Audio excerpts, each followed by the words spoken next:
Uncle Tom's Cabin, or Life Among the Lowly, by Harriet Beecher Stowe, narrated by Sam Cousy. Volume 1, Chapter 1, in which the reader is introduced to a man of humanity. Late in the afternoon of a chilly day in February, two gentlemen were sitting alone over their wine in a well-furnished dinner parlour in Kentucky. There were no servants present, and the gentlemen, with chairs closely approaching, seemed to be discussing some subject with great earnestness. For convenience sake, we have said hitherto two gentlemen. One of the parties, however, when critically examined, did not seem, strictly speaking, to come under the species. He was a short, thick-set man with coarse, commonplace features and that swaggered air of pretension which marks a low man who is trying to elbow his way upward in the world. He was much overdressed, in a gaudy vest of many colours, a blue neckerchief, bedropped gaily with yellow spots and arranged with a flaunting tie, quite in keeping with the general air of the man. His hands, large and coarse, were plentiful, bedecked with rings, and he wore a heavy gold watch chain with a bundle of seals of portentous size and a great variety of colours attached to it, which, in the ardour of conversation, he was in the habit of flourishing and jingling with evident satisfaction. His conversation was in free and easy defiance of Murray's Grammar, English Grammar, 1795, by Lindley Murray, 1745 to 1826, the most authoritative American grammarian of his day, and was garnished at convenient intervals with various profane expressions, which not even the desire to be graphic in our account shall induce us to transcribe. His companion, Mr. Shelby, had the appearance of a gentleman, and the arrangements of the house, and the general air of the housekeeping indicated easy and even opulent circumstances. As we before stated, the two were in the midst of an earnest conversation. "That is the way I should arrange the matter," said Mr. Shelby. "I can't make trade that way. I positively can't, Mr. Shelby," said the other, holding up a glass of wine between his eye and the light. "Why, the fact is, Haley, Tom is an uncommon fellow. He is certainly worth the sum anywhere. Steady, honest, capable, manages my whole farm like a clock." "You mean honest as niggers go," said Haley, helping himself to a glass of brandy. "No, I mean really, Tom is a good, steady, sensible, pious fellow. He got religion at a camp meeting 4 years ago, and I believe he really did get it. I've trusted him since then, with everything I have, money, house, horses, and let him come and go round the country, and I always found him true and square in everything." "Some folks don't believe there is pious niggers, Shelby," said Haley, with a candid flourish of his hand. "But I do. I had a fellow now, in this year last lot, I took to Orleans. Was as good as a meeting now, really, to hear that critter pray. And he was quite gentle and quite like. He fetched me a good sum too, for I bought him cheap of a man that was obliged to sell out, so I realized 600 on him. Yes, I consider religion a valuable thing in a nigger, when it's a genuine article and no mistake." "Well, Tom's got the real article, if ever a fellow had," rejoined the other.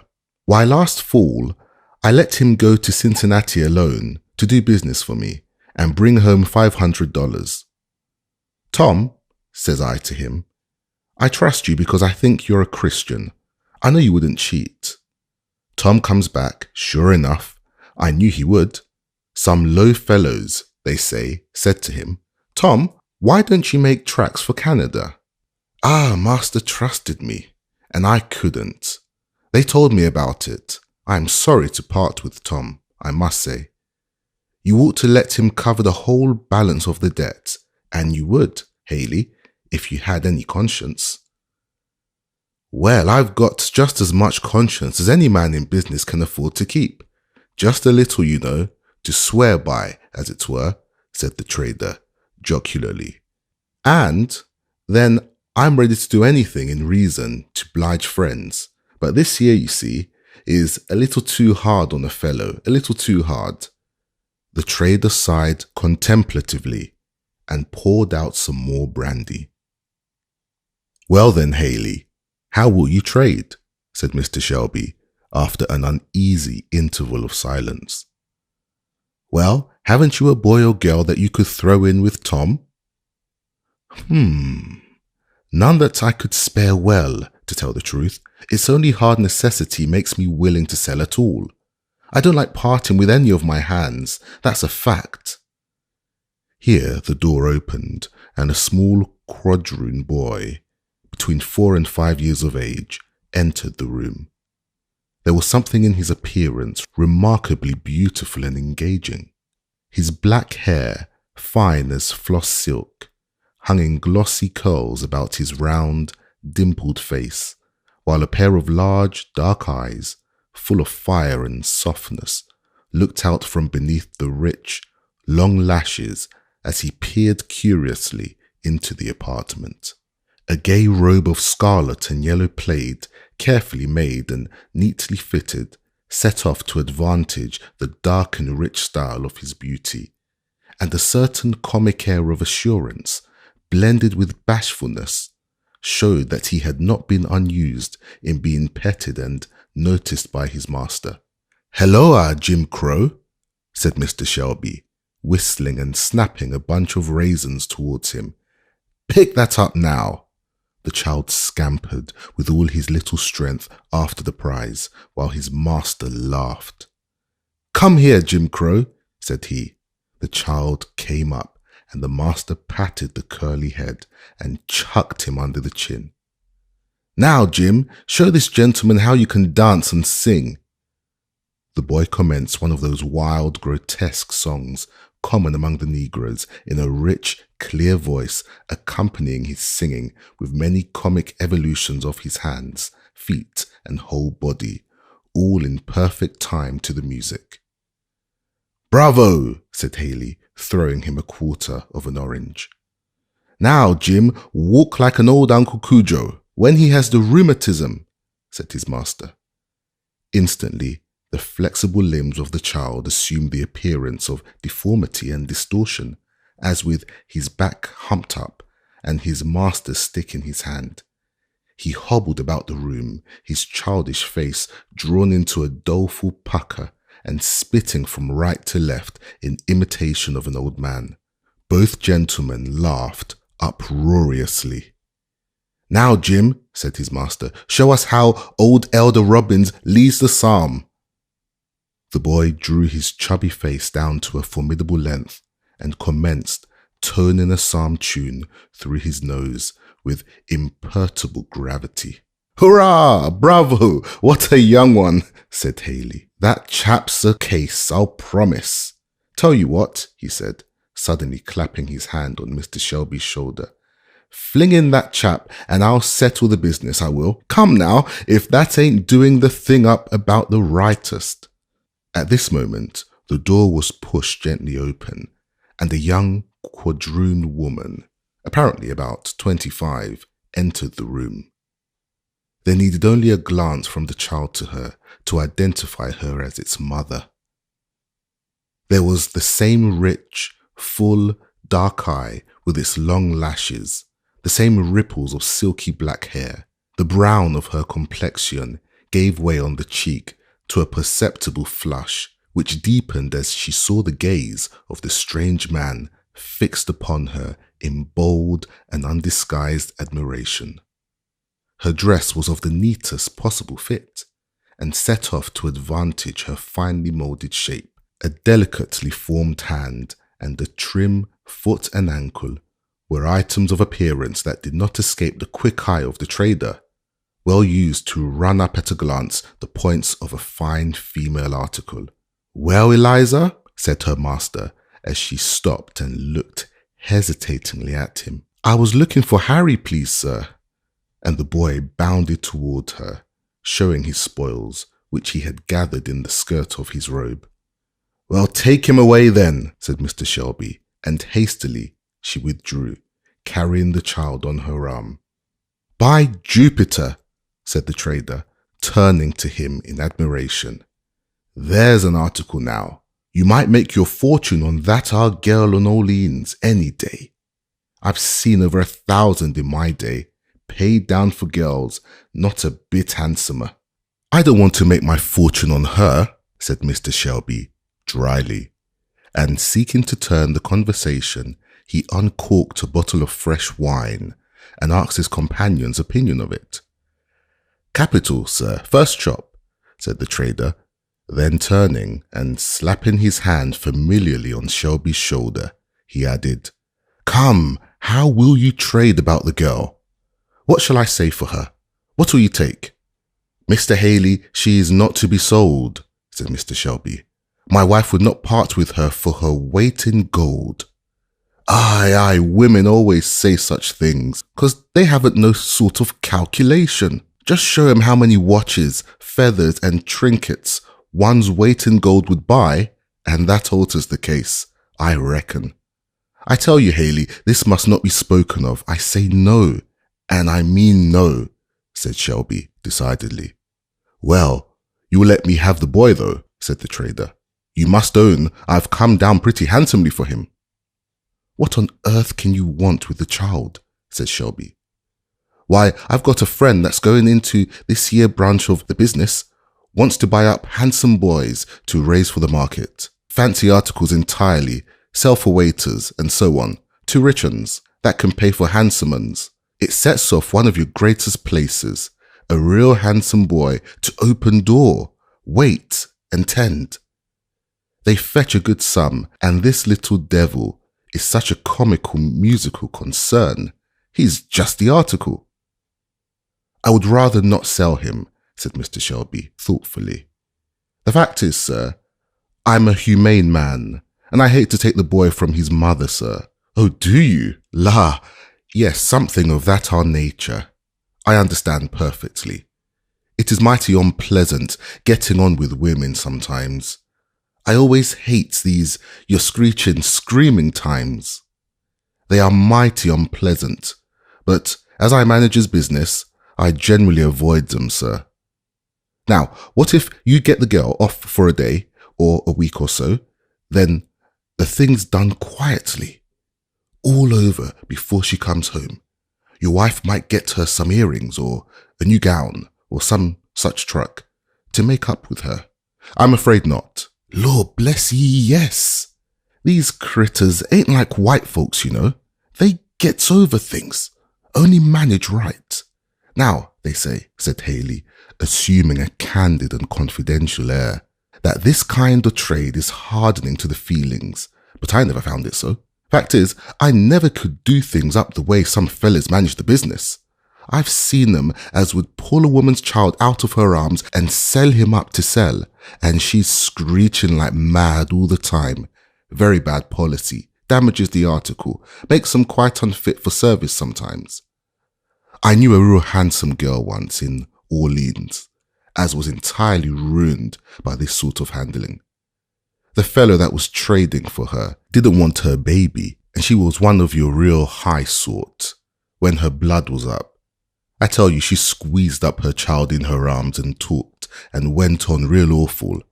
It kind of makes my blood run cold to think of it. And when they carried off the child and locked her up, she just went raving mad." And the trader leaned back in his chair and folded his arms, with an air of virtuous decision, apparently considering himself a second Wilberforce. The subject appeared to interest the gentleman deeply, for while Mr. Shelby was thoughtfully peeling an orange, Haley broke out afresh with becoming diffidence, but as if actually driven by the force of truth, to say a few words more. It don't look well now for a fella to be praising himself, but I say it just because it's the truth.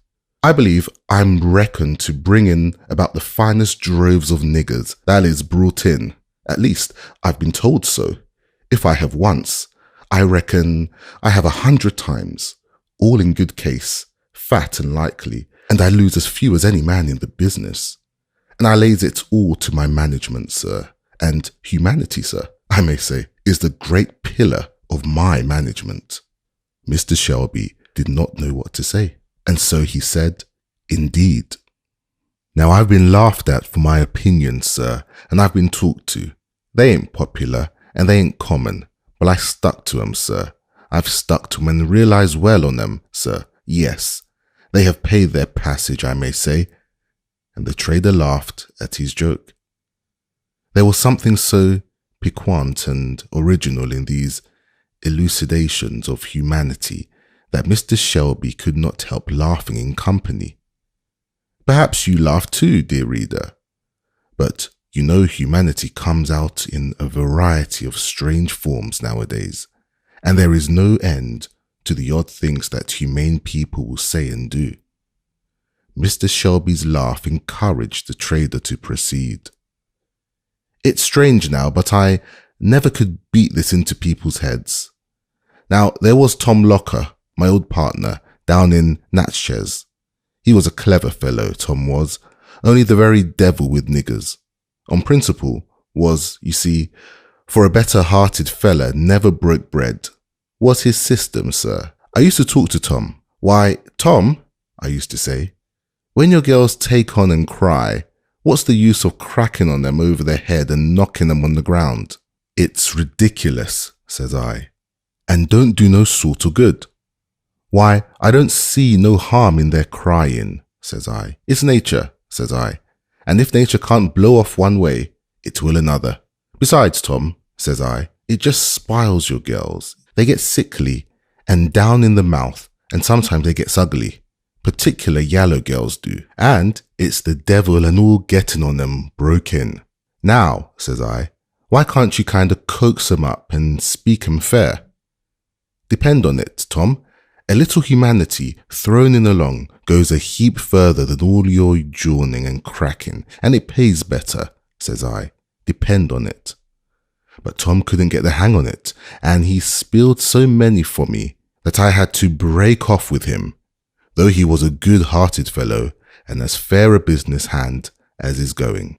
"And do you find your ways of managing do the business better than Tom's?" said Mr. Shelby. "Why, yes, sir, I may say so. You see, when I anyways can, I takes a little care about the unpleasant parts, like selling young uns and that. Get the gals out the way, out of sight, out of mind, you know. And when it's clean done and can't be helped, they naturally gets used to it.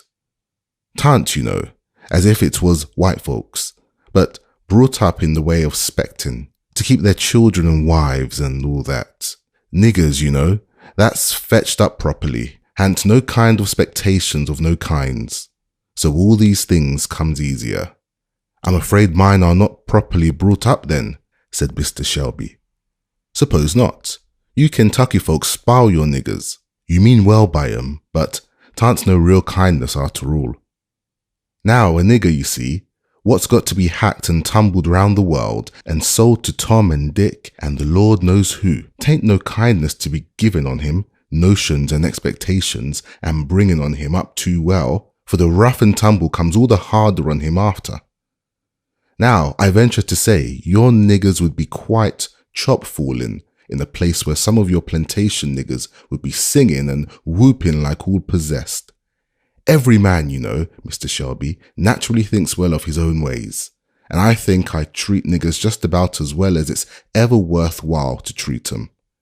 It's a happy thing to be satisfied," said Mr. Shelby, with a slight shrug, and some perceptible feelings of a disagreeable nature. "Well," said Haley, after they had both silently picked their nuts for a season, "what do you say?" "I'll think the matter over and talk with my wife," said Mr. Shelby. "Meantime, Haley, if you want the matter carried on in the quiet way you speak of, You'd best not let your business in this neighbourhood be known. It will get out among my boys, and it will not be particularly quiet business getting away any of my fellows if they know it, I'll promise you. Oh, certainly, by all means, Mum, of course, but I'll tell you, I'm in a devil of a hurry, and shall want to know as soon as possible what I may depend on, said he, rising and putting on his overcoat. Well, call up this evening between 6 and 7, and you shall have my answer, said Mr. Shelby, and the trader bowed himself out of the apartment. I'd like to have been able to kick the fellow down the steps, said he to himself as he saw the door fairly closed, with his impudent assurance, but he knows how much he has me at an advantage. If anybody has ever said to me that I should sell Tom down south to one of those rascally traders, I should have said, "Is thy servant a dog, that he should do this thing?" And now it must come for aught I see. And Eliza's child too. I know that I shall have some fuss with wife about that, and for that matter about Tom too. So much for being in debt. Hi-ho! The fellow sees his advantage and means to push it. Perhaps the mildest form of this system of slavery is to be seen in the state of Kentucky. The general prevalence of agriculture pursuits of a quiet and gradual nature, not requiring those periodic seasons of hurry and pressure that are called in for the business of more southern districts, makes the task of the Negro a more healthful and reasonable one, while the master, content with a more gradual style of acquisition, has not those temptations to hard-heartedness which always overcome frail human nature when the prospect of sudden and rapid gain is weighed in the balance, with no heavier counterpoise than the interest of the helpless and unprotected. Whoever visits some estates there and witnesses the good-humoured indulgence of some masters and mistresses, and the affectionate loyalty of some slaves, might be tempted to dream the oft-fabled poetic legend of a patriarchal institution and all that, but over and above the scene there broods a portentous shadow, the shadow of law. So long as the law considers all these human beings with beating hearts and living affections only as so many things belonging to a master, so long as the failure or misfortune or imprudence of death of the kindest owner may cause them any day to exchange a life of kind protection and indulgence for one of hopeless misery and toil, so long it is impossible to make anything beautiful or desirable in the best regulated administration of slavery. Mr. Shelby was a fair, average kind of man, good-natured and kindly, and disposed to easy indulgence of those around him, and there had never been a lack of anything which might contribute to physical comfort of the Negroes on his estate.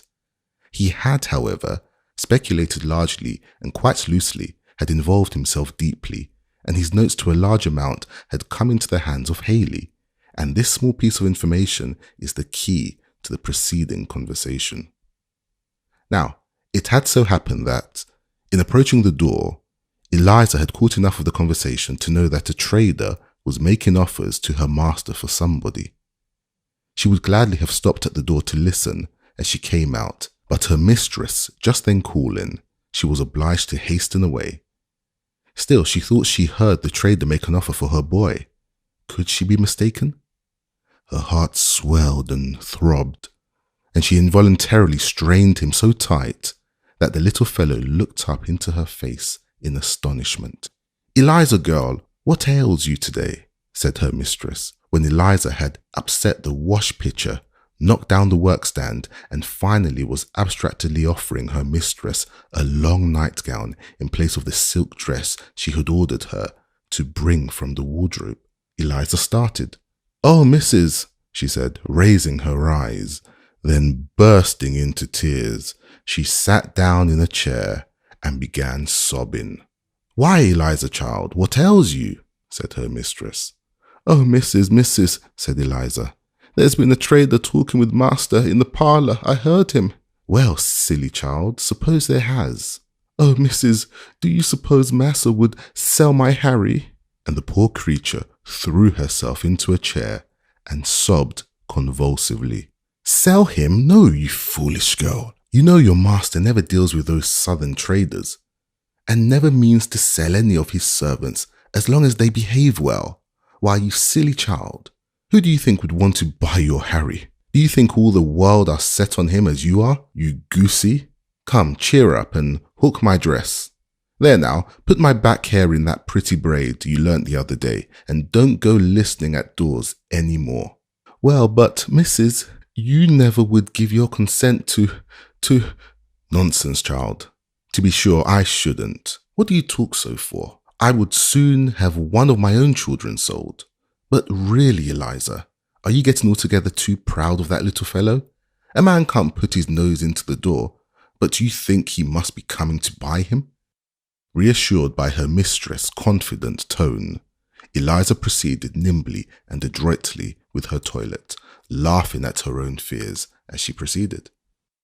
Mrs. Shelby was a woman of high class both intellectually and morally. To that natural magnanimity and generosity of mind which one often marks as characteristic of women of Kentucky, she added high moral and religious sensibility and principle, carried out with a great energy and ability into practical results. Her husband, who made no professions to any particular religious character, nevertheless reverenced and respected the consistency of hers, and stood perhaps a little in awe of her opinion. Certain it was that he gave her unlimited scope in all her benevolent efforts for the comfort, instruction, and improvement of her servants, though he never took any decided part in them himself. In fact, if not exactly a believer in the doctrine of the efficiency of the extra good works of saints, he really seemed somehow or other to fancy that his wife had piety and benevolence enough for two, to indulge a shadowy expectation of getting into heaven through her superabundance of qualities to which he made no particular pretension.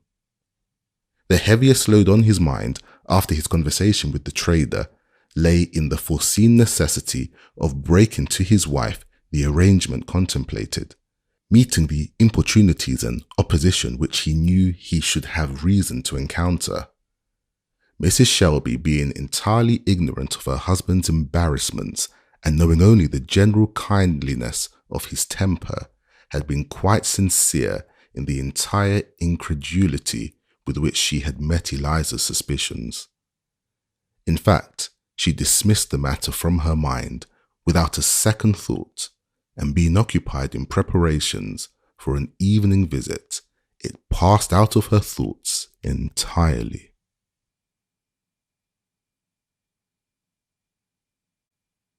Chapter 2. The Mother. Eliza had been brought up by her mistress from girlhood as a petted and indulged favourite. The traveller in the South must often have remarked that peculiar air of refinement, that softness of voice and manner, which seems in many cases to be a particular gift to the quadroon and mulatto women. These natural graces in the quadroon are often united with beauty of the most dazzling kind, and in almost every case with a personal appearance prepossessing and agreeable. Eliza, such as we have described her, is not a fancy sketch, but taken from remembrance as we saw her years ago in Kentucky. Safe under the protecting care of her mistress, Eliza had reached maturity without those temptations which make beauty so fatal an inheritance to a slave. She had been married to a bright and talented young mulatto man, who was a slave on a neighbouring estate and bore the name of George Harris. The young man had been hired out by his master to work in a bagging factory, where his adroitness and ingenuity caused him to be considered the first hand in the place. He had invented a machine for the cleaning of the hemp, which, considering the education and circumstances of the inventor, displayed quite as much mechanical genius as Whitney's cotton gin. A machine of this description was really the invention of a young coloured man in Kentucky, Mrs. Stowe's note. He was possessed of a handsome person and pleasing manners, and was a general favourite in the factory. Nevertheless, as this young man was, In the eye of the law, not a man, but a thing. All these superior qualifications were subject to the control of a vulgar, narrow-minded, tyrannical master. This same gentleman, having heard of the fame of George's invention, took a ride over to the factory to see what this intelligent chattel had been about. He was received with great enthusiasm by the employer, who congratulated him on possessing so valuable a slave. He was waited upon over the factory, shown the machinery by George, who, in high spirits, talked so fluently, held himself so erect, looked so handsome and manly, that his master began to feel an uneasy consciousness of inferiority. What business had his slave to be marching round the country, inventing machines and holding up his head among gentlemen? He'd soon put a stop to it. He'd take him back and put him to hoeing and digging and see if he'd step about so smart. Accordingly, the manufacturer and all hands concerned were astounded when he suddenly demanded George's wages and announced his intention of taking him home. "But, Mr. Harris," remonstrated the manufacturer, "isn't this rather sudden?" "What if it is? Isn't the man mine?" "We would be willing, sir, to increase the rate of compensation." "No object at all, sir. I don't need to hire any of my hands out unless I've a mind to." "But, sir, he seems peculiarly adapted to this business." "Dare say he may be. Never was much adapted to anything that I set about him, I'll be bound." "But only think of his inventing this machine," interposed one of the workmen, rather unluckily. "Oh yes, a machine for saving work, is it? He'd invent that. I'll be bound. Let a nigger alone for that any time. They are all labour-saving machines themselves, every one of them. No, he shall tramp." George had stood, like one transfixed, at hearing his doom thus suddenly pronounced by a power that he knew was irresistible. He folded his arms, tightly pressed his lips, but a whole volcano of bitter feelings burned in his bosom and sent streams of fire through his veins. He breathed short, and his large dark eyes flashed like live coals, and he might have broken out into some dangerous ebullition, had not the kindly manufacturer touched him on one arm and said in a low tone, "Give way, George. Go with him for the present. We'll try to help you yet." The tyrant observed the whisper and conjectured to its import, though he could not hear what was said, and he inwardly strengthened himself in his determination to keep the power he possessed over his victim. George was taken home and put to the meanest drudgery of the farm. He had been able to repress every disrespectful word, but the flashing eye, the gloomy and troubled brow were part of a natural language that could not be repressed. Indubitable signs which showed too plainly that the man could not become a thing. It was during the happy period of his employment in the factory that George had seen and married his wife. During that period, much being trusted and favoured by his employer, he had free liberty to come and go at discretion. The marriage was highly approved of by Mrs. Shelby, who, with a little womanly complacency in matchmaking, felt pleased to unite her handsome favourite with one of her own class who seemed in every way suited to her, and so they were married in her mistress' great parlour, and her mistress herself adorned the bride's beautiful hair with orange blossoms and threw over it the bridal veil, which certainly would scarce have rested on a fairer head, and there was no lack of white gloves and cake and wine, of admiring guests to praise the bride's beauty and her mistress' indulgence and liberality. For a year or two Eliza saw her husband frequently, and there was nothing to interrupt their happiness, except the loss of 2 infant children to whom she was passionately attached, and whom she mourned with a grief so intense as to call for gentle remonstrance from her mistress, who sought with maternal anxiety to direct her naturally passionate feelings within the bounds of reason and religion. After the birth of little Harry, however, she had gradually become tranquilized and settled, and every bleeding tie and throbbing nerve, once more entwined with that little life, seemed to become sound and healthful. And Eliza was a happy woman up to the time that her husband was rudely torn from his kind employer and brought under the iron sway of his legal owner. The manufacturer, true to his word, visited Mr. Harris a week or two after George had been taken away, when, as he hoped, the heat of the occasion had passed away, and tried every possible inducement to lead him to restore him to his former employment. "You needn't trouble yourself to talk any longer," said he, doggedly. "I know my own business, sir. I do not presume to interfere with it, sir. I only thought that you might think it for your interest to let your man to us on the terms proposed."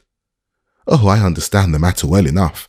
I saw your winking and whispering the day I took him out of the factory, but you don't come it over me that way. It's a free country, sir.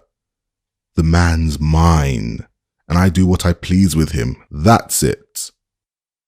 And so fell George's last hope. Nothing before him but a life of toil and drudgery, rendered more bitter by every little smarting vexation and indignity which tyrannical ingenuity could devise. A very humane jurist once said, "The worst use you can put a man to is to hang him." No, there is another use that a man can be put to that is worse.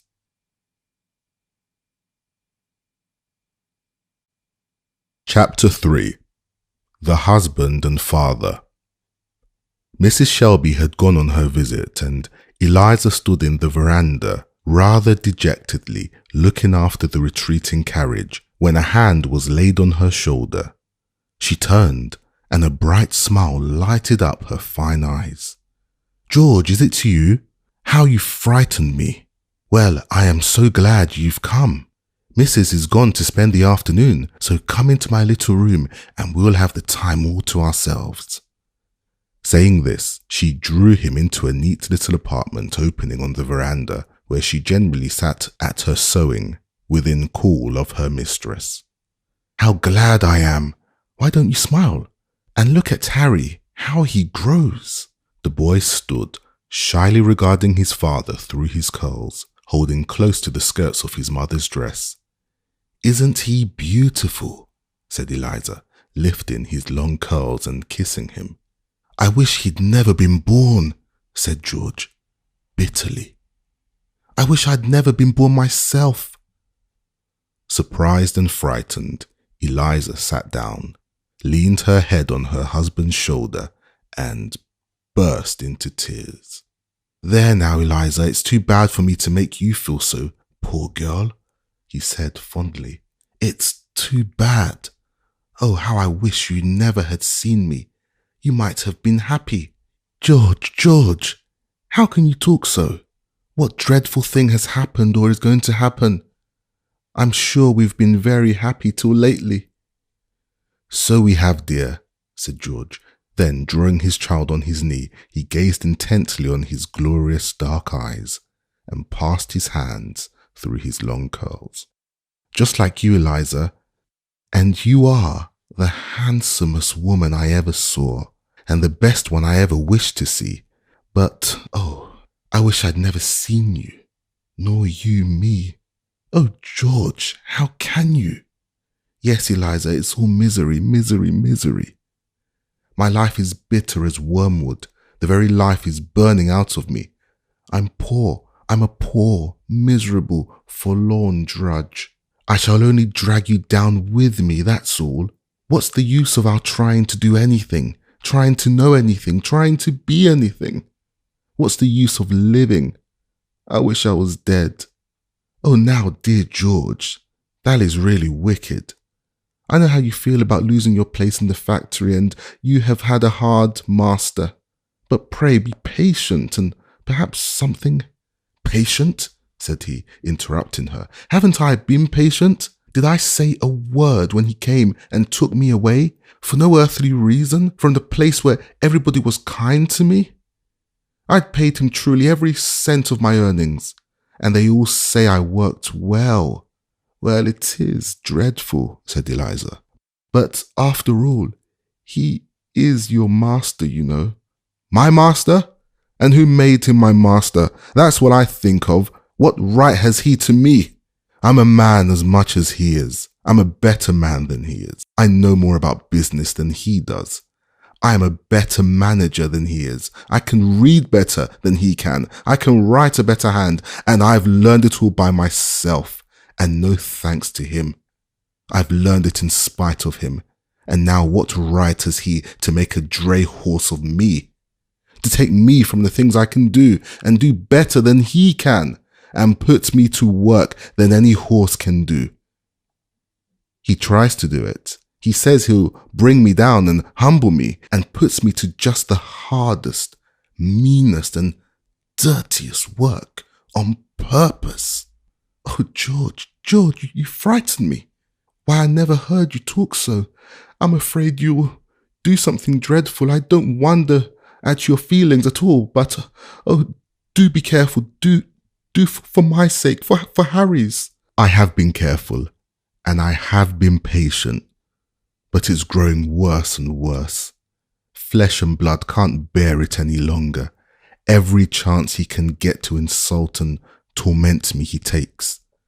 I thought I could do my work well and keep on quiet and have some time to read and learn out of work hours. But the more he sees I can do, the more he loads on. He says that though I don't say anything, he sees I've got the devil in me, and he means to bring it out. And one of these days it will come out in a way that he won't like, or I'm mistaken.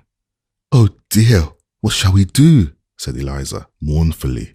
It was only yesterday, said George, as I was busy loading stones into a cart, that young Massa Tom stood there, slashing his whip so near the horse that the creature was frightened. I asked him to stop, as pleasant as I could.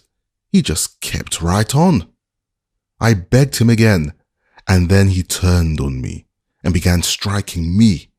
I held his hand, and then he screamed and kicked and ran to his father and told him that I was fighting him. He came in a rage and said he'd teach me who was my master, and he tied me to a tree and cut switches for young master and told him that he might whip me till he was tired, and he did do it. If I don't make him remember it sometime. And the brow of the young man grew dark, and his eyes burned with an expression that made his young wife tremble. Who made this man my master? That's what I want to know, he said. Well, said Eliza mournfully, I always thought that I must obey my master and mistress, or I couldn't be a Christian. There is some sense in it in your case. They have brought you up like a child, fed you, clothed you, indulged you and taught you so that you can have a good education. That is some reason why they should claim you. But I have been kicked and cuffed and sworn at, and at the best only let alone. And what do I owe? I've paid for all my keeping 100 times over. I won't bear it. No, I won't, he said, clenching his hand with a fierce frown. Eliza trembled and was silent. She had never seen her husband in this mood before, and her gentle system of ethics seemed to bend like a reed in the surges of such passions. You know poor little Carlo that you gave me, added George. The creature has been about all the comfort that I've had. He has slept with me nights and followed me around days and kinda looked at me as if he understood how I felt.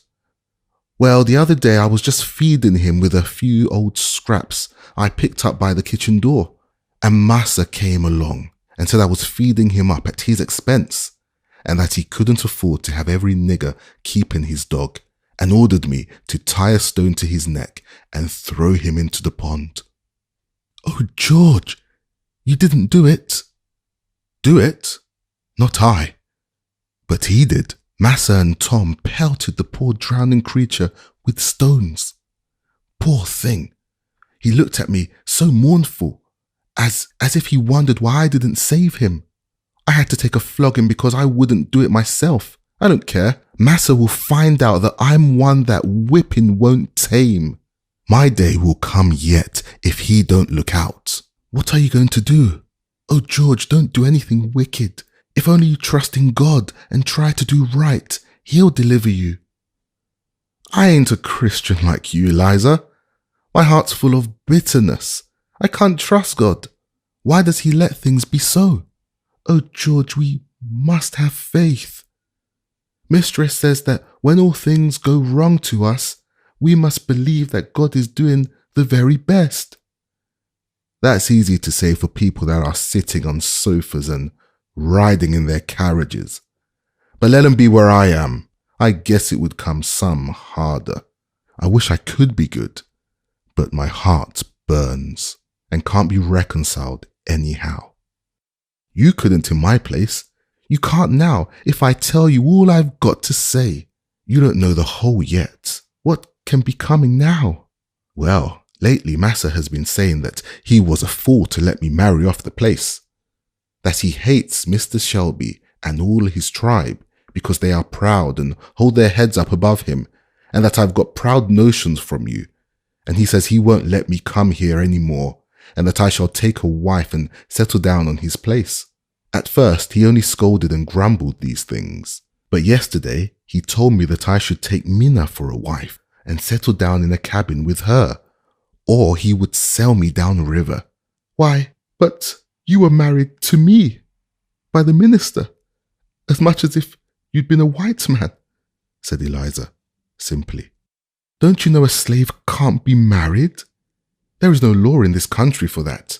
I can't hold you for my wife if he chooses to part us.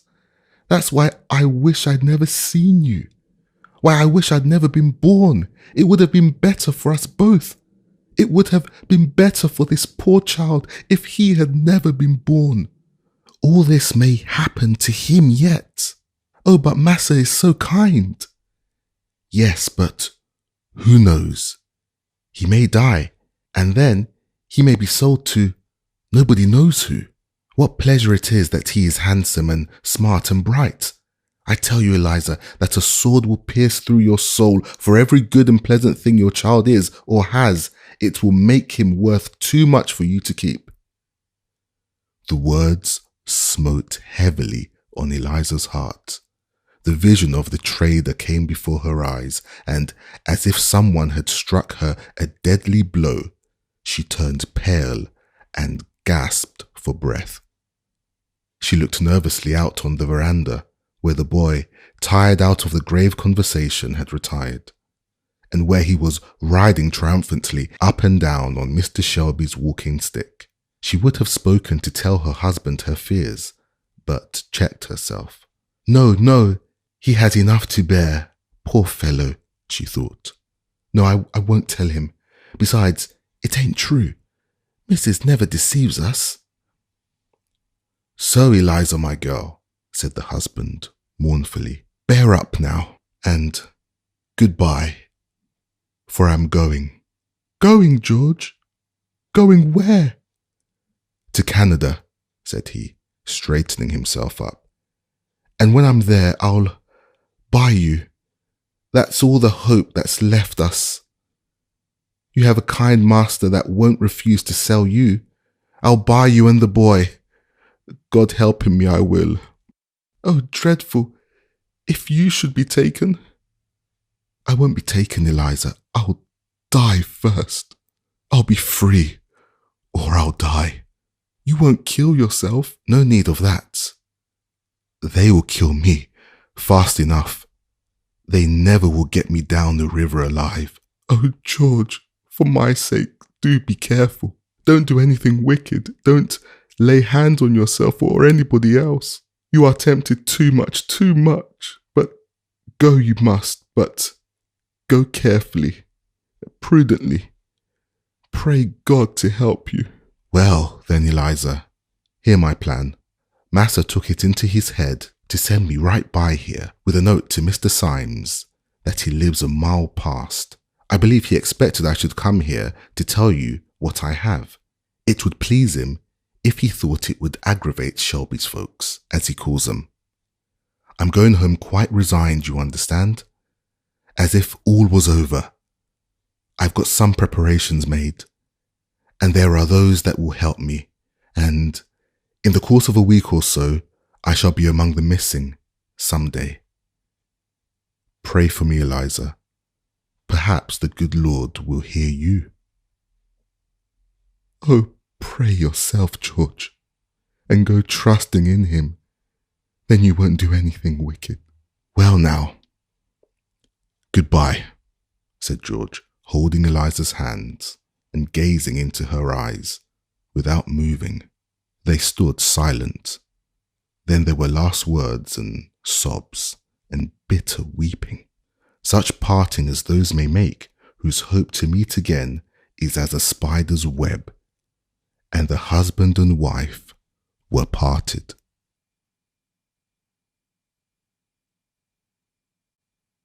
Chapter 4. An Evening in Uncle Tom's Cabin. The cabin of Uncle Tom was a small log building, close adjoining to the house as the Negro par excellence designates his master's dwelling. In front it had a neat garden patch where every summer strawberries, raspberries, and a great variety of fruits and vegetables flourished under careful tending. The whole front of it was covered by a large scarlet bignonia and a native multiflora rose which, entwisting and interlacing, left scarce a vestige of the rough logs to be seen. Here also in summer, various brilliant annuals, such as marigolds, petunias, 4 o'clocks, found an indulgent corner in which to unfold their splendours, and were the delight and pride of Aunt Chloe's heart. Let us enter the dwelling. The evening meal at the house is over, and Aunt Chloe, who presided over its preparation as head cook, has left to inferior officers in the kitchen the business of clearing away and washing dishes, and come out into her own snug territories to get her old man's supper. Therefore, doubt not that it is her you see by the fire, presiding with anxious interest over certain frizzling items in the stew pan, and anon with grave consideration lifting the cover of the baked kettle, from whence steam forth indubitable intimations of something good. A round, black, shining face is hers, so glossy as to suggest the idea that she might have been washed over with white of eggs, like one of her own tea rusks. Her whole plump countenance beams with satisfaction and contentment from under her well-starched checked turban, bearing on it, however, if we must confess it, a little of that tinge of self-consciousness which becomes the first cook of the neighbourhood, as Aunt Chloe was universally held and acknowledged to be. A cook she certainly was, in the very bone and centre of her soul.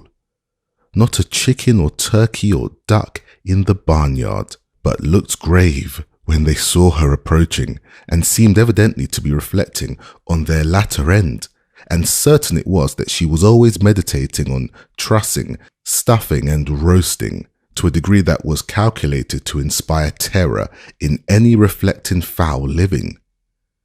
Her corn cake, in all its varieties of hoe cake, dodgers, muffins, and other species too numerous to mention, was a sublime mystery to all less practised compounders, and she would shake her fat sides with honest pride and merriment as she would narrate the fruitless efforts that one and another of her compeers had made to attain to her elevation.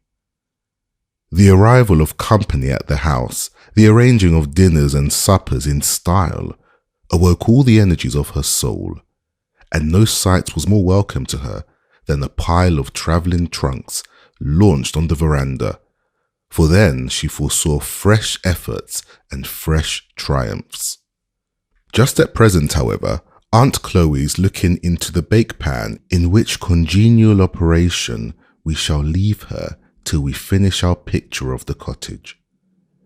In one corner of it stood a bed, covered neatly with a snowy spread, and by the side of it was a piece of carpeting of some considerable size. On this piece of carpeting, Aunt Chloe took her stand, as being decidedly in the upper walks of life, and it and the bed by which it lay, and the whole corner in fact, were treated with distinguished consideration and made, so far as possible, sacred from the marauding inroads and desecrations of little folks. In fact, that corner was the drawing room of the establishment. In the other corner was a bed of much humbler pretensions, and evidently designed for use. The wall of the fireplace was adorned with some very brilliant scriptural prints and a portrait of General Washington, drawn and coloured in a manner which would certainly have astonished that hero, if ever he happened to meet with its like. On a rough bench in the corner, a couple of woolly-headed boys with glistening black eyes and fat shining cheeks were busy in superintending the first walking operations of the baby, which, as is usually the case, consisted in getting up on its feet, balancing a moment, and then tumbling down, each successive failure being violently cheered as something decidedly clever. A table, somewhat rheumatic in its limbs, was drawn out in front of the fire and covered with a cloth displaying cups and saucers of decidedly brilliant patterns, with other symptoms of an approaching meal. At this table was seated Uncle Tom, Mr. Shelby's best hand, who, as he is to be the hero of our story, we must daguerreotype for our readers. He was a large, broad-chested, powerfully made man, of a full glossy black, and a face whose truly African features were characterized by an expression of grave and steady good sense, united with much kindliness and benevolence. There was something about his whole air, self-respecting and dignified, yet united with a confiding and humble simplicity. He was very busily intent at this moment on a slate lying before him, on which he was carefully and slowly endeavouring to accomplish a copy of some letters, in which operation he was overlooked by young Massa George, a smart, bright boy of 13, who appeared fully to realize the dignity of his position as instructor.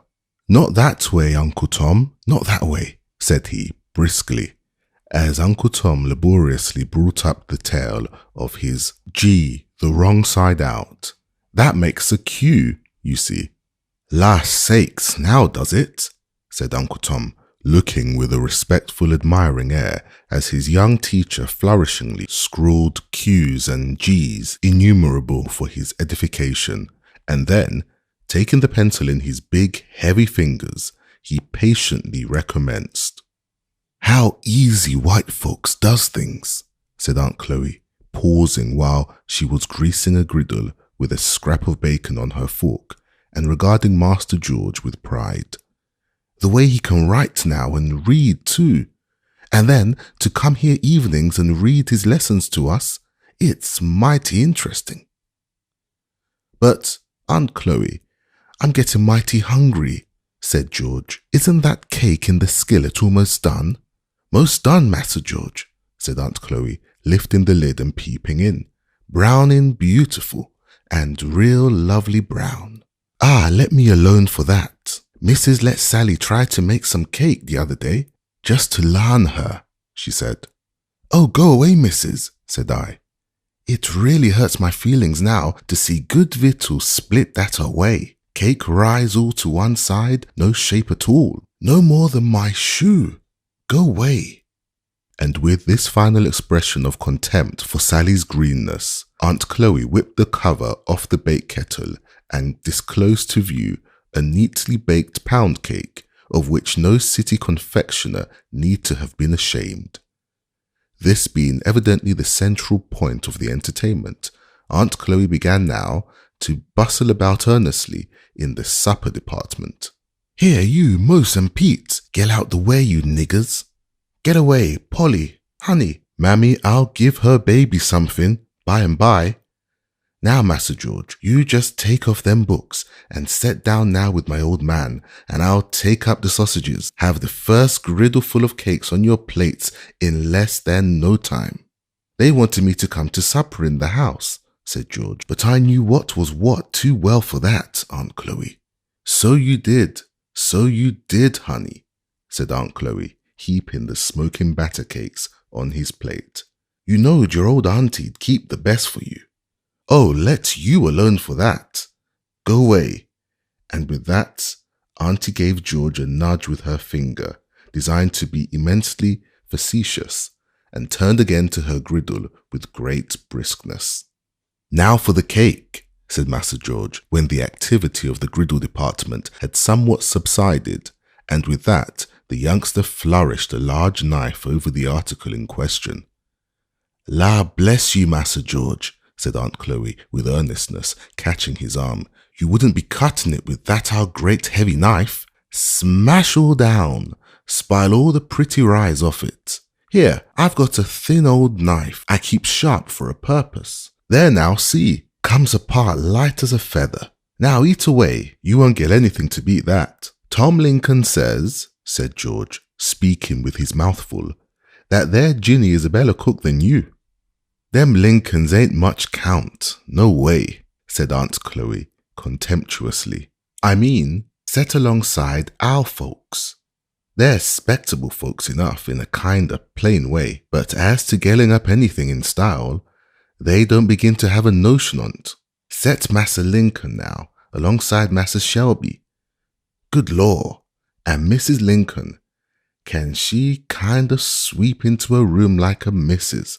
So kind of splendid, you know. Oh, go away. Don't tell me nothing of them Lincolns. And Aunt Chloe tossed her head as one who hoped she did know something of the world. Well, though I've heard you say, said George, that Ginny was a pretty fair cook. So I did, said Aunt Chloe. I may say that. Good, plain, common cooking Ginny will do. Make a good pone of bread. Bile her tatters far. Her corn cakes isn't extra. Not extra now. Ginny's corn cakes isn't. But then they's far. But, law, come to the higher branches and what can she do? Why, she makes pies, sartin she does, but what kind of crust? Can she make your real flecky paste as melts in your mouth and lies all up like a puff? Now I went over there when Miss Mary was going to be married, and Ginny, she just showed me the wedding pies. Ginny and I is good friends, you know. I never said nothing, but go long, Master George. Why I shouldn't sleep a wink for a week if I had a batch of pies like them. Why, they want no count at all. I suppose Ginny thought they were ever so nice, said George. Thought so, didn't she? There she was, showing them as innocent, you see. It's just here. Ginny don't know. Lord, the family ain't nothing. She can't be expected to know. T'aren't no fault of 'em. Ah, Master George, you doesn't know half your privileges in your family and bringing up. Here Aunt Chloe sighed and rolled her eyes with emotion. I'm sure, Aunt Chloe, I understand my pie and pudding privileges, said George. Ask Tom Lincoln if I don't crow over him every time I meet him. Aunt Chloe sat back in her chair and indulged in a hearty guffaw of laughter at this witticism of young Massa's, laughing till the tears rolled down her black, shining cheeks, and varying the exercise with playfully slapping and poking Massa Georgie, telling him to go away, and that he was a case, and that he was fit to kill her, and that he sartin would kill her one of these days. And between each of these sanguinary predictions, going off into a laugh, each longer and stronger than the other, till George really began to think that he was a very dangerous, witty fellow, and that it became him to be careful how he talked as funny as he could. And so ye tell Tom, did ye? Oh, law, what young uns will be up to? Ye crowd over Tom? Oh, law, Massa George, if ye wouldn't make a hornbug laugh. Yes, said George, I say to him, Tom, you ought to see some of Aunt Chloe's pies. And they're the right sort, says I. Pity now, Tom couldn't, said Aunt Chloe. on whose benevolent heart the idea of Tom's benighted condition seemed to make a stronger impression. "You ought to just ask him here to dinner some of these times, Massa George," she added. "It would look quite pretty of you, you know. You know, Massa George, you oughtn't to feel above nobody on account of your privileges, because all our privileges is given to us. We ought always to remember that," said Aunt Chloe, looking quite serious. "Well, I mean to ask Tom here some day next week," said George. "And you do your prettiest, Aunt Chloe, and we'll make him stare." "Won't we make him eat so he won't get over it for a fortnight?"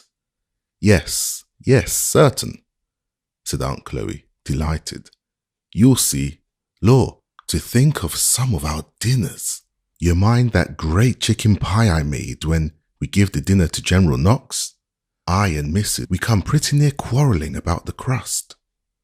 What does gets into ladies sometimes, I don't know, but sometimes when a body has the heaviest kind of responsibility on them, as you may say, and is all kind of serious and taken up, they takes that time to be hanging round and kinder interfering.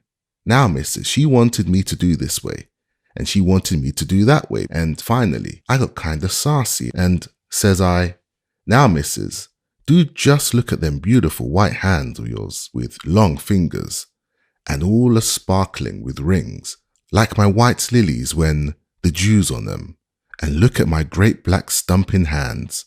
Now, don't you think that the Lord must have meant me to make the pie crust and you to stay in the parlour?' Duh, I was just so saucy, Master George." "And what did Mother say?" said George. "Say? Why, she kind of laughed in her eyes, them great handsome eyes of hers, and says she, 'Well, Aunt Chloe, I think you are about in the right on,' says she. And she went off in the parlour. She ought to crack me over the head for being so saucy. But there's what it is. I can't do nothing with ladies in the kitchen. Well, do you made out well with that dinner?" "I remember everybody said so," said George. "Didn't I? And weren't I behind the dining room door that very day? And didn't I see the General pass his plates 3 times for more of that berry pie? And, says he, 'You must have an uncommon cook, Mrs. Shelby.' Lord, I was fit to split myself." "And the General, he knows what cooking is," said Aunt Chloe, drawing herself up with an air. "Very nice man, the General. He comes of one of the very funniest families in old Virginia. He knows what's what now, as well as I do, the General. You see, there's pints in all pies, Master George, but aren't everybody knows what they is, or ought to be. But the General, he knows. He knew by his marks he made. Yes, he knows what the pints is."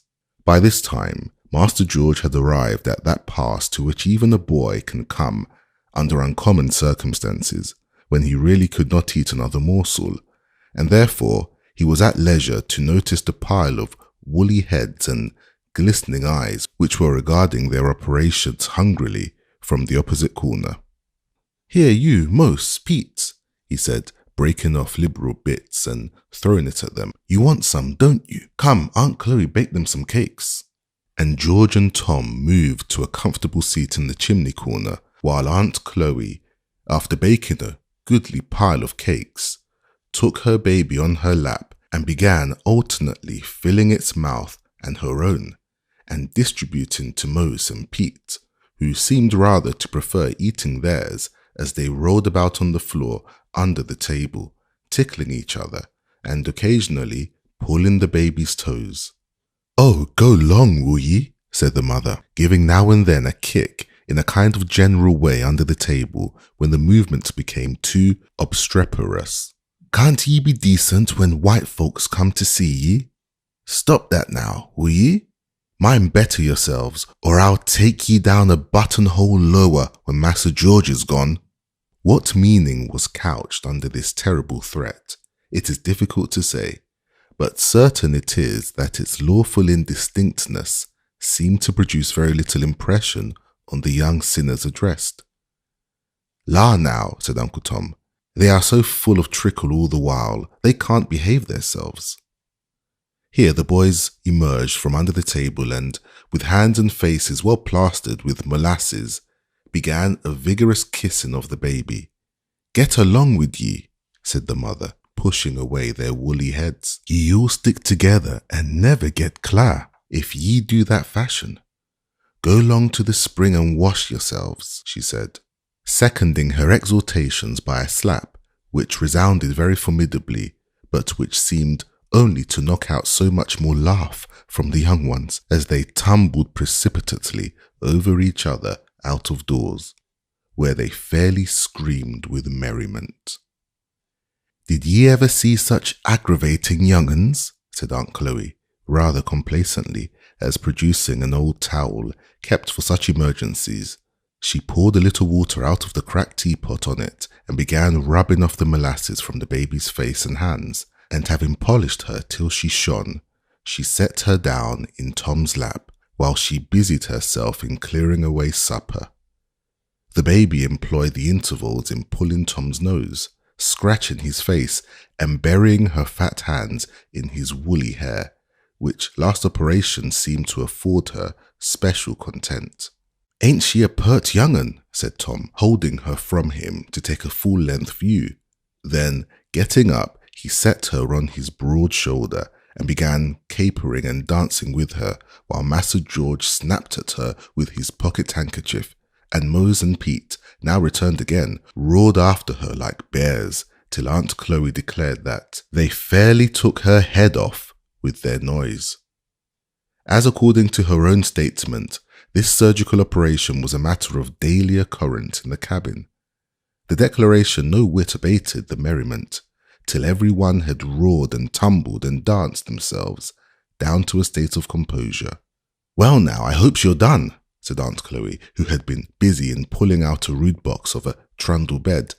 "And now you Mose and you Pete, get into there, for we's going to have a meeting." "Oh mother, we don't want her. We wants to sit up to meeting. Meetings is so curious. We likes 'em." "La, Aunt Chloe, shove it under and let 'em sit up," said Master George decisively, giving a push to the rude machine. Aunt Chloe, having thus saved appearances, seemed highly delighted to push the thing under, saying, as she did so, "Well, maybe it will do them some good." The house now resolved itself into a committee of the whole to consider the accommodations and arrangements for the meeting. "And what's we to do for cheers now?"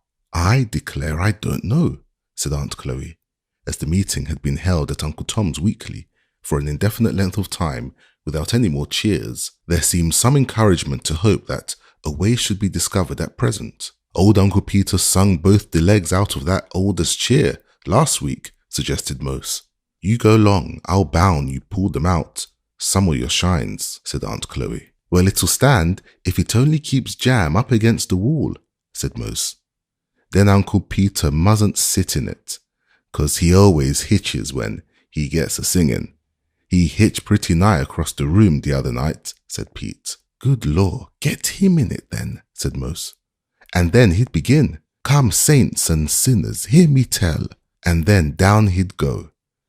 And Mose imitated precisely the nasal tones of the old man tumbling on the floor to illustrate the supposed catastrophe. "Come now, be decent, can't you?" said Aunt Chloe. "Ain't you shamed?" Master George, however, joined the offender in the laugh and declared decidedly that Mose was a buster, so the maternal admonition seemed rather to fail the effect.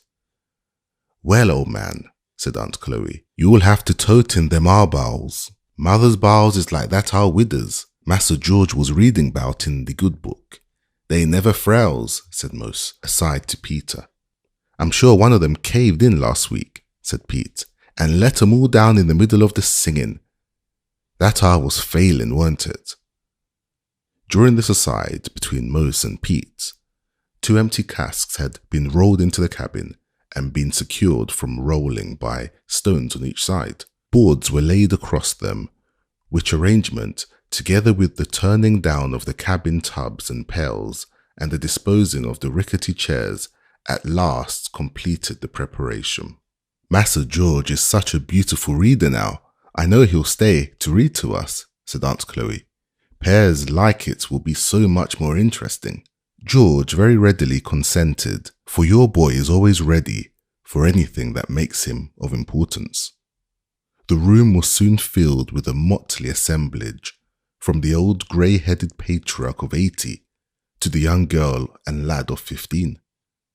A little harmless gossip ensued on various themes, such as where old Aunt Sally got her new red headkerchief, and how Mrs. was a-going to give Lizzie that spotted muslin gown when she'd got her new berridge made up, and how Massa Shelby was thinking of buying a new sorrel colt that was going to prove an addition to the glories of the place. A few of the worshippers belonged to families hard by, who had got permission to attend and who brought in various choice scraps of information about the sayings and doings at the house and on the place, which circulated as freely as the same sort of small change does in higher circles. After a while, the singing commenced, to the evident delight of all present. Not even all the disadvantage of nasal intonation could prevent the effect of the naturally fine voices, in airs at once wild and spirited. The words were sometimes the well-known and common hymns sung in the churches about, and sometimes of a wilder, more indefinite character, picked up at camp meetings.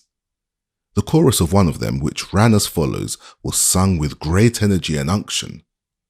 Die on the field of battle, die on the field of battle, glory in my soul. Another special favourite had oft repeated the words, Oh, I'm going to glory. Won't you come along with me? Don't you see the angels beckoning and are calling me away? Don't you see the golden city and the everlasting day? There were others, which made incessant mention of Jordan's banks and Canaan's fields and the New Jerusalem, for the Negro mind, impassioned and imaginative, always attaches itself to hymns and expressions of a vivid pictorial nature, and as they sung, some laughed and some cried, and some clapped hands or shook hands rejoicingly with each other, as if they had fairly gained the other side of the river. Various exhortations or relations of experience followed and intermingled with the singing.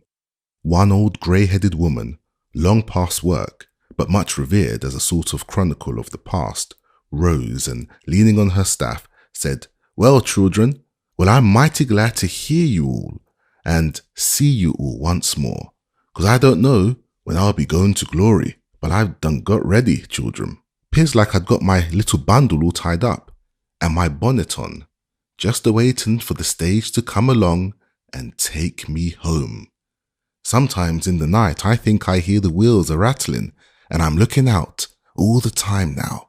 You just be ready too, for I tell you all, children," she said, striking her staff hard on the floor, "that our glory is a mighty thing.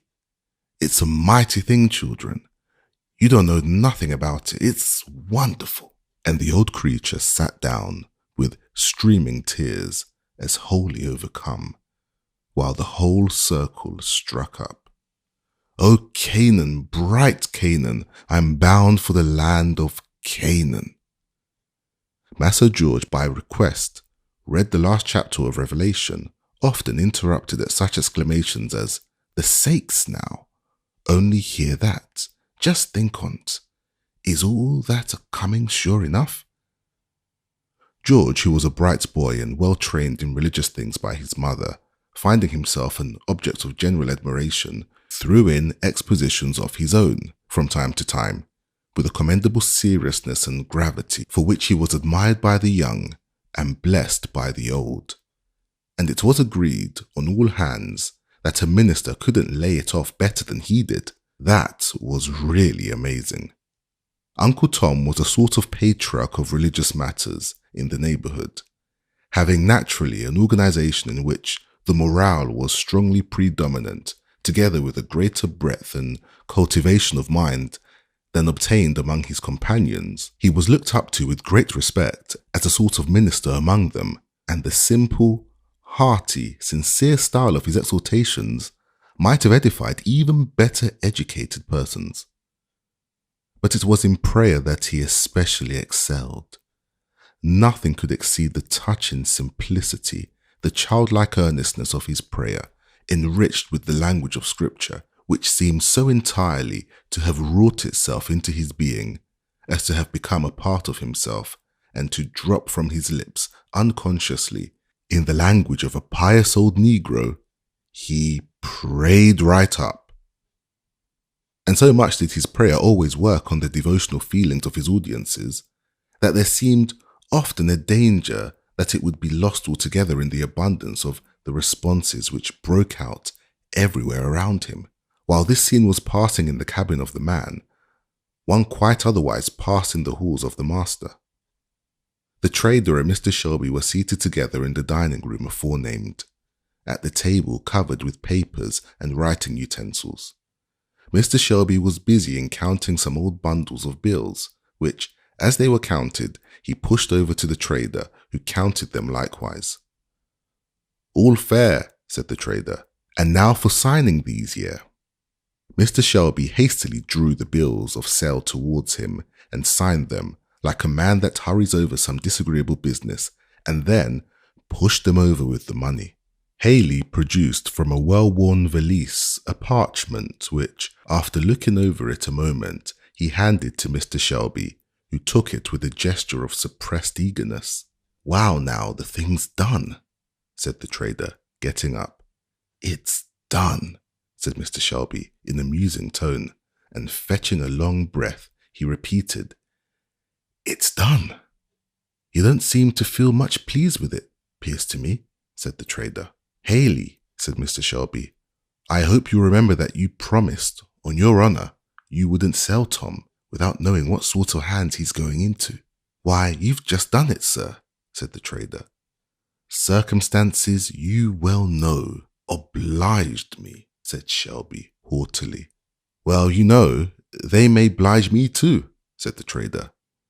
"Howsomever, I'll do the very best I can in getting Tom a good berth. As to my treating on him bad, you needn't be a grain afeard. If there's anything that I thank the Lord for, is that I'm never no ways cruel."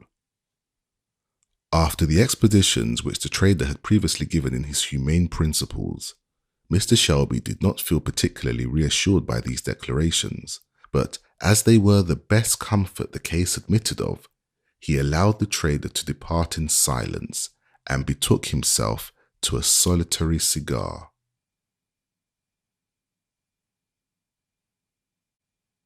Chapter 5. Showing the feelings of living property on changing owners.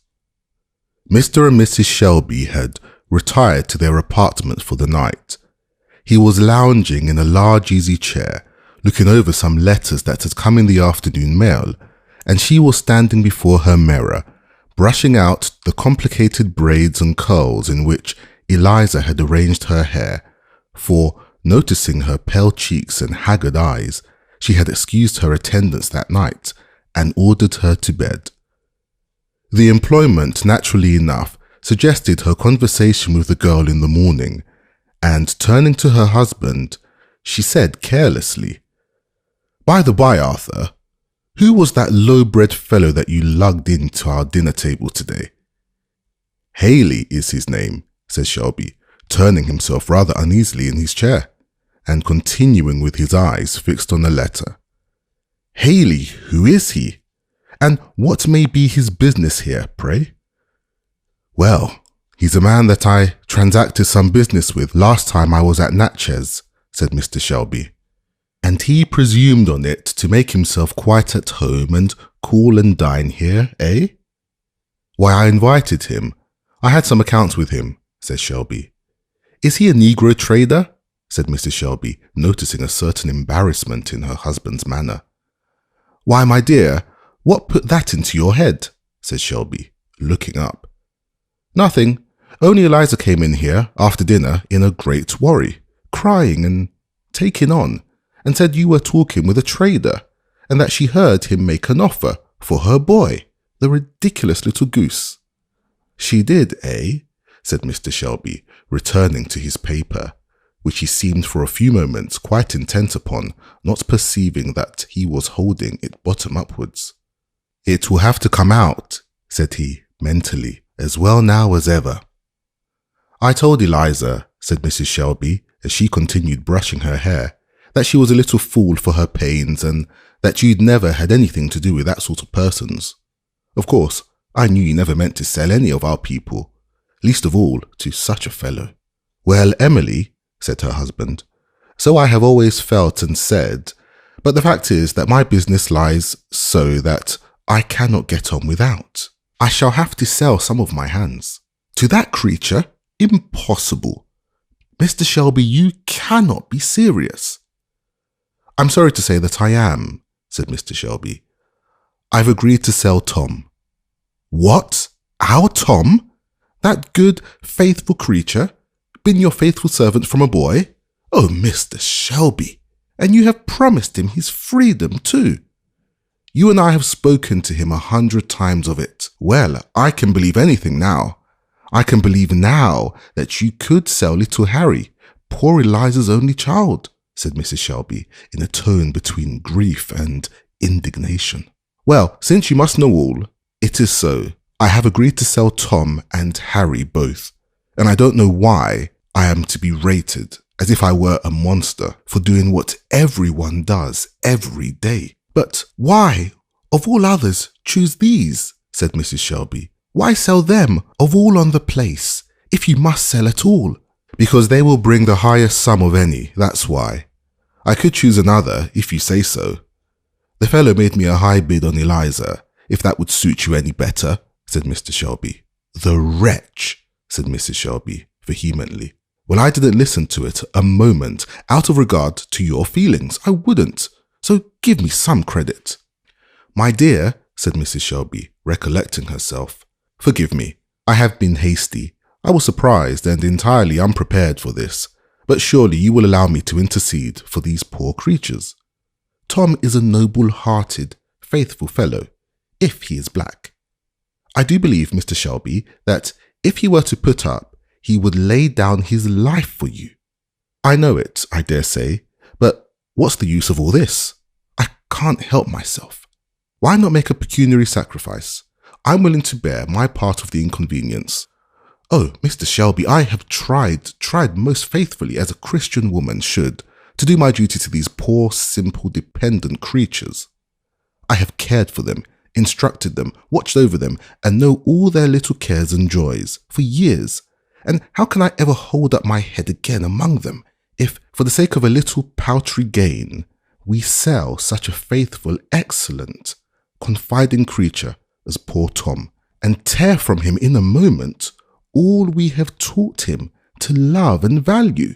I have taught them the duties of the family, of parent and child, and husband and wife, and how can I bear to have this open acknowledgement that we care for no tie, no duty, no relation, however sacred, compared with money?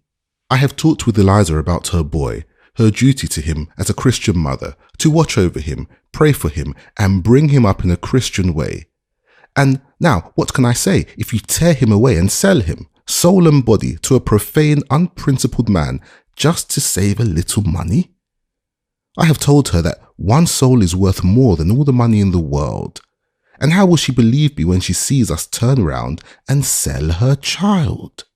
Sell him, perhaps, to certain ruin of body and soul.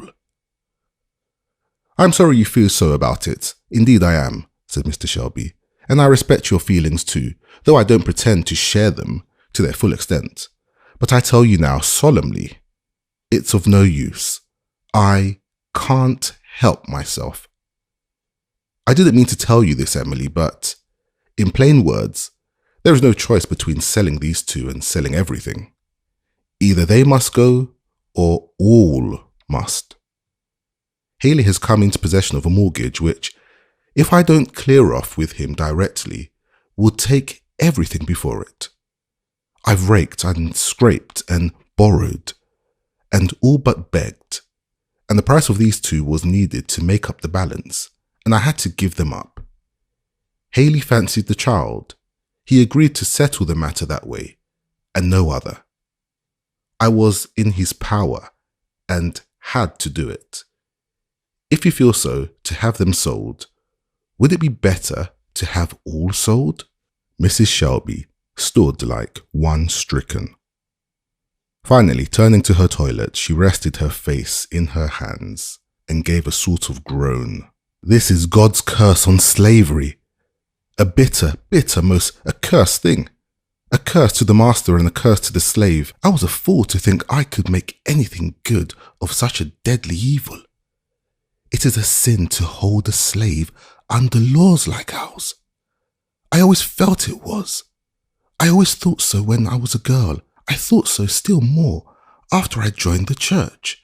But I thought I could gild over it.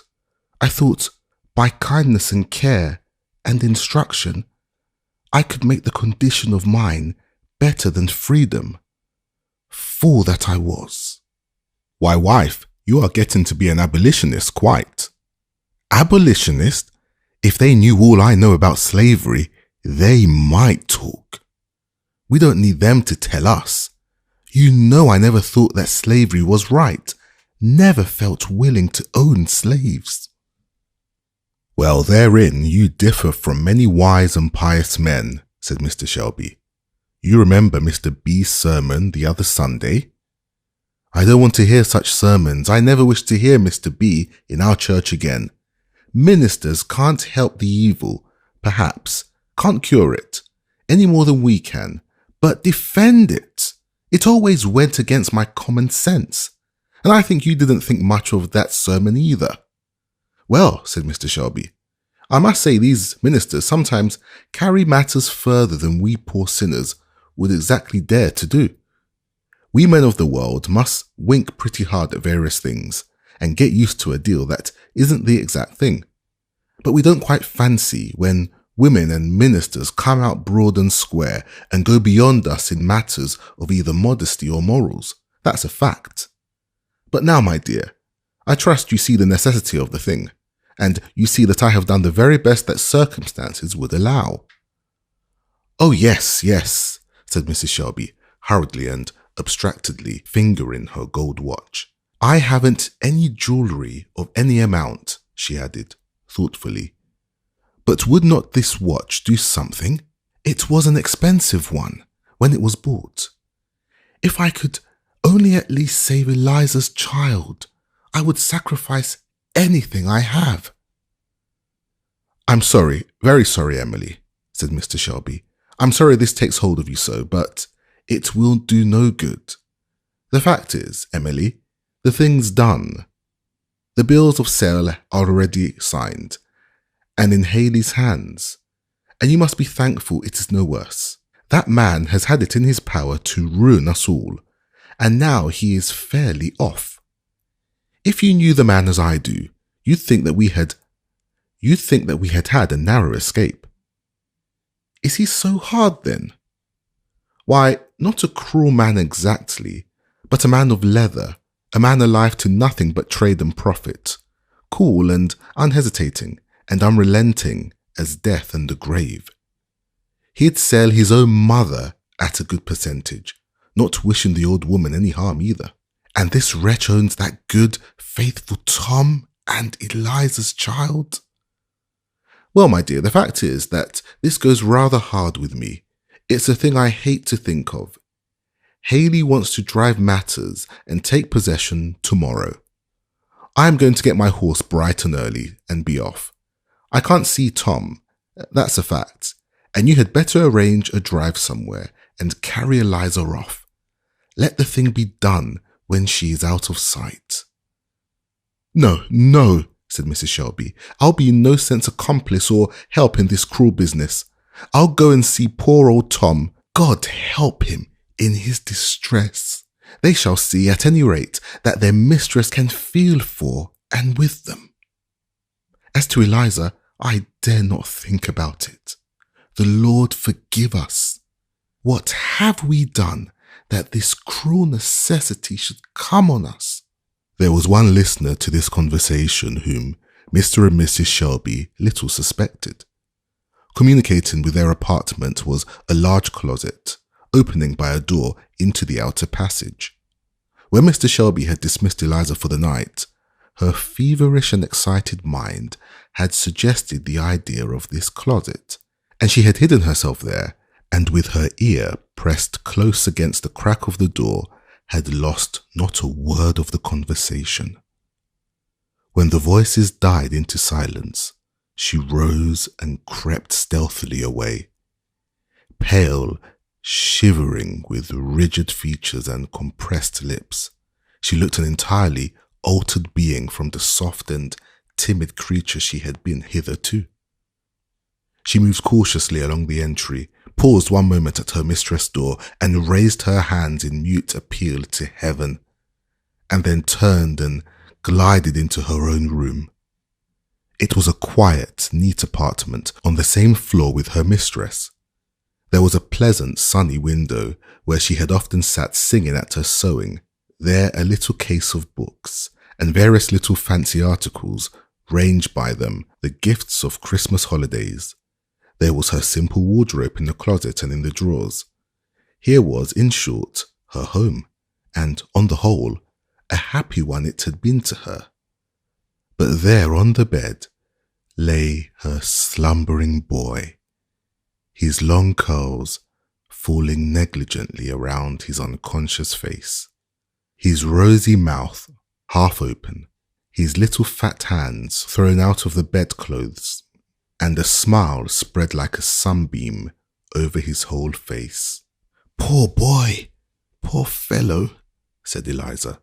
"They have sold you, but your mother will save you yet." No tear dropped over that pillow. In such straits as these, the heart has no tears to give. It drops only blood, bleeding itself away in silence. She took a piece of paper and pencil and wrote hastily. "Oh, Mrs., dear Mrs., don't think me ungrateful. Don't think hard of me anyway. I heard all you and Master said tonight. I am going to try to save my boy. You will not blame me. God bless and reward you for all your kindness." Hastily folding and directing this, she went to a drawer and made up a little package of clothing for the boy, which she tied with a handkerchief firmly round her waist, and so fond of his mother's remembrance that, even in the terrors of that hour, she did not forget to put in the little package one or two of his favourite toys, reserving a gaily painted parrot to amuse him when she should be called on to awaken him. It was some trouble to arouse the little sleeper, but after some effort, he sat up and was playing with his bird while his mother was putting on her bonnet and shawl. "Where are you going, mother?" said he, as he drew near the bed with his little coat and cap. His mother drew near and looked so earnestly into his eyes that he once divined that something unusual was the matter. "Hush, Harry," she said. "Mustn't speak loud, or they will hear us. A wicked man was coming to take little Harry away from his mother and carry him way off in the dark. But mother won't let him. She's going to put on her little boy's cap and coat and run off with him, so the ugly man can't catch him." Saying these words, she had tied and buttoned on her child's simple outfit, and taking him in her arms, she whispered to him to be very still, and opening a door in her room which led to the outer veranda, she glided noiselessly out. It was a sparkling, frosty, starlit night, and the mother wrapped the shawl close around her child as, perfectly quiet with vague terror, he clung round her neck. Old Bruno, a great Newfoundland, who slept at the end of the porch, rose with a low growl as she came near.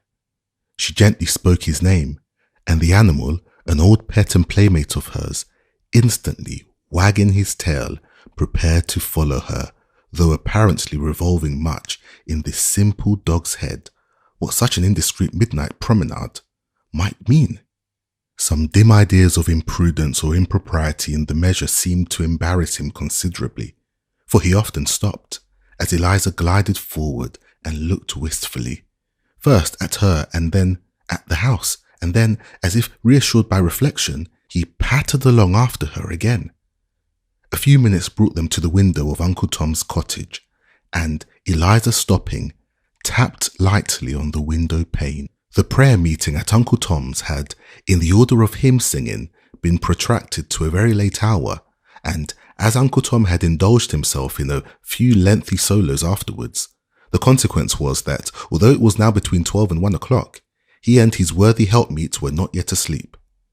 "Good Lord, what's that?" said Aunt Chloe, starting up and hastily drawing the curtain. "My sakes alive, if it ain't Lizzie! Get on your clothes, old man, quick. There's old Bruno too a-pawing round.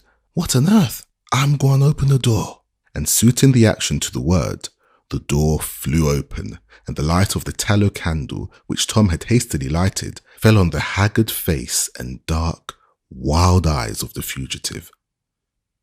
"Lord bless you, I'm scared to look at you, Lizzie. Are you tuck sick or what's come over you?" "I'm running away, Uncle Tom and Aunt Chloe. Carrying off my child. Massa sold him." "Sold him?" echoed both, lifting up their hands in dismay. "Yes, sold him," said Eliza, firmly.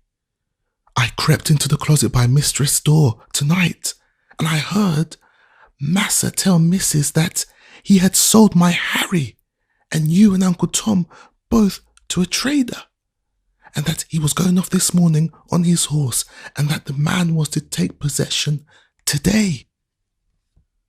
Tom had stood during this speech with his hands raised and his eyes dilated, like a man in a dream.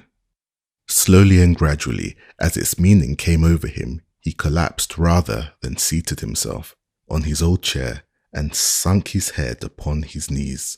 "The good Lord have pity on us," said Aunt Chloe. "Oh, it don't seem as if it was true. What has he done that Massa should sell him?" "He hasn't done anything. It isn't for that. Massa doesn't want to sell, and Mrs., she's always good. I heard her plead and beg for us, but he told her 'twas no use, that he was in this man's debts, and that this man had got the power over him, and that if he didn't pay him off clear, it would end in his having to sell the place and all the people and move off. Yes, I heard him say that there was no choice between selling these two and selling all. The man was driving him so hard.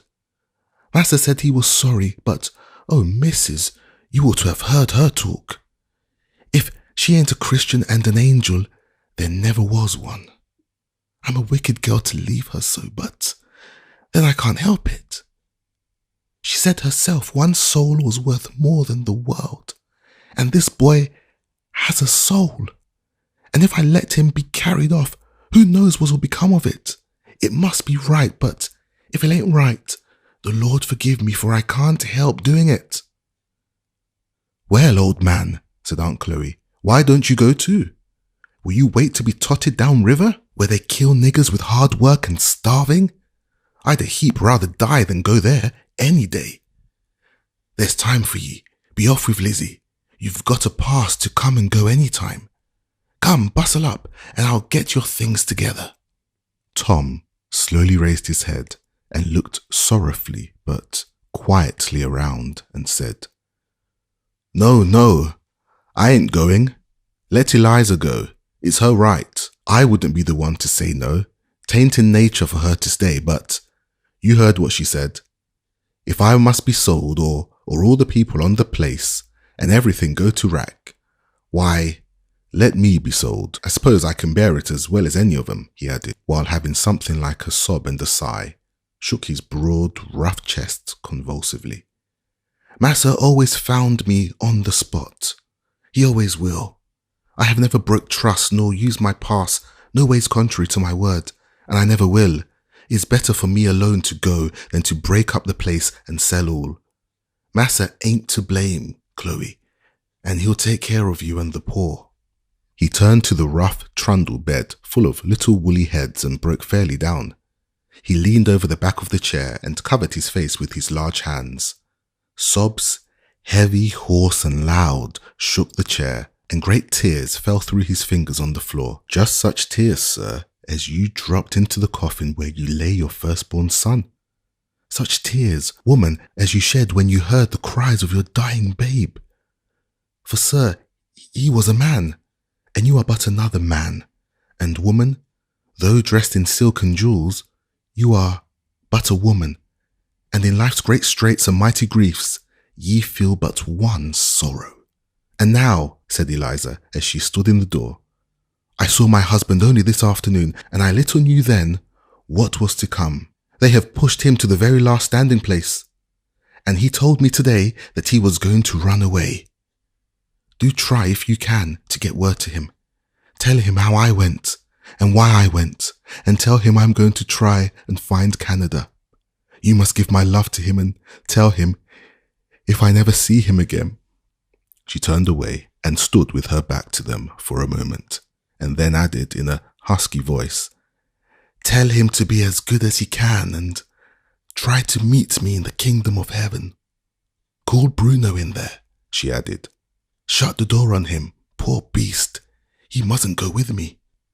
A few last words and tears, a few simple adieus and blessings, and clasping her wonderful and affrighted child in her arms, she glided noiselessly away.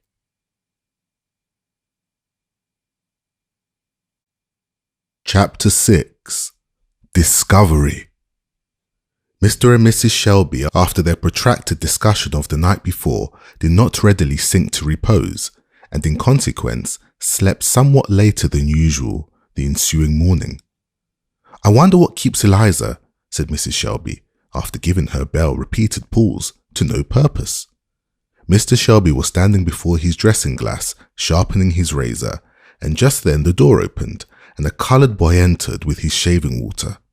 Andy, said his mistress, step to Eliza's door and tell her I have rung for her 3 times.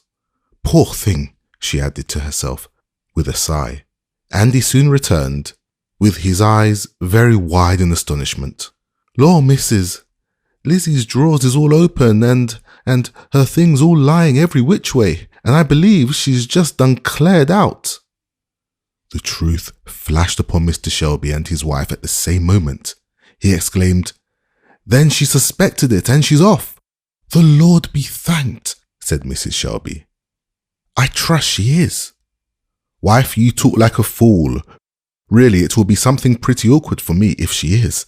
Haley saw that I hesitated about selling this child, and he'll think I connived at it to get him out of the way. It touches my honour. And Mr. Shelby left the room hastily. There was a great running and ejaculating and opening and shutting of doors, an appearance of faces in all shades of colour in different places for about a quarter of an hour. One person only, who might have shed some light on the matter, was entirely silent, and that was the head cook, Aunt Chloe. Silently and with a heavy cloud settled down over her once joyous face, she proceeded making out her breakfast biscuits, as if she heard and saw nothing of the excitement around her. Very soon, about a dozen young imps were roosting like so many crows on the veranda railings, each one determined to be the first one to apprise the strange masser of his ill luck. He'll be real mad, I'll be bound, said Andy. Won't he swear? Said little black Jake. Yes, for he does swear, said woolly-headed Mandy. I heard him yesterday at dinner. I heard all about it then, 'cause I got into the closet where Mrs. keeps the great jugs, and I heard every word.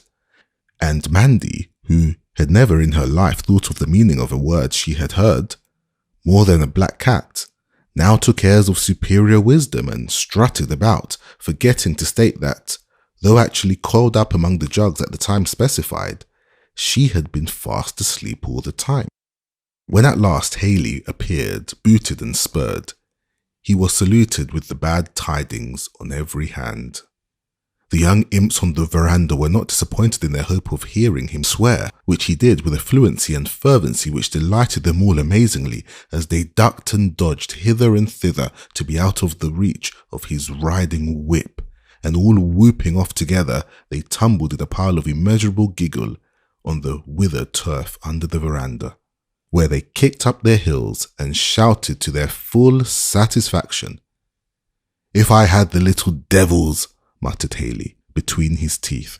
But you ain't got them, said Andy with a triumphant flourish and making a string of indescribable mouths at the unfortunate trader's back when he was fairly beyond hearing.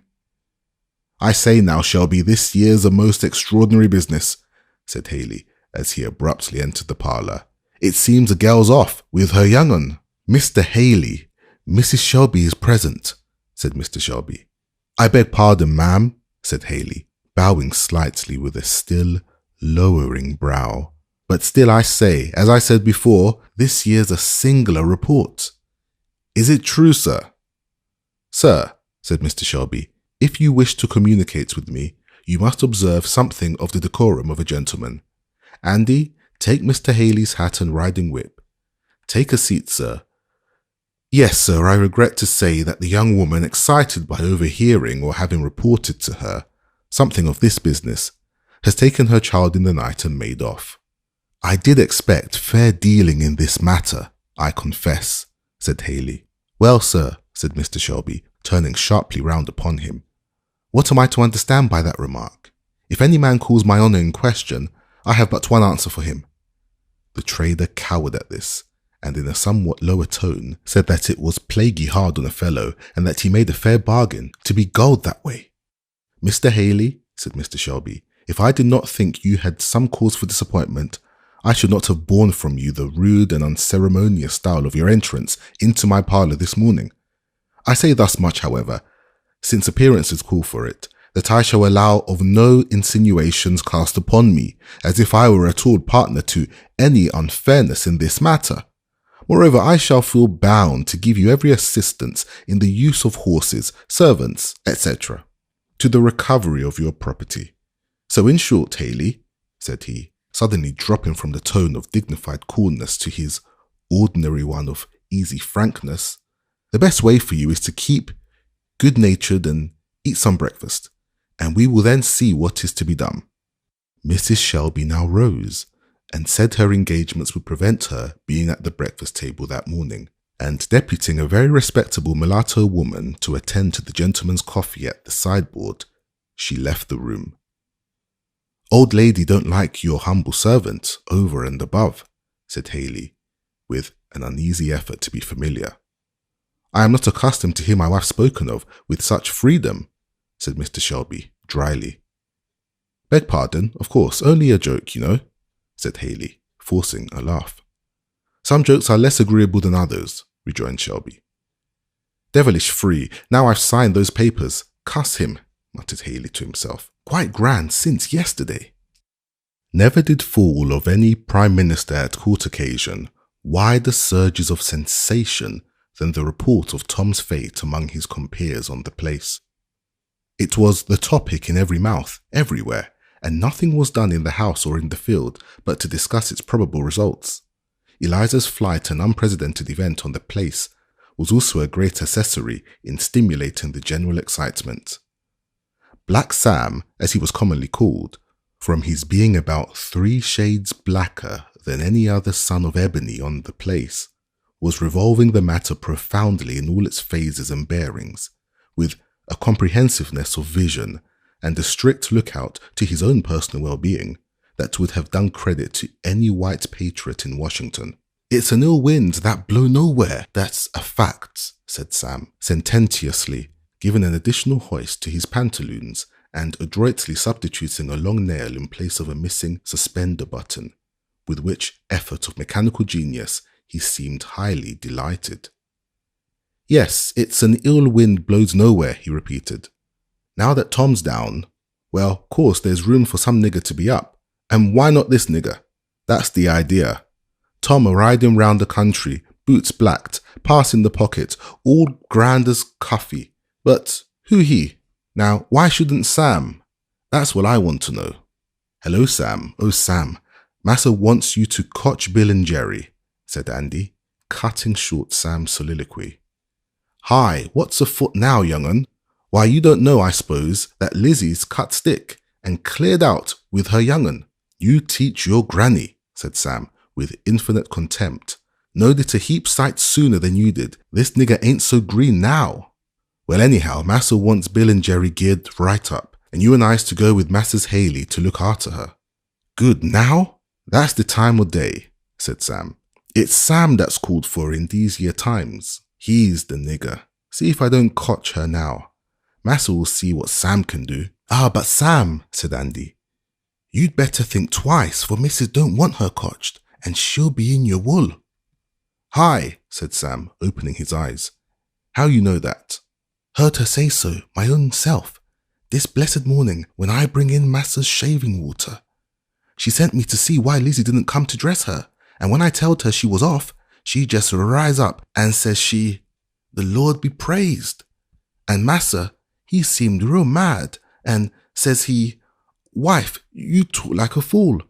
But law, she'll bring him to. I knows well enough how that'll be. It's always best to stand Mrs. side defence, now I tell ya. Black Sam, upon this, scratched his woolly pate, which, if it did not contain very profound wisdom, still contained a great deal of particular species, much in demand among politicians of all complexions and countries, and vulgarly denominated knowing which side of the bread is buttered.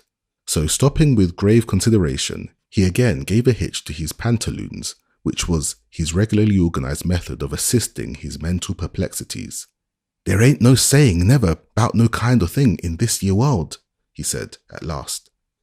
Sam spoke like a philosopher, emphasizing this as if he had a large experience in different sorts of worlds, and therefore had come to his conclusions advisedly. Now, sartain, I'd have said that Mrs. would scour the varsal world after Lizzie, added Sam, thoughtfully. So she would, said Andy, but you can't see through a black ladder, you black nigger. Mrs. don't want this, your massa, Haley, to get Lizzie's boy. That's the go. Hi, said Sam, with an indescribable intonation, known only to those who have heard it among the Negroes. And I tell you more and all, said Andy. I specs you'd better be making tracks for them horses. Mighty sudden too, for I heard Mrs. queering after ya, so you've stood fooling long enough. Sam, upon this, began to bestir himself in real earnest, and after a while appeared bearing down gloriously toward the house, with Bill and Jerry in a full canter, and adroitly throwing himself off before they had any idea of stopping. He brought them up alongside of the horse post like a tornado. Haley's horse, which was a skittish young colt, winced and bounced and pulled hard at his halter. Ho, ho, said Sam.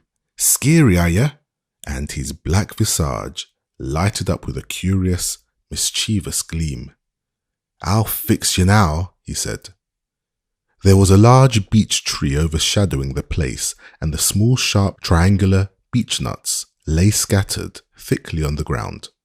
With one of these in his fingers, Sam approached the colt, stroked and patted, and seemed apparently busy in soothing his agitation.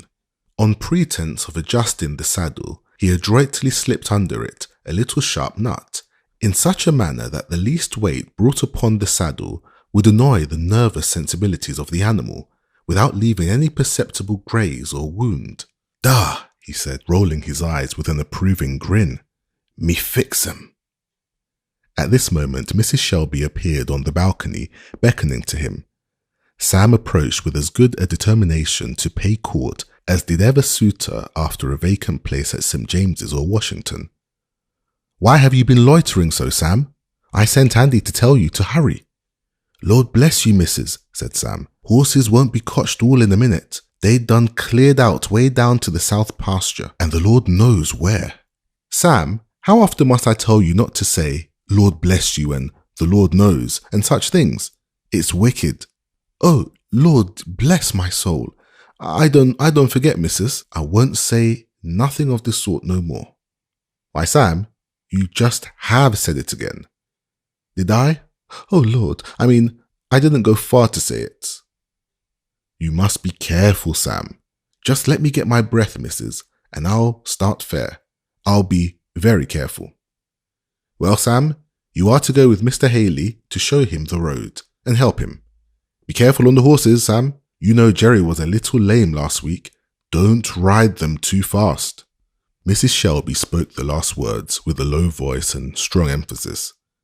"Let this child alone for that," said Sam, rolling up his eyes with a volume of meaning. "Lord knows I didn't say that," said he, suddenly catching his breath with a ludicrous flourish of apprehension which made his mistress laugh spite of herself.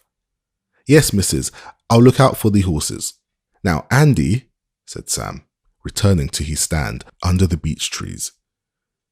You see, I wouldn't be at all surprised if that our gentleman's critter should give a fling by and by when he comes to be getting up.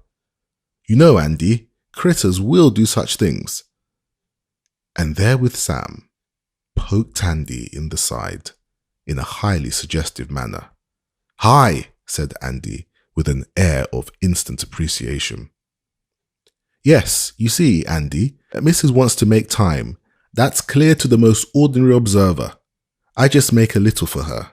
Now, you see, get all your horses loose round this year lot and down to the wood there, and I spec Massa won't be off in a hurry. Andy grinned. You see, said Sam, you see, Andy, if any such thing should happen as that Massa's Haley's horse should begin to act contrary and cut up, you and I just let's go to help him, and we'll help him, oh yes. And Sam and Andy laid their heads back on their shoulders and broke into a low, immoderate laugh, snapping their fingers and flourishing their heels with exquisite delight. At this instant, Haley appeared on the veranda, somewhat mollified by certain cups of very good coffee. He came out smiling and talking in intolerably restored humour, Sam and Andy clawing for certain fragmentary palm leaves, which they were in the habit of considering as hats, flew to the horse posts to be ready to help Massa. Sam's palm leaf had been ingeniously disentangled from all pretensions to braid as respects its brim, and the slivers starting apart and standing upright gave it a blazing air of freedom and defiance quite equal to that of any veggie chef, while the whole brim of Andy's being departed bodily, he rapped the crown on his head with a dexterous thump and looked about well pleased, as if to say, "Who says I haven't got a hat?" "Well, boys," said Haley, "look alive now. We must lose no time." "Not a bit of him, Massa," said Sam, putting Haley's rein in his hand and holding his stirrup, while Andy was untying the other two horses. The instant Haley touched the saddle, the mettlesome creature bounded from the earth with a sudden spring that threw his master sprawling some feet off on the soft, dry turf. Sam, with frantic ejaculations, made a dive at the reins, but only succeeded in brushing the blazing palm leaf aforenamed into the horse's eyes, which by no means tended to allay the confusion of his nerves. So with great vehemence, he overturned Sam, and, giving 2 or 3 contemptuous snorts, flourished his heels vigorously in the air, and was soon prancing away towards the lower end of the lawn, followed by Bill and Jerry, whom Andy had not failed to let loose, according to the contract, speeding them off with various direful ejaculations. And now ensued the miscellaneous scene of confusion. Sam and Andy ran and shouted, dogs barked here and there, and Mark, Mose, Mandy, Fanny, and all the smaller specimens on the place, both male and female, raced, clapped hands, whooped, and shouted with outrageous officiousness and untiring zeal. Haley's horse, which was a white one and very fleet and spirited, appeared to enter into the spirit of the scene with great gusto, and having for his coursing ground a lawn of nearly half a mile in extent, gently sloping down on every side into indefinite woodland, he appeared to take infinite delight in seeing how near he could allow his pursuers to approach him, and then, when within a hand's breadth, whisk off with a start and a snort, like a mischievous beast as he was, and career far down into some alley of the woodlot. Nothing was further from Sam's mind than to have any one of the troop taken until such season as should seem to him most befitting, and the exertions that he made were certainly most heroic. Like the sword of Coeur de Lion, which always blazed in the front and thickest of the battle, Sam's palm leaf was to be seen everywhere when there was the least danger that a horse could be caught. There he would bear down, full tilt, shouting, "Now for it! Cotch him! Cotch him!" in a way that would set everything to indiscriminate rout in a moment. Haley ran up and down and cursed and swore and stamped miscellaneously.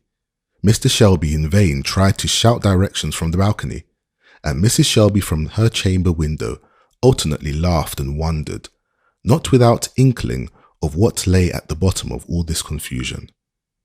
At last, about 12 o'clock, Sam appeared triumphant, mounted on with Jerry, with Haley's horse by his side, reeking with sweat, but with flashing eyes and dilated nostrils, showing that the spirit of freedom had not yet entirely subsided.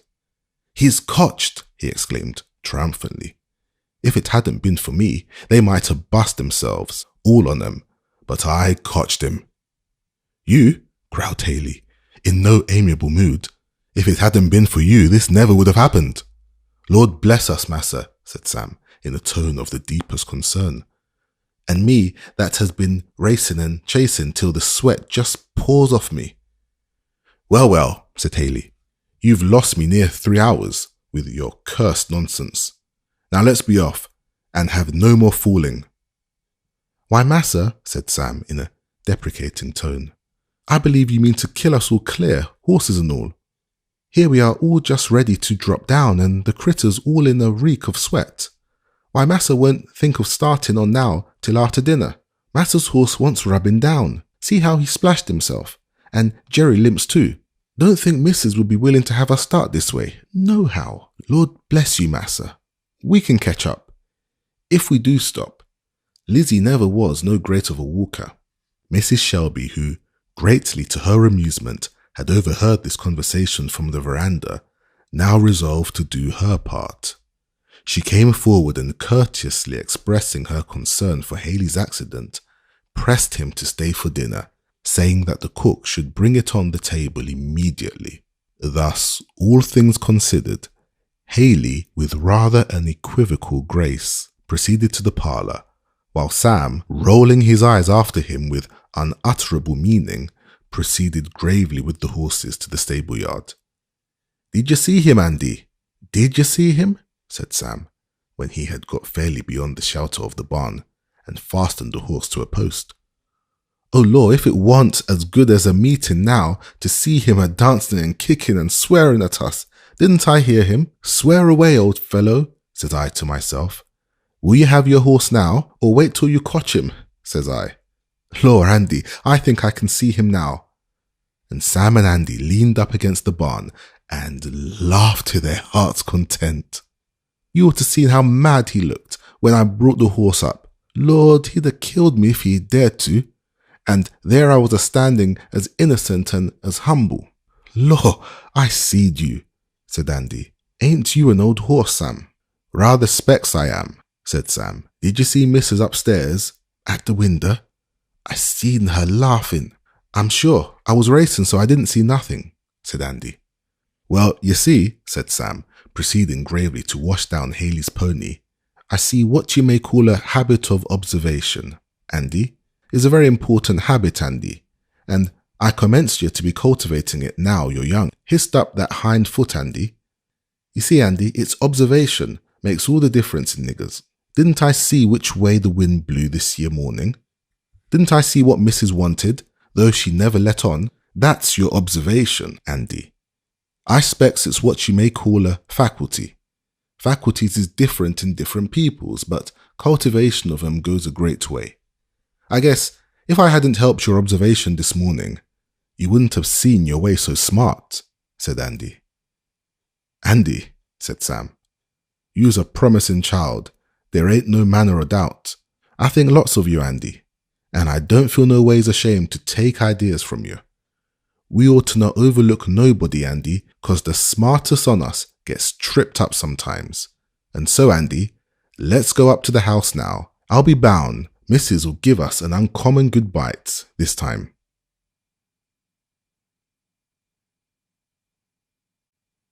Chapter 7. The Mother's Struggle.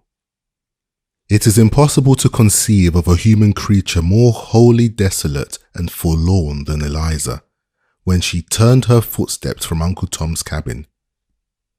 Her husband's suffering and dangers, and the danger of her child, all blended in her mind with a confused and stunning sense of the risk she was running, in leaving the only home she had ever known and cutting loose from the protection of a friend whom she loved and revered. Then there was the parting from every familiar object, the place where she had grown up, the trees under which she had played, the groves where she had walked many an evening in happier days by the side of her young husband.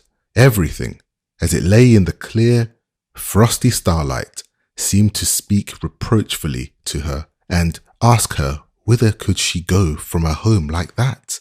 And stronger than all was maternal love, wrought into a paroxysm of frenzy by the near approach of a fearful danger. Her boy was old enough to have walked by her side, and in an indifferent case, she would only have led him by the hand. But now the bare thought of putting him out of her arms made her shudder, and she strained him to her bosom with a convulsive grasp as she went rapidly forward. The frosty ground creaked beneath her feet, and she trembled at the sound. Every quaking leaf and fluttering shadow sent the blood backward to her heart and quickened her footsteps. She wondered within herself at the strength that seemed to become upon her, for she felt the weight of her boy as if it had been a feather, and every flutter of fear seemed to increase the supernatural power that bore on her, while from her pale lips burst forth in infrequent ejaculations the prayer to a friend above, "Lord, help! Lord, save me!" If it were your Harry, mother, or your Willie that were going to be torn from you by a brutal trader tomorrow morning, if you had seen the man and heard that the papers were signed and delivered, and you had only from 12 o'clock till morning to make good your escape, how fast could you walk? How many miles would you make in those few brief hours, with the darling at your bosom, the little sleepyhead on your shoulder, the small soft arms trustingly holding onto your neck? For the child slept. At first the novelty and alarm kept him waking, but his mother so hurriedly repressed every breath or sound, and so assured him that if he were only still, she would certainly save him, that he clung quietly round her neck, only asking as he found himself sinking to sleep, "Mother, I don't need to keep awake, do I?" "No, my darling, asleep if you want to." "But mother, if I do get asleep, you won't let him get me?" "No, so may God help me," said his mother, with a paler cheek and a brighter light in her large, dark eyes. "You're sure, ain't you, mother?" "Yes, sure," said the mother in a voice that startled herself, for it seemed to her to come from a spirit within that was no part of her, and the boy dropped his little weary head on her shoulder and was soon asleep. How the touch of those warm arms, the gentle breathings that came in her neck, seemed to add fire and spirit to her movements. It seemed to her as if strength poured into her in electric streams from every gentle touch and movement of the sleeping, confiding child. Sublime is the dominion of the mind over the body, that, for a time, can make flesh and nerve impregnable and string the sinews like steel, so that the weak become so mighty. The boundaries of the farm, the grove, the woodlot passed by her dizzily as she walked on, and still she went, leaving one familiar object after another, slacking not, pausing not, till reddening daylight found her many a long mile from all traces of any familiar objects upon the open highway. She had often been, with her mistress, to visit some connections in the little village of so-and-so, not far from the Ohio River, and knew the road well.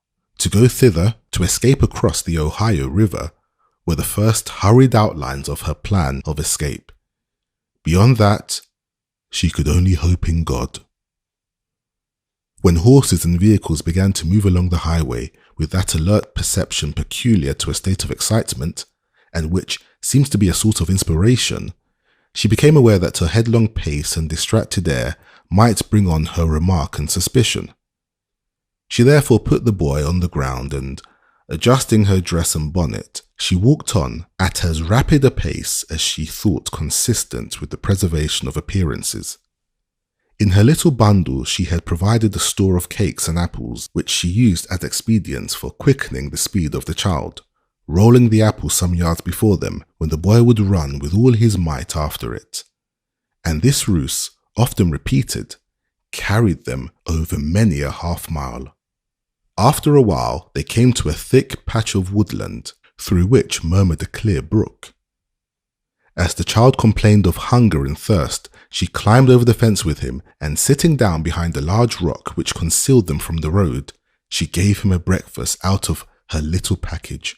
The boy wondered and grieved that she could not eat, and when putting his arms round her neck, he tried to wedge some of his cake into her mouth. It seemed to her that the rising in her throat would choke her. "No, no, Harry, darling. Mother can't eat till you are safe. We must go on till we come to the river." And she hurried again into the road, and again constrained herself to walk regularly and composedly forward. She was many miles past any neighbourhood where she was personally known. If she should chance to meet any who knew her, she reflected that the well-known kindness of the family would be of itself a blind to suspicion, as making it an unlikely supposition that she could be a fugitive. As she was also so white as not to be known as of coloured lineage without a critical survey, and her child was white also, it was much easier for her to pass on unsuspected. On this presumption, she stopped at noon at a neat farmhouse to rest herself and buy some dinner for her child and self, for, as the danger decreased with the distance, the supernatural tension of the nervous system lessened, and she found herself both weary and hungry.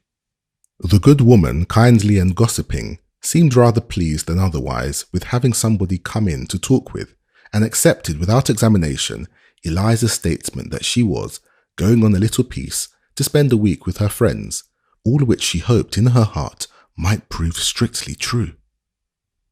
An hour before sunset she entered the village of so-and-so by the Ohio River, weary and footsore, but still strong in heart. Her first glance was at the river, which lay like Jordan between her and the Canaan of liberty on the other side. It was now early spring, and the river was swollen and turbulent. Great cakes of floating ice were swinging heavily to and fro in the turbid waters. Owing to the peculiar form of the shore on the Kentucky side, the land bending far out into the water, the ice had been lodged and detained in great quantities, and the narrow channel which swept round the bend was full of ice, piled one cake over another, thus forming a temporary barrier to the descending ice, which lodged and formed a great, undulating raft, filling up the whole river and extending almost to the Kentucky shore. Eliza stood for a moment, contemplating this unfavourable aspect of things, which she saw at once must prevent the usual ferryboat from running, and then turned into a small public house on the bank to make a few inquiries. The hostess, who was busy in various fizzing and stewing operations over the fire, preparatory to the evening meal, stopped with a fork in her hand as Eliza's sweet and plaintive voice arrested her. "What is it?" she said. "Isn't there a ferry or boat that takes people over to so-and-so now?" she said.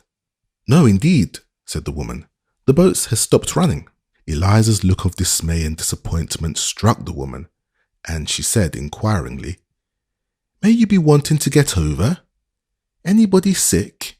You seem mighty anxious." "I've got a child that's very dangerous," said Eliza. "I never heard of it till last night, and I've walked quite a piece today in hopes to get to the ferry." "Well, now that's unlucky," said the woman, whose motherly sympathies were much aroused. "I'm really concerned for ye. Solomon," she called from the window towards a small back building. A man in leather apron and very dirty hands appeared at the door. "I say, Sol," said the woman, "is that our man going to tote them barrels over tonight?" "He said he should try, if it was any way prudent," said the man. "There's a man apiece down there that's going over with some truck this evening. If he jurs to, he'll be in here to supper tonight, So you'd better sit down and wait. That's a sweet little fellow, added the woman, offering a cake. But the child, wholly exhausted, cried with weariness. Poor fellow, he isn't used to walking, and I've hurried him on so, said Eliza. Well, take him into this room, said the woman, opening into a small bedroom where stood a comfortable bed. Eliza laid the weary boy upon it and held his hands in hers till he was fast asleep. For her there was no rest. As a fire in her bones, the thought of the pursuer urged her on, and she gazed with longing eyes on the sullen, surging waters that lay between her and liberty. Here we must take our leave of her for the present, to follow the course of her pursuers. Though Mrs. Shelby had promised that the dinner should be hurried on table, yet it was soon seen, as the thing has often been seen before, that it required more than one to make a bargain. So, although the order was fairly given out in Haley's hearing, and carried to Aunt Chloe by at least half a dozen juvenile messengers, that dignitary only gave certain very gruff snorts and tosses of her head, and went on with every operation in an unusually leisurely and circumstantial manner. For some singular reason, an impression seemed to reign among the servants generally that Mrs. would not be particularly disobliged by delay, and it was wonderful what a number of counter-accidents occurred constantly to retard the course of things.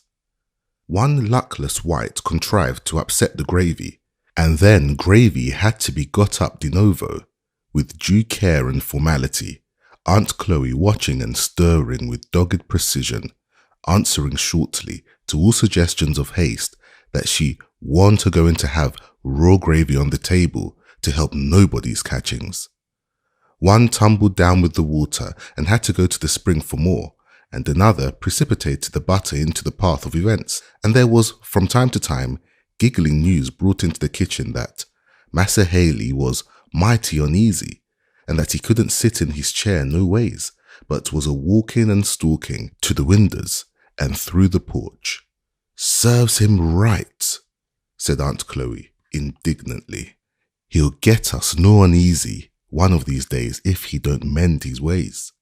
His master will be sending for him, and then see how he'll look.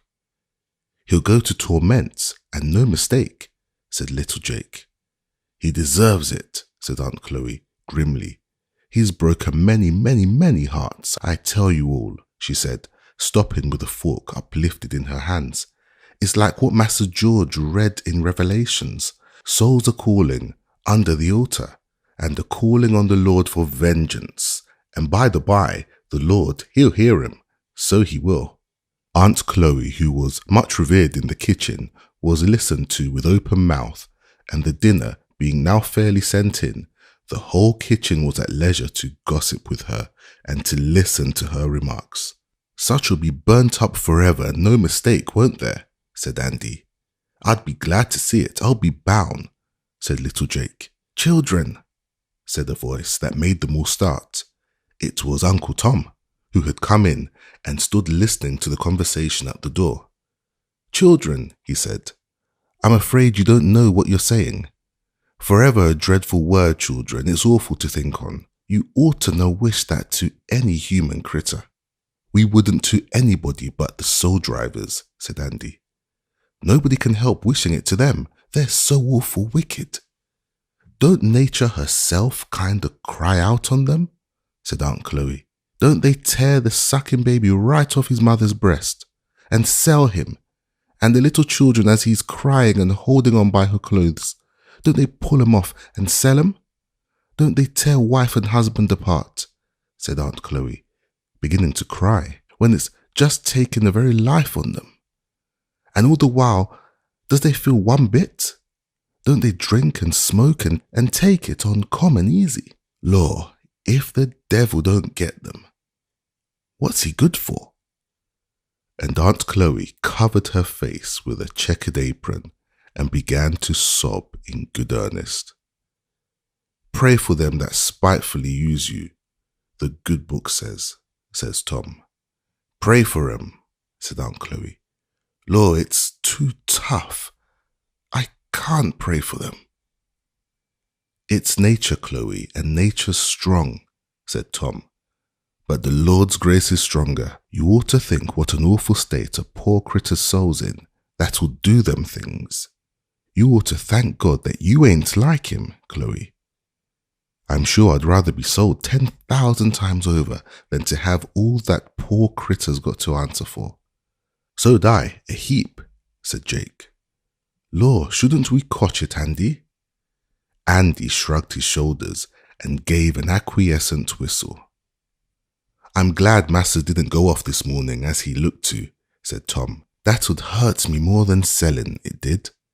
Maybe it might have been natural for him, but it would have come desperately hard on me, as has known him from a baby. But I've seen Massa, and I begin to feel sort of reconciled to the Lord's will now. Massa couldn't help himself. He did right. But I'm afraid things will be kind of going to rack. When I'm gone, Massa can't be expected to be prying around everywhere, as I've done, keeping up all the ends. The boys all means well, but they's powerful careless. That troubles me." The bell here rang, and Tom was summoned to the parlour. "Tom," said his master kindly, "I want you to notice that I give this gentleman bonds to forfeit $1,000 if you are not on the spot when he wants you. He's going today to look after his other business, and you can have the day to yourself. Go anywhere you like, boy." "Thank you, Massa," said Tom. "And mind yourself," said the trader, "and don't come it over your master with any of your nigger tricks, for I'll take every cent out of him if you ain't there. If he'd hear me, he wouldn't trust any of you, slippery as eels." "Massa," said Tom, and he stood very straight. "I was just 8 years old when old missus puts you into my arms, and you wasn't a year old. There," says she. "Tom, that's to be your young Massa. Take good care of him," says she. "And now I just ask you, Massa, have I ever broke word to you or gone contrary to you, especially since I was a Christian?" Mr. Shelby was fairly overcome, and the tears rose into his eyes. "My good boy," said he, "the Lord knows you say but the truth, and if I was able to help it, all the world shouldn't buy you." "And sure, as I am a Christian woman," said Mrs. Shelby, "you shall be redeemed as soon as I can any way bring together means. Sir," she said to Haley, "take good account of who you sell him to, and let me know." "Law, yes, for that matter," said the trader. "I may bring him up in a year, not much the worse for wear, and trade him back." "I'll trade with you then, and make it for your advantage," said Mrs. Shelby. "Of course," said the trader, "all's equal with me. Lives trade them up as down, so I does a good business. All I want is a living, you know, ma'am. That's all any of us want, I suppose." Mr. and Mrs. Shelby both felt annoyed and degraded by the familiar imprudence of the trader, and yet both saw the absolute necessity of putting a constraint on their feelings. The more hopelessly sordid and insensible he appeared, the greater became Mrs. Shelby's dread of his succeeding in recapturing Eliza and her child. And of course, the greater her motive for detaining him by every female artifice. She therefore graciously smiled, assented, chatted familiarly, and did all she could to make time pass imperceptibly. At 2 o'clock, Sam and Andy brought the horses up to the posts, apparently greatly refreshed and invigorated by the scamper of the morning. Sam was there, new oiled from dinner, with an abundance of zealous and ready officiousness. As Haley approached, he was boasting in flourishing style to Andy of the evident and imminent success of the operation, now that he had fairly come to it. "Your master, I supposed, don't keep no dogs," said Haley thoughtfully as he prepared to mount. "Heaps on 'em," said Sam triumphantly. "There's Bruno. He is a roarer, and beside that, about every nigger of us keeps a pup of some nature or other." "Puh," said Haley, and he said something else too with regard to the said dogs, at which Sam muttered, "I don't see no use cussing on them, no way." "But your master don't keep no dogs. I pretty much know he don't, for tracking out niggers." Sam knew exactly what he meant, but he kept on a look of earnest and desperate simplicity.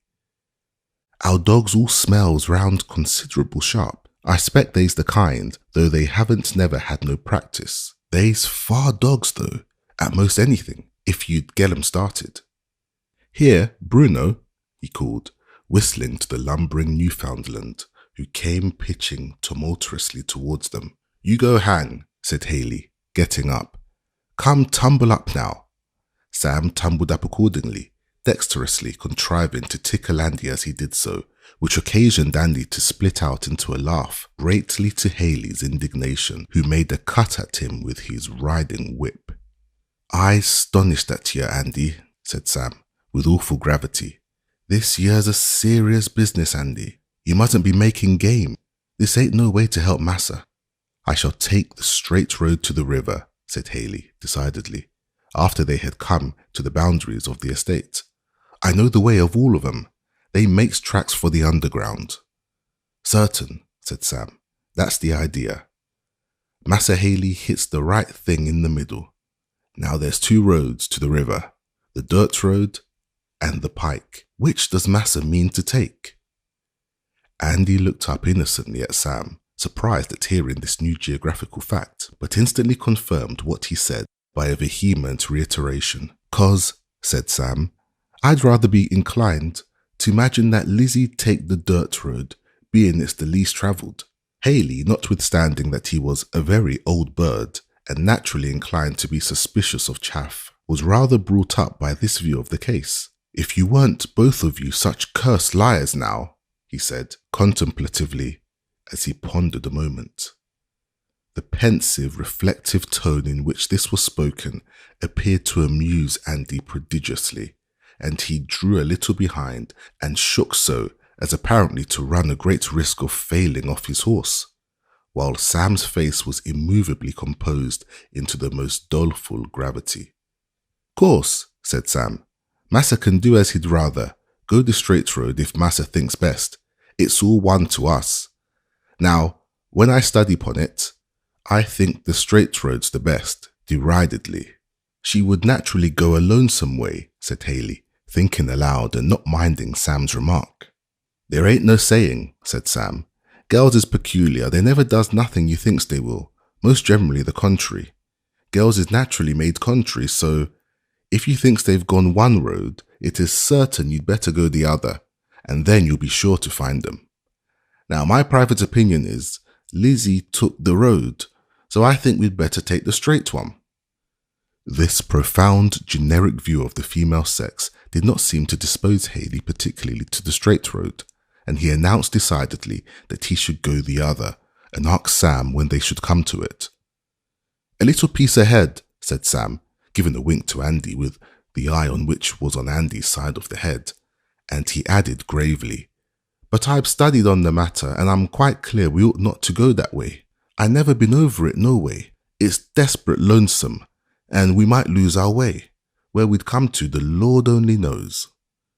"Nevertheless," said Haley, "I shall go that way. Now think on it. I think I heard them tell that road was all fenced up and down by the creek, and there, ain't it, Andy?" Andy wasn't certain.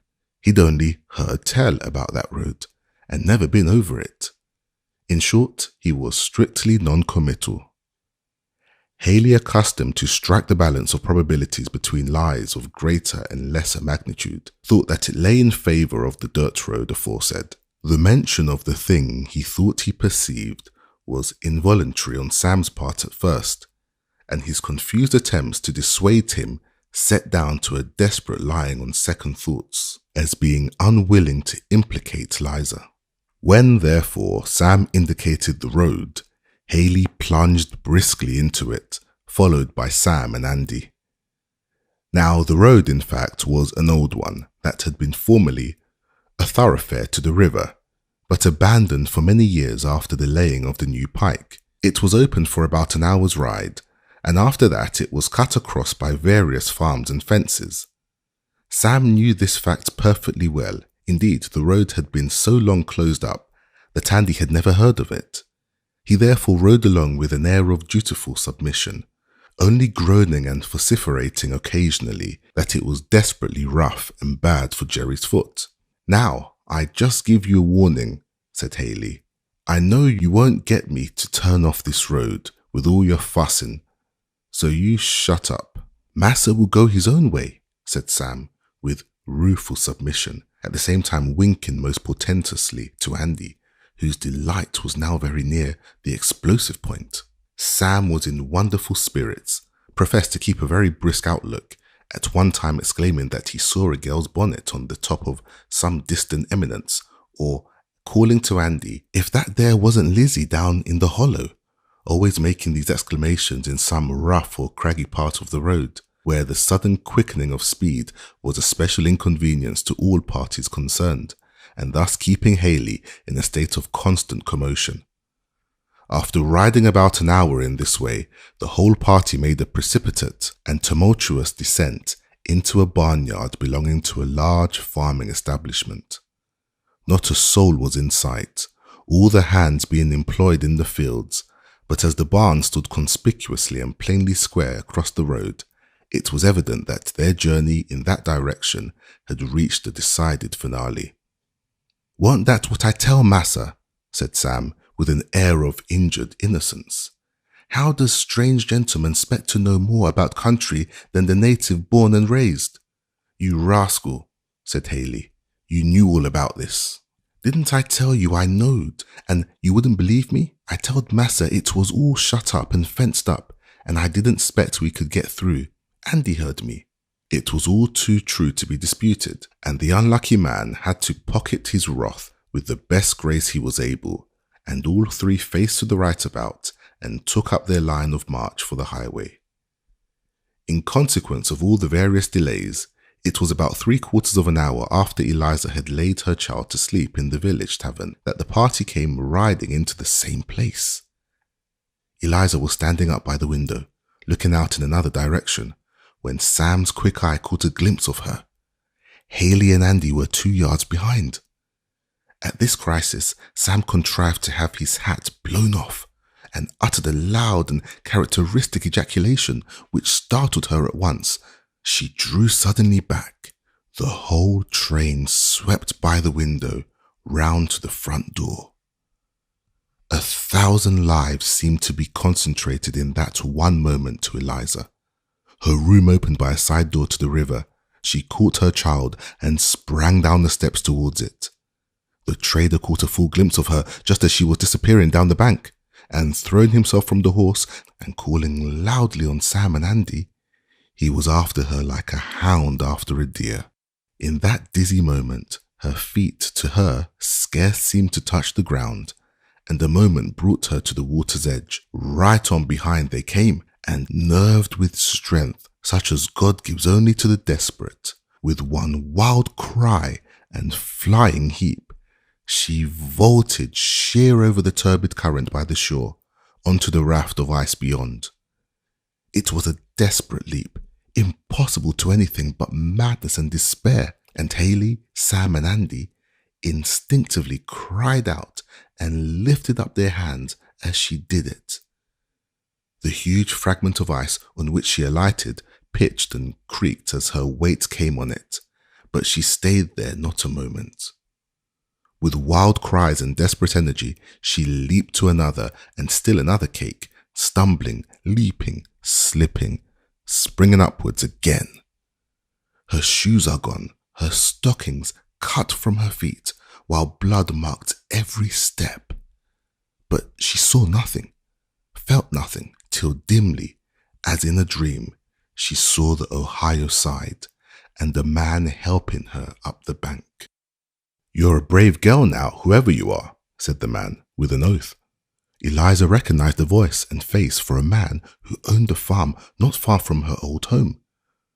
"Oh, Mr. Symes, save me, do hide me," said Eliza. "Why, what's this?" said the man. "Why, if it ain't Shelby's girl. My child, this boy, he'd sold him. There is his massa," said she, pointing on the Kentucky shore. "Oh, Mr. Symes, you've got a little boy." "So I have," said the man, as he roughly but kindly drew her up the steep bank. Besides, you're a right brave girl. I like grit wherever I see it. When they had gained the top of the bank, the man paused. I'll be glad to do something for you, said he, but then there's nowhere I could take ye.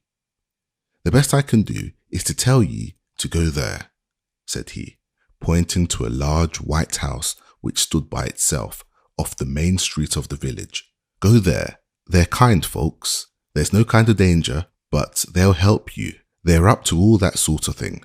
The Lord bless you, said Eliza, earnestly. No occasion in the world, said the man. What I've done is of no account. And oh, surely, sir, you won't tell anyone. Go to thunder, gal.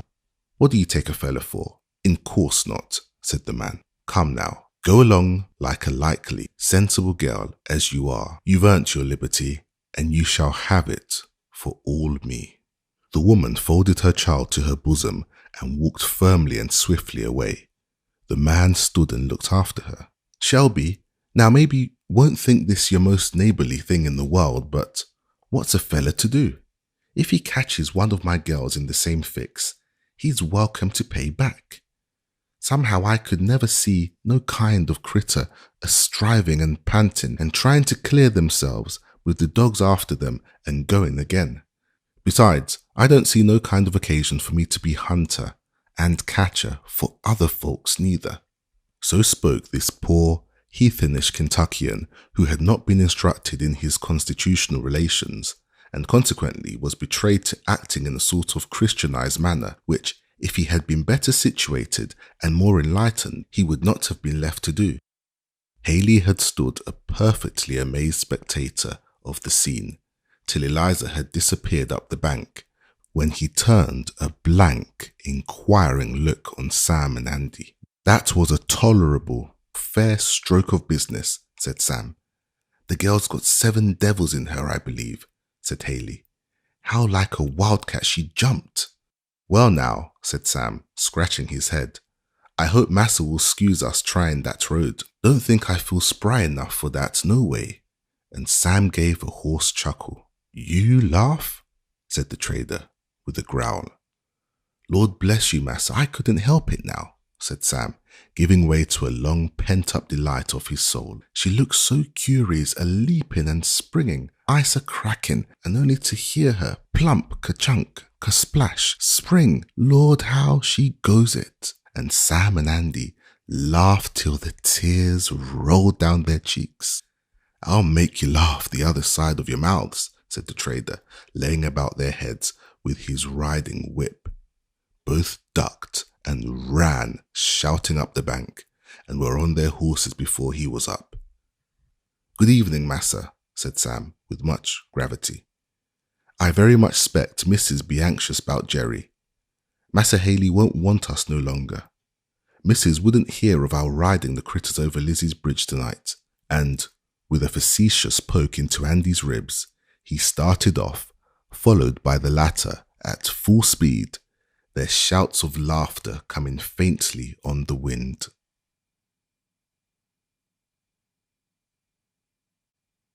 Chapter 8.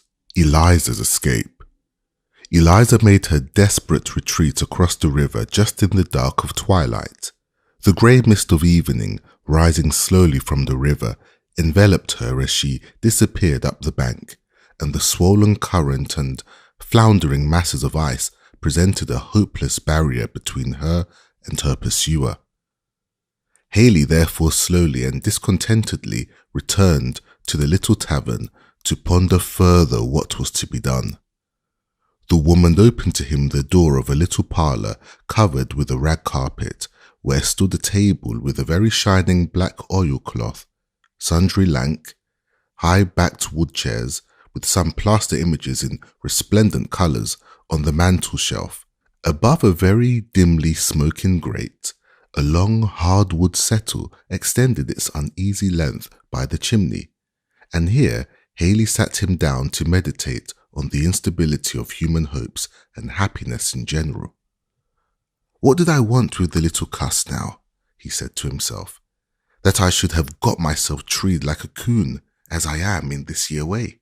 and Haley relieved himself by repeating over a not very select litany of imprecations on himself, which, though there was the best possible reason to consider them as true, we shall, as a matter of taste, omit. He was startled by the loud and dissonant voice of a man who was apparently dismounting at the door. He hurried to the window. "By the land, if this year ain't the nearest now to what I've heard folks call Providence," said Haley, "I do believe that ours Tom's locker." Haley hastened out. Standing by the bar in the corner of the room was a brawny, muscular man, full 6 feet in height and broad in proportion. He was dressed in a coat of buffalo skin made with the outward hair, which gave him a shaggy and fierce appearance, perfectly in keeping with the whole air of his physiognomy. In the head and face, every organ and lineament expressive of brutal and unhesitating violence was in a state of the highest possible development. Indeed, could our readers fancy a bulldog come unto man's estate and walking about in a hat and coat, they would have no unapt idea of the general style and effect of his physique. He was accompanied by a travelling companion, in many respects an exact contrast to himself. He was short and slender, lithe and cat-like in his motions, and had a peering, mousing expression about his keen black eyes, with which every feature of his face seemed sharpened into sympathy. His thin, long nose ran out as if it was eager to bore into the nature of things in general. His sleek, thin, black hair was struck eagerly forward, and all his motions and evolutions expressed a dry, cautious acuteness. The great man poured out a big tumbler half full of raw spirits and gulped it down without a word. The little man stood tiptoe and putting his head first to one side and then the other, and snuffing considerately in the directions of the various bottles, ordered at last a mint julep in a thin and quivering voice and with an air of great circumspection. When poured out, he took it and looked at it with a sharp, complacent air, like a man who thinks he has done about the right thing, and hit the nail on the head, and proceeded to dispose of it in short and well-advised sips. "Well now, who'd have thought this your luck had come to me?" "Why, Locker, how are you?" said Haley, coming forward and extending his hand to the big man. "The devil," was the civil reply. "What brought you here, Haley?" The mousing man, who bore the name of Marks, instantly stopped his sipping, and, poking his head forward, looked shrewdly on the new acquaintance, as a cat sometimes looks at a moving dry leaf, or some other possible object of pursuit. "I say, Tom, this is the luckiest thing in the world. I'm in a devil of a hobble, and you must help me out." "Oh, like enough," grunted his complacent acquaintance. "A body may be pretty sure of that, when you're glad to see 'em, something to be made of 'em. What's the blow now?" "You've got a friend here," said Haley, looking doubtfully at Marks. "Partner, perhaps?" "Yes, I have. Here, Marks. Here's that other fellow that I was in with in Natchez." "Shall be pleased with his acquaintance," said Marks, thrusting out a long, thin hand like a raven's claw. "Mr. Haley, I believe?" "The same, sir," said Haley. "And now, gentlemen, seeing as we've met so happily, I think I'll stand up to a small matter of a treat in this here parlour. So now, old coon," said he to the man at the bar, "get us hot water and sugar and cigars, and plenty of the real stuff, and we'll have a blowout." Behold then the candles lighted, the fire stimulated to the point of burning in the grate, and our 3 worthies seated round the table, well spread with all the accessories to good fellowship enumerated before. Haley began a pathetic recital of his peculiar troubles. Locker shut up his mouth and listened to him with gruff and surely attention. Marks, who was anxiously and with much fidgeting compounding a tumbler of punch to his own peculiar taste, occasionally looked up from his employment and, poking his sharp nose and chin almost into Haley's face, gave the most earnest heed to the whole narrative. The conclusion of it appeared to amuse him extremely, for he shook his shoulders and sides in silence and perked up his thin lips with an air of great internal enjoyment. "So then, you're fairly sewed up, aren't you?" he said. "It's neatly done too. This, your young business, makes a lot of trouble in the trade," said Haley, dolefully. "If we could get a breed of girls that didn't care now for their young uns," said Mark.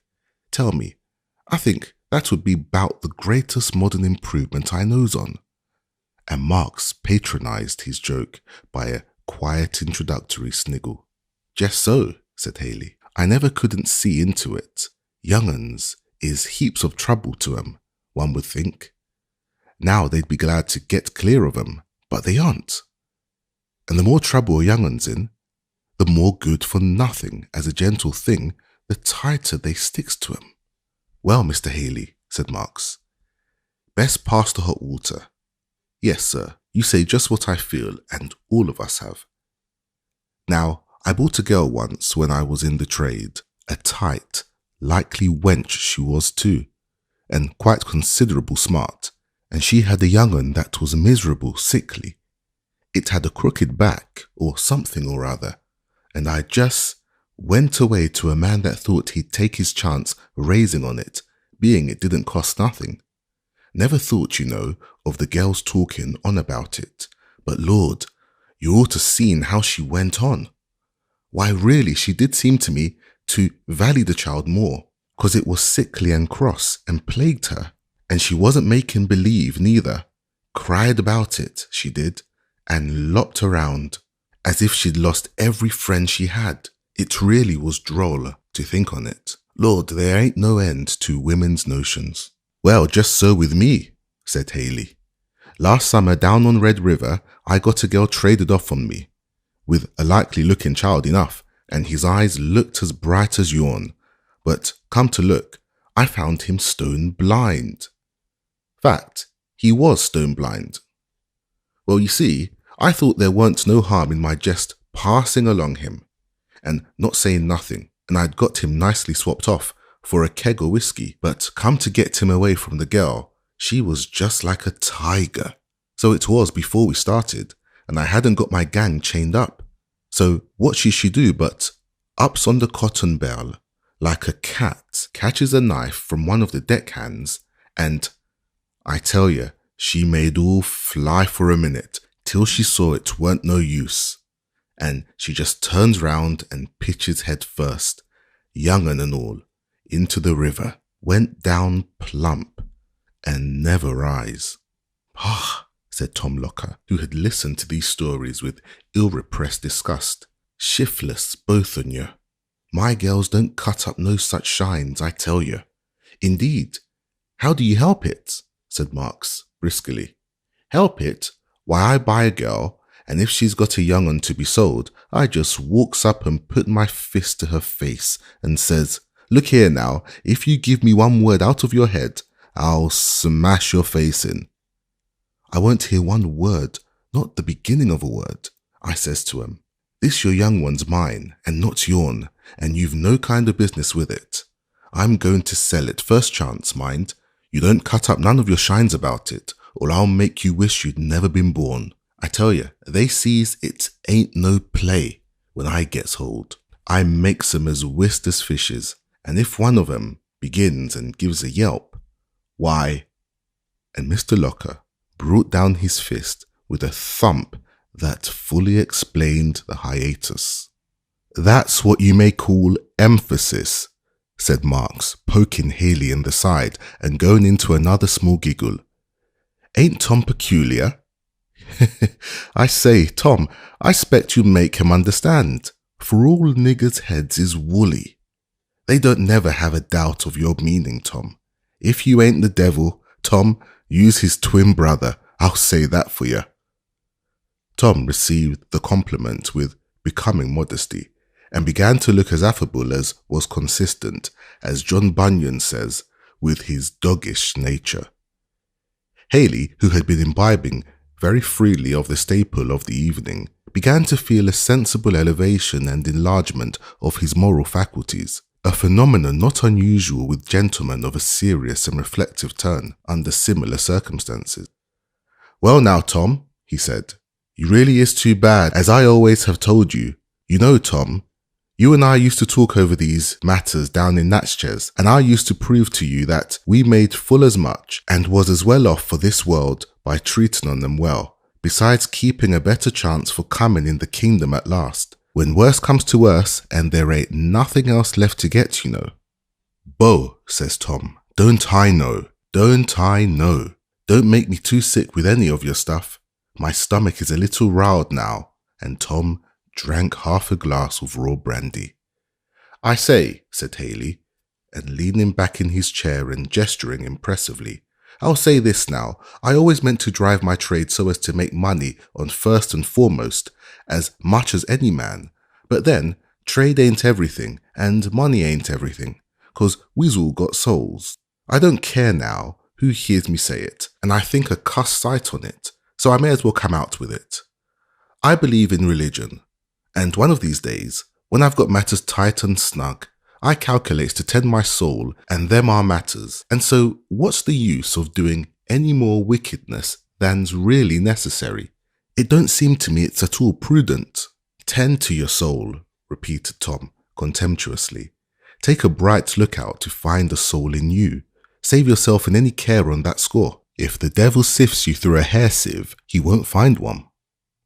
"Why, Tom, you're cross," said Haley. "Why can't you take it pleasant now when a fella's talking for your good?" "Stop that jaw of yours there," said Tom gruffly.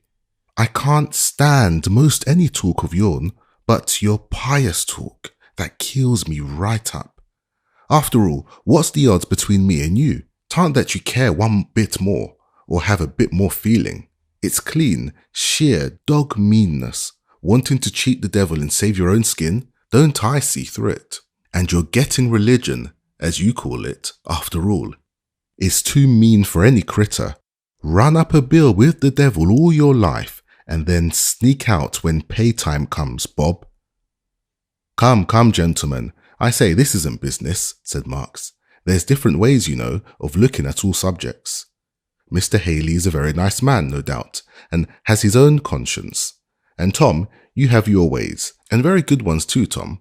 But quarrelling, you know, won't answer no kind of purpose. Let's go to business. Now, Mr. Haley, what is it? You want us to undertake to catch this your girl? The girl's no matter of mine. She's Shelby's. It's only the boy. I was a fool for buying the monkey." "You're generally a fool," said Tom gruffly. "None of your huffs," said Marks, licking his lips. "You see, Mr. Haley's are putting us in the way of a good job.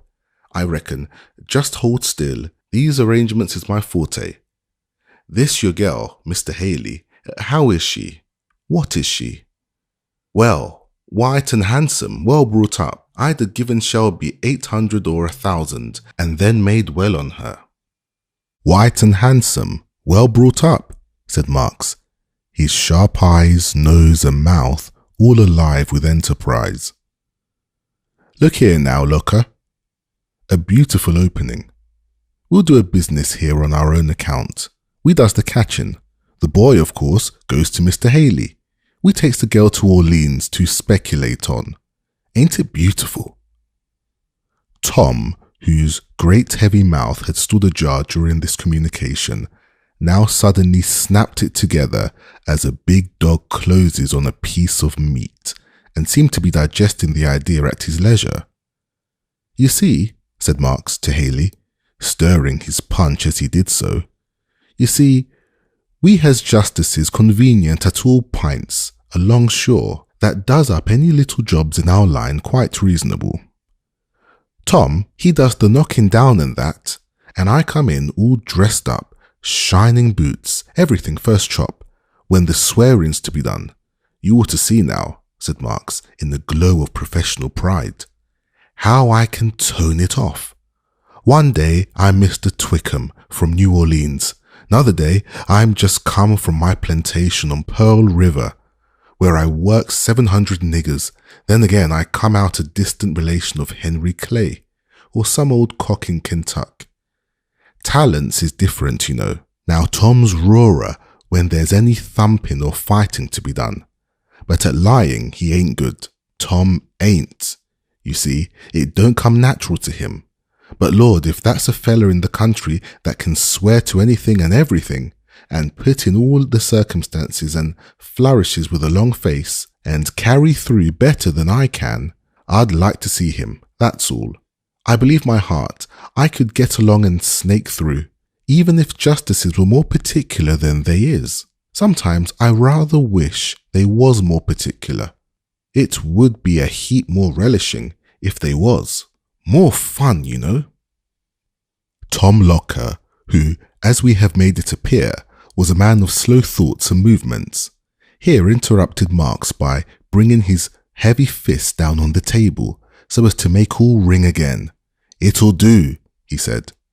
"Lord bless ye, Tom. You needn't break all the glasses," said Marks. "Save your fist for time of need."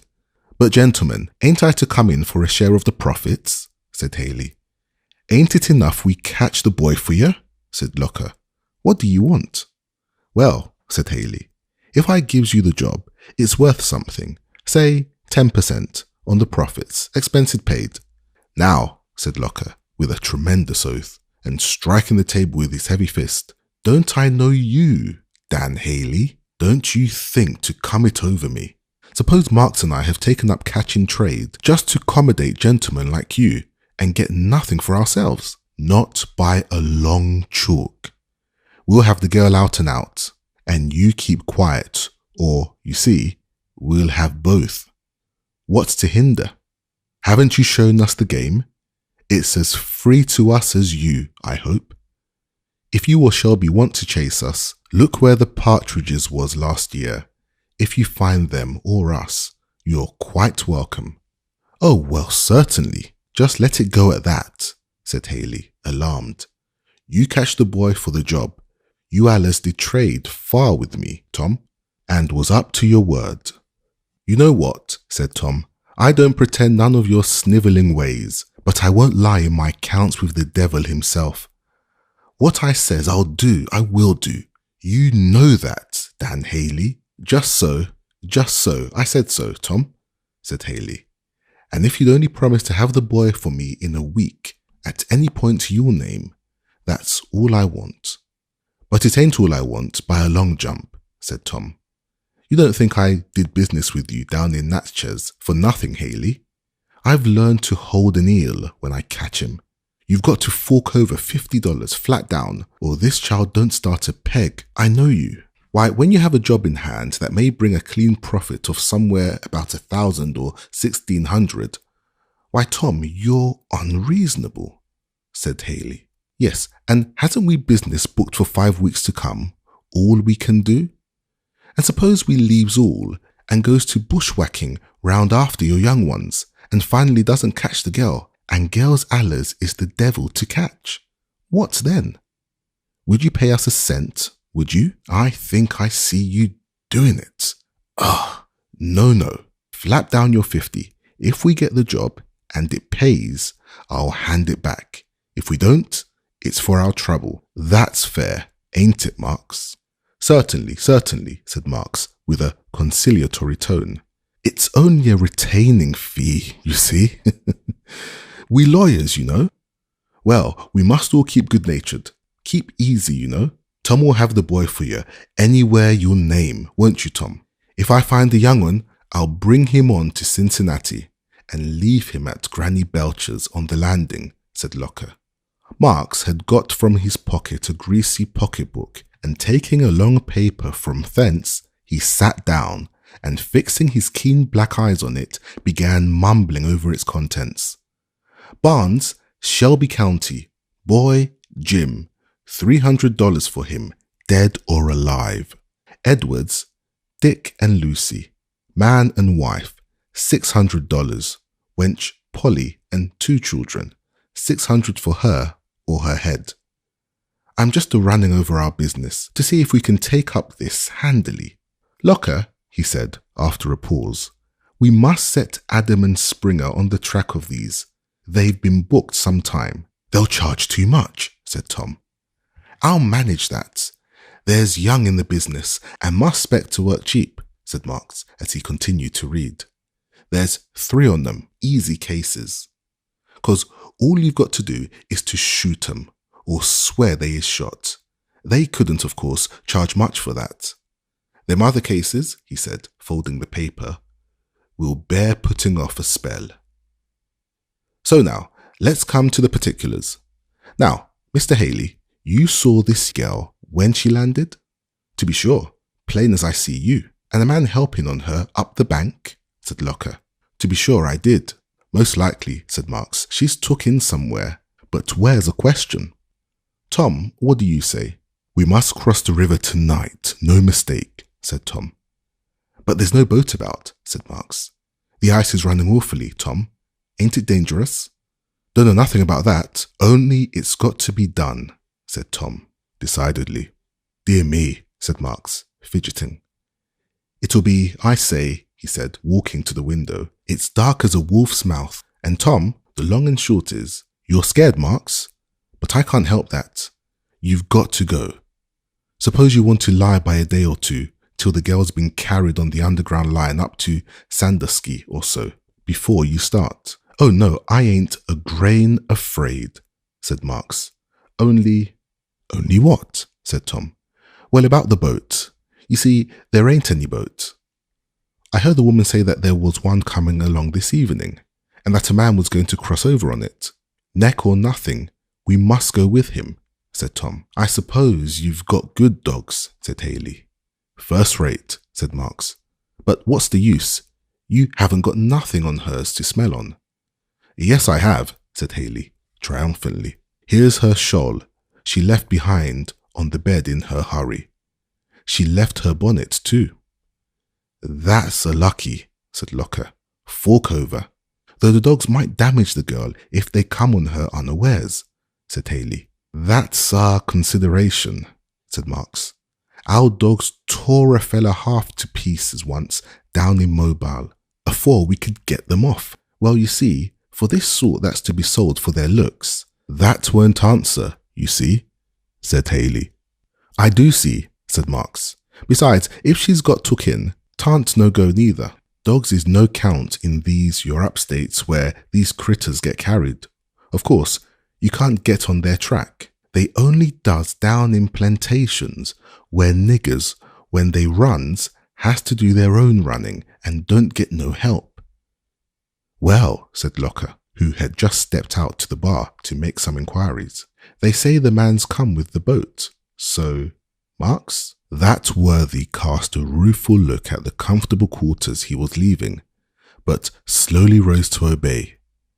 After exchanging a few words of further arrangement, Haley, with visible reluctance, handed over the $50 to Tom, and the worthy trio separated for the night.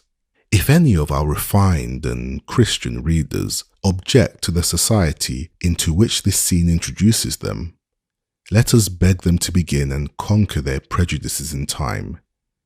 The catching business, we beg to remind them, is rising to the dignity of a lawful and patriotic profession. If all the broad land between the Mississippi and the Pacific becomes one great market for bodies and souls, and human property retains the locomotive tendencies of this 19th century, the trader and catcher may yet be among our aristocracy.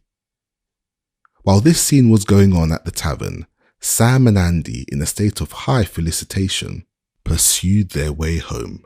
Sam was in the highest possible feather and expressed his exultation by all sorts of supernatural howls and ejaculations, by divers odd motions and contortions of the whole system. Sometimes he would sit backward with his face to the horse's tail and sides, and then, with a whoop and a somerset, come right side up in his place again, and, drawing on a grey face, begin to lecture Andy in high-sounding tones for laughing and playing the fool.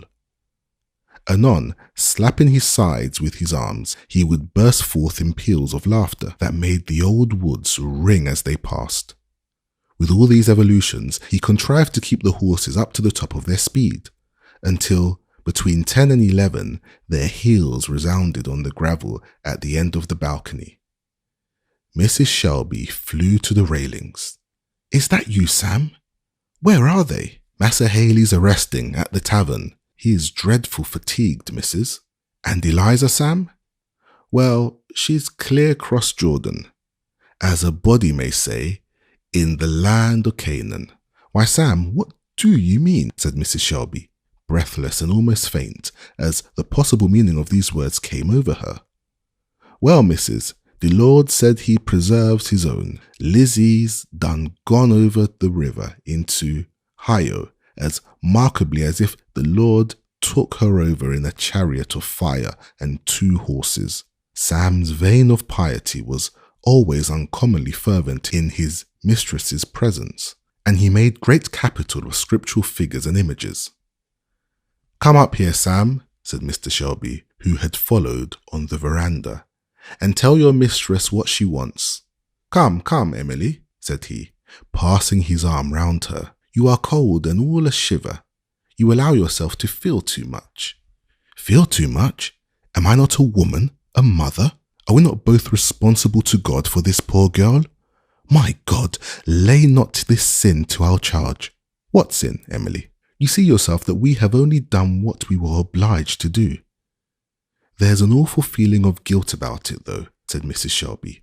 I can't reason it away. Here, Andy, you nigger, be alive, called Sam, under the veranda. Take these your horses to the barn. Don't you hear Massa a-calling? And Sam soon appeared, palm leaf in hand, at the parlour door. Now, Sam, tell us distinctly how the matter was, said Mr. Shelby. Where is Eliza, if you know? Well, Massa, I saw her with my own eyes a-crossing on the floating ice.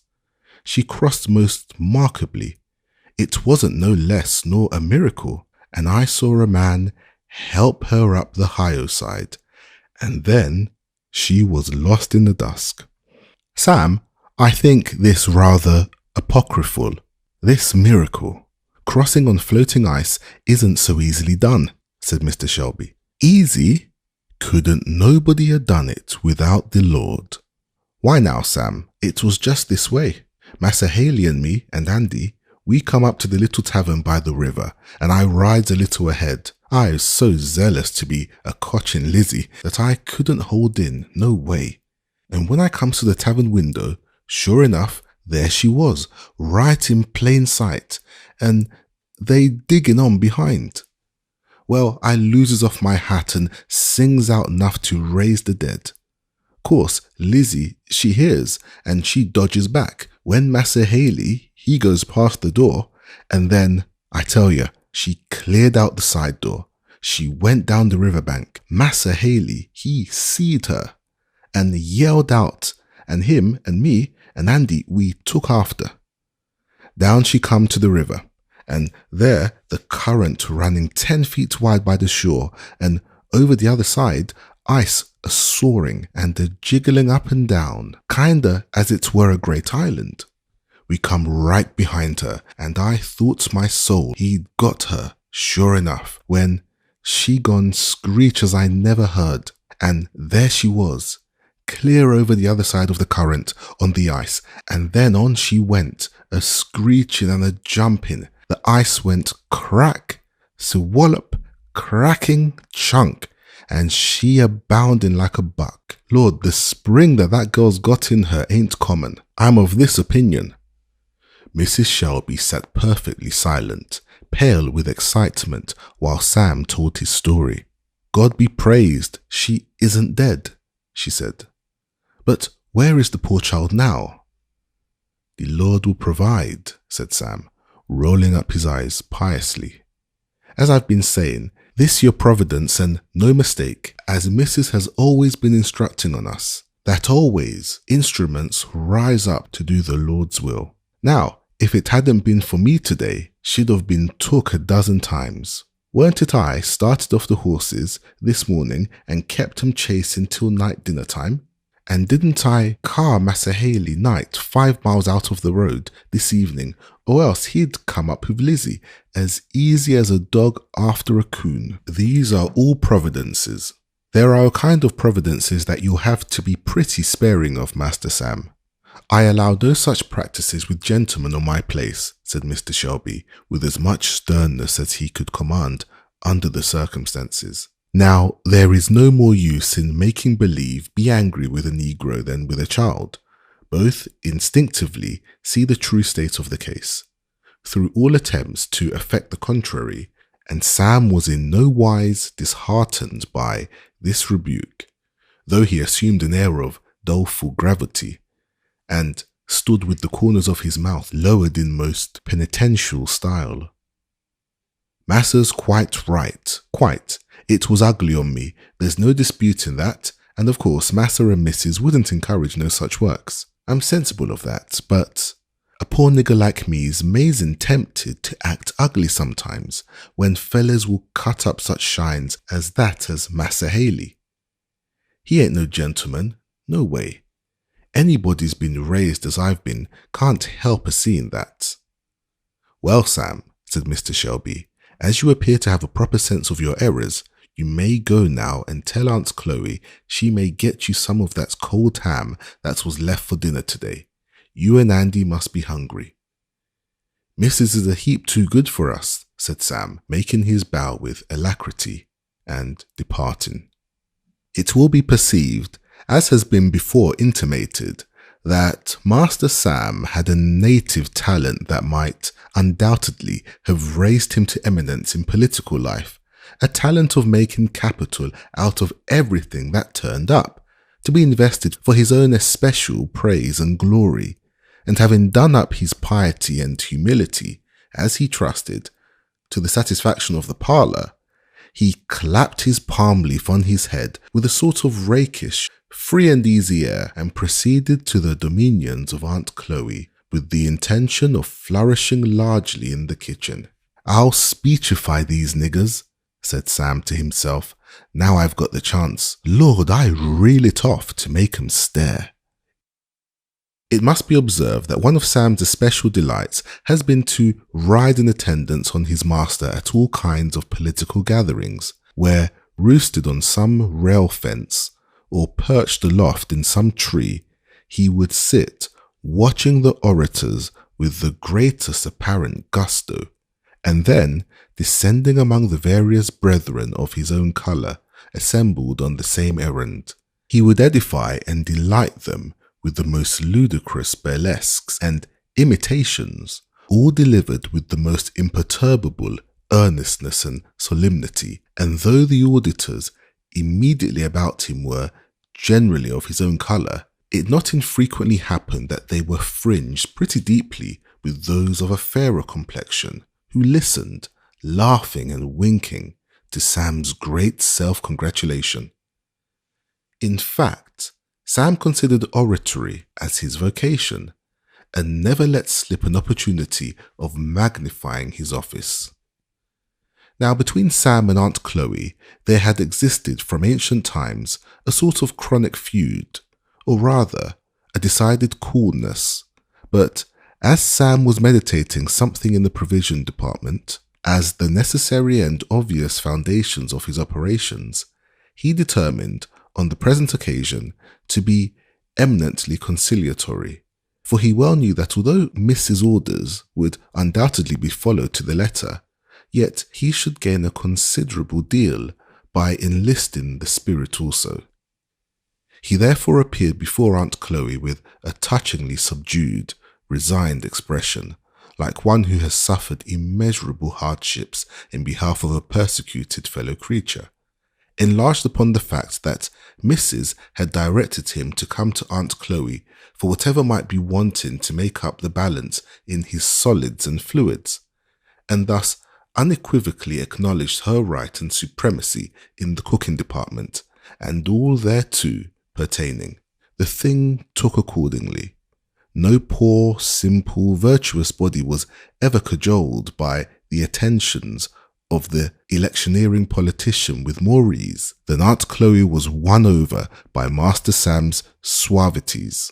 And if he had been the prodigal son himself, he could not have been overwhelmed with the more maternal bountifulness, and he soon found himself seated, happy and glorious, over a large tin pan, containing a sort of olla podrida of all that had appeared on the table for 2 or 3 days past. Savoury morsels of ham, golden blocks of corn cake, fragments of pie of every conceivable mathematical figure, chicken wings, gizzards, and drumsticks all appeared in picturesque confusion, and Sam, as monarch of all the surveyed, sat with his palm leaf cocked, rejoicingly to one side, and patronizing Andy at his right hand. The kitchen was full of all his compeers, who had hurried and crowded in from the various cabins to hear the termination of the day's exploits. Now was Sam's hour of glory. The story of the day was rehearsed with all kinds of ornament and varnishing which might be necessary to heighten its effect, for Sam, like some of our fashionable dilettanti, never allowed the story to lose any of its gilding by passing through his hands. Roars of laughter attended the narration, and were taken up and prolonged by all the smaller fry, who were lying in any quantity about on the floor, or perched in every corner. In the height of the uproar and laughter, Sam, however, preserved an immovable gravity, only from time to time rolling his eyes up and giving his auditors divers inexpressibly droll glances, without departing from the sententious elevation of his oratory. "You see, fellow countrymen," said Sam, elevating a turkey's leg with energy, "you see now what this your child's up to, for fending you all. For him that has tried to get one of our people is as good as trying to get all. You see the principle's the same, that's all clear, and any one of these drivers that comes smelling round after any our people, why, he's got me in his way.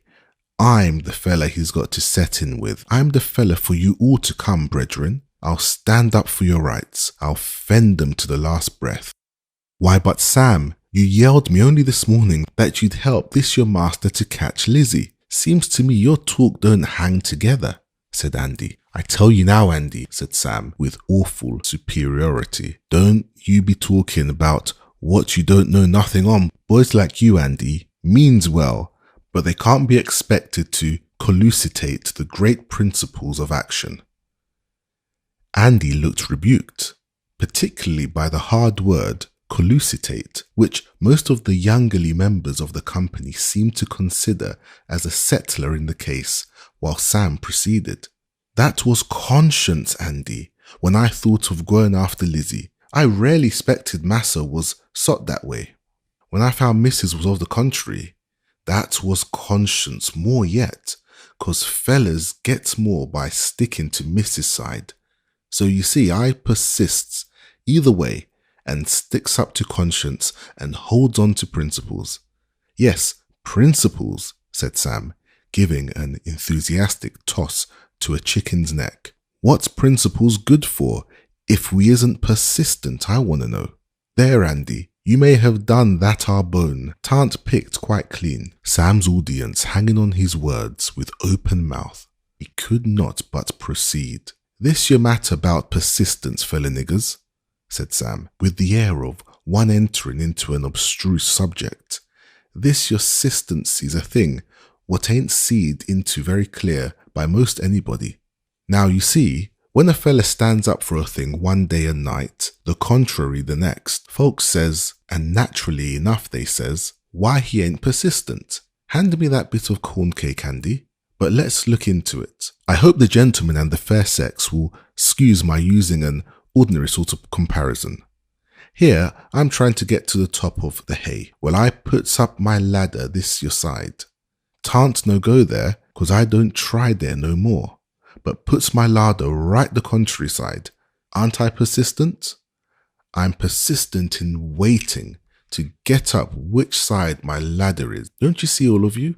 It's the only thing you ever was persistent in, Lord knows," muttered Aunt Chloe, who was getting rather restive, the merriment of the evening being to her somewhat, after the scripture comparison, like vinegar upon nitre. "Yes, indeed," said Sam, rising, full of supper and glory, for a closing effort. "Yes, my fellow citizens and ladies of the other sex in general, I has principles. I'm proud to own them. They's prerequisite of these your times and all times. I has principles and I sticks to 'em like 40. Just anything that I thinks is principle, I goes into it. I wouldn't mind if they burnt me live. I'd walk right up to the stake, I would, and say, here I comes to shed my last blood for my principles, for my country, for the general interests of society. Well, said Aunt Chloe, one of your principles will have to be to get to bed sometime tonight and not be a keeping everybody up till morning. Now, every one of you young'uns that don't want to be cracked had better be scarce, mighty sudden. Niggers, all of you, said Sam, waving his palm leaf with benignity. I give you my blessings. Go to bed now and be good boys. And with this pathetic benediction, the assembly dispersed.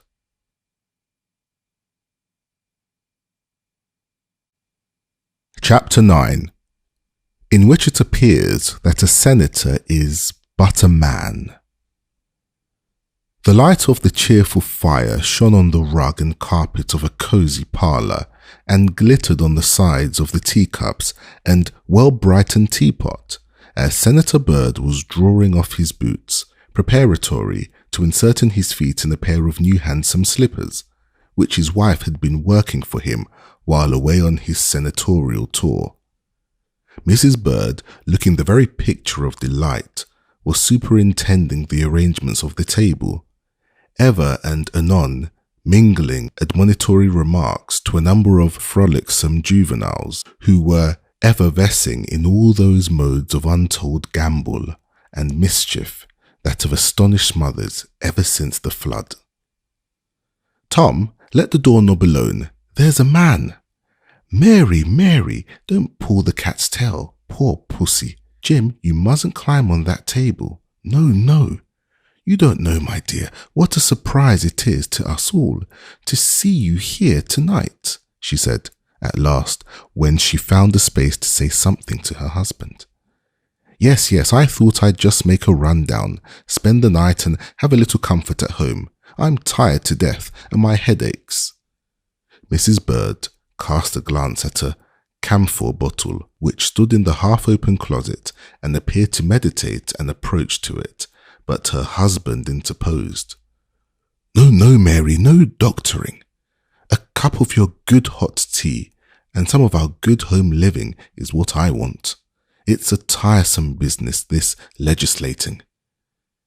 And the senator smiled, as if he rather liked the idea of considering himself a sacrifice to his country. Well, said his wife, after the business of the tea table was getting rather slack, and what have they been doing in the Senate?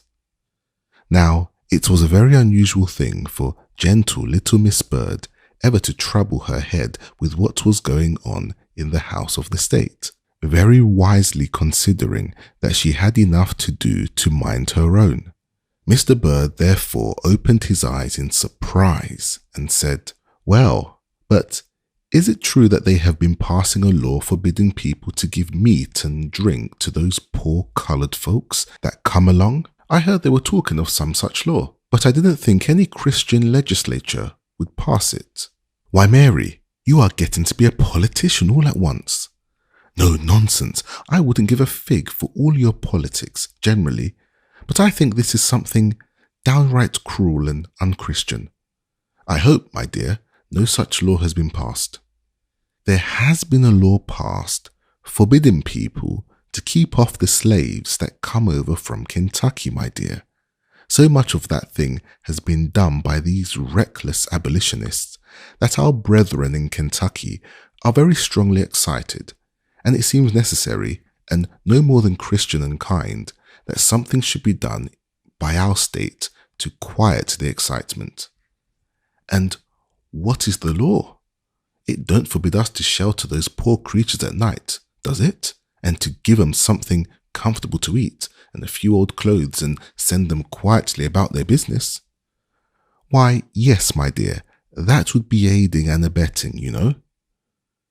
Mrs. Bird was a timid, blushing little woman of about 4 feet in height and with mild blue eyes and a peach-blow complexion and the gentlest, sweetest voice in the world.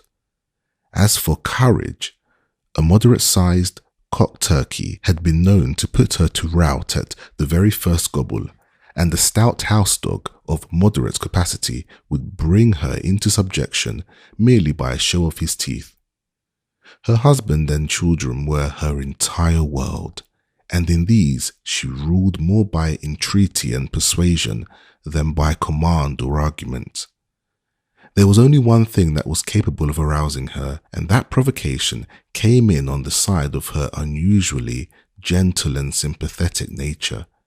Anything in the shape of cruelty would throw her into a passion, which was the more alarming and inexplicable in proportion to the general softness of her nature.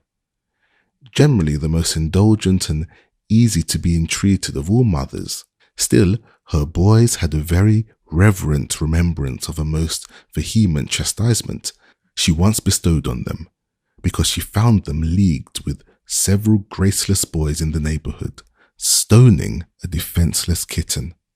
"I'll tell you what," Master Bill used to say.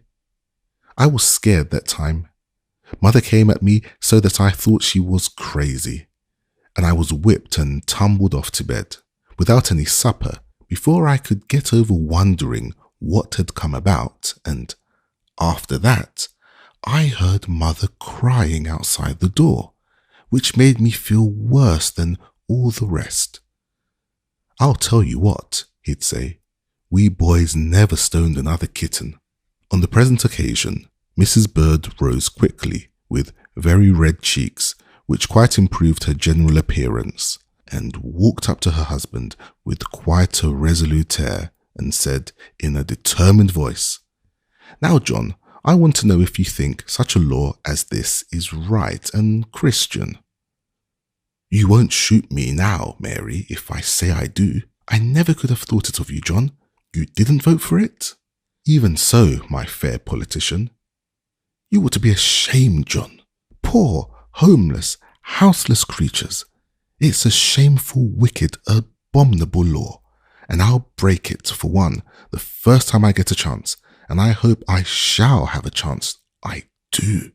Things have got to a pretty pass if a woman can't give a warm supper and a bed to poor, starving creatures just because they are slaves and have been abused and oppressed all their lives, poor things.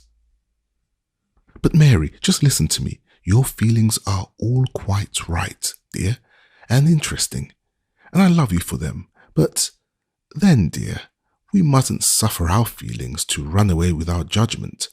You must consider it's a matter of private feeling. There are great public interests involved.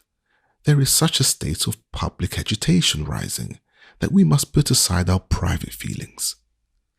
Now, John, I don't know anything about politics, but I can read my Bible, and there I see that I must feed the hungry, clothe the naked, and comfort the desolate, and that Bible I mean to follow.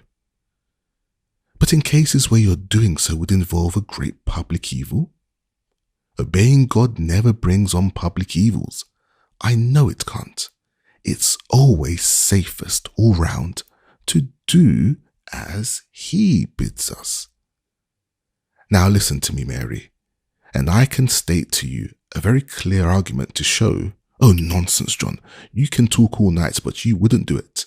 I put it to you, John, would you now turn away a poor, shivering, hungry creature from your door because he was a runaway? Would you now?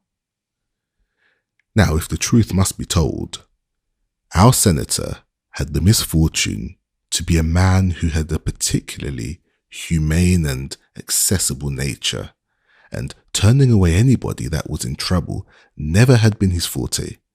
And what was worse for him in this particular pinch of the argument was that his wife knew it, and, of course, was making an assault on rather an indefensible point. So he had a recourse to the usual means of gaining time for such cases made and provided. He said, "Ahem," and coughed several times, took out his pocket handkerchief and began to wipe his glasses. Mrs. Bird, seeing the defenceless condition of the enemy's territory, had no more conscience than to push her advantage. I should like to see you doing that. John, I really should. Turning a woman out of doors in a snowstorm, for instance, or maybe you'd take her up and put her in jail, wouldn't you? You would make a great hand at that. Of course, it would be a very painful duty, began Mr. Bird in a moderate tone. Duty, John? Don't use that word. You know it isn't a duty. It can't be a duty. If folks want to keep their slaves from running away, let them treat them well. That's my doctrine. If I had slaves, as I hope I never shall have, I'd risk their wanting to run away from me. Or you either, John. I tell you, folks don't run away when they are happy, and when they do run, poor creatures, they suffer enough with cold and hunger and fear, without everybody's turning against them, and law or no law, I never will, so help me God. Mary, my dear, let me reason with you. I hate reasoning, John, especially reasoning on such subjects. There's a way you political folks have of coming round and round a plain right thing, and you don't believe in it yourselves when it comes to practice. I know you well enough, John. You don't believe it's right any more than I do, and you wouldn't do it any sooner than I. At this critical juncture, old Cujo, the black man of all work, put his head in at the door and wished Mrs. would come into the kitchen, and our senator, tolerably relieved, looked after his little wife with a whimsical mixture of amusement and vexation, and, seating himself in the armchair, began to read the papers. After a moment, his wife's voice was heard at the door in a quick, earnest tone. John, I do wish you'd come here a moment. He laid down his paper and went into the kitchen and started, quite amazed, at the sight that presented itself. A young and slender woman with garments torn and frozen, with one shoe gone, and the stocking torn away from the cut and bleeding foot, was laid back in a deadly swoon upon two chairs. There was the impress of the despised race on her face, yet none could help feeling its mournful and pathetic beauty, while its stony sharpness, its cold, fixed, deathly aspect, struck a solemn chill over him. He drew his breath short and stood in silence. His wife and their only coloured domestic, old Aunt Dinah, were busily engaged in restorative measures, while old Cujo had got the boy on his knee and was busy pulling off his shoes and stockings and chafing his little cold feet. Sure now, if she ain't a sight to behold, said old Dinah compassionately. Appears like it was the heat that made her faint. She was tolerable pert when she come in, and she asked if she couldn't warm herself here a spell, and I was just asking her where she come from, and she fainted right down. Never done much hard work, guess, by the looks of her hands. Poor creature, said Mrs. Bird compassionately, as the woman slowly unclosed her large, dark eyes and looked vacantly at her. Suddenly an expression of agony crossed her face, and she sprang up, saying, "Oh, my Harry, have they got him?" The boy, at this, jumped from Cujo's knee and, running to her side, put up his arms. "Oh, he's here, she exclaimed. "Oh, ma'am," she said wildly to Mrs. Bird, "do protect us. Don't let them get him." "Nobody shall hurt you here, poor woman," said Mrs. Bird encouragingly. "You are safe. Don't be afraid." "God bless you," said the woman, covering her face and sobbing, while the little boy, seeing her crying, tried to get into her lap. With many gentle and womanly offices, which none knew better how to render than Mrs. Bird, the poor woman was, in time, rendered more calm. A temporary bed was provided for her on the settle, near the fire, and, after a short time, she fell into a heavy slumber, with the child, who seemed no less weary, soundly sleeping on her arm. For the mother resisted, with nervous anxiety, the kindest attempts to take him from her, and even in her sleep, Her arm encircled him with an unrelaxing clasp, as if she could not even be beguiled of her vigilant hold. Mr. and Mrs. Bird had gone back to the parlour where, strange as it may appear, no reference was made on either side to the preceding conversation. But Mrs. Bird busied herself with her knitting work, and Mr. Bird pretended to be reading the paper. "I wonder who and what she is," said Mr. Bird, at last as he laid it down.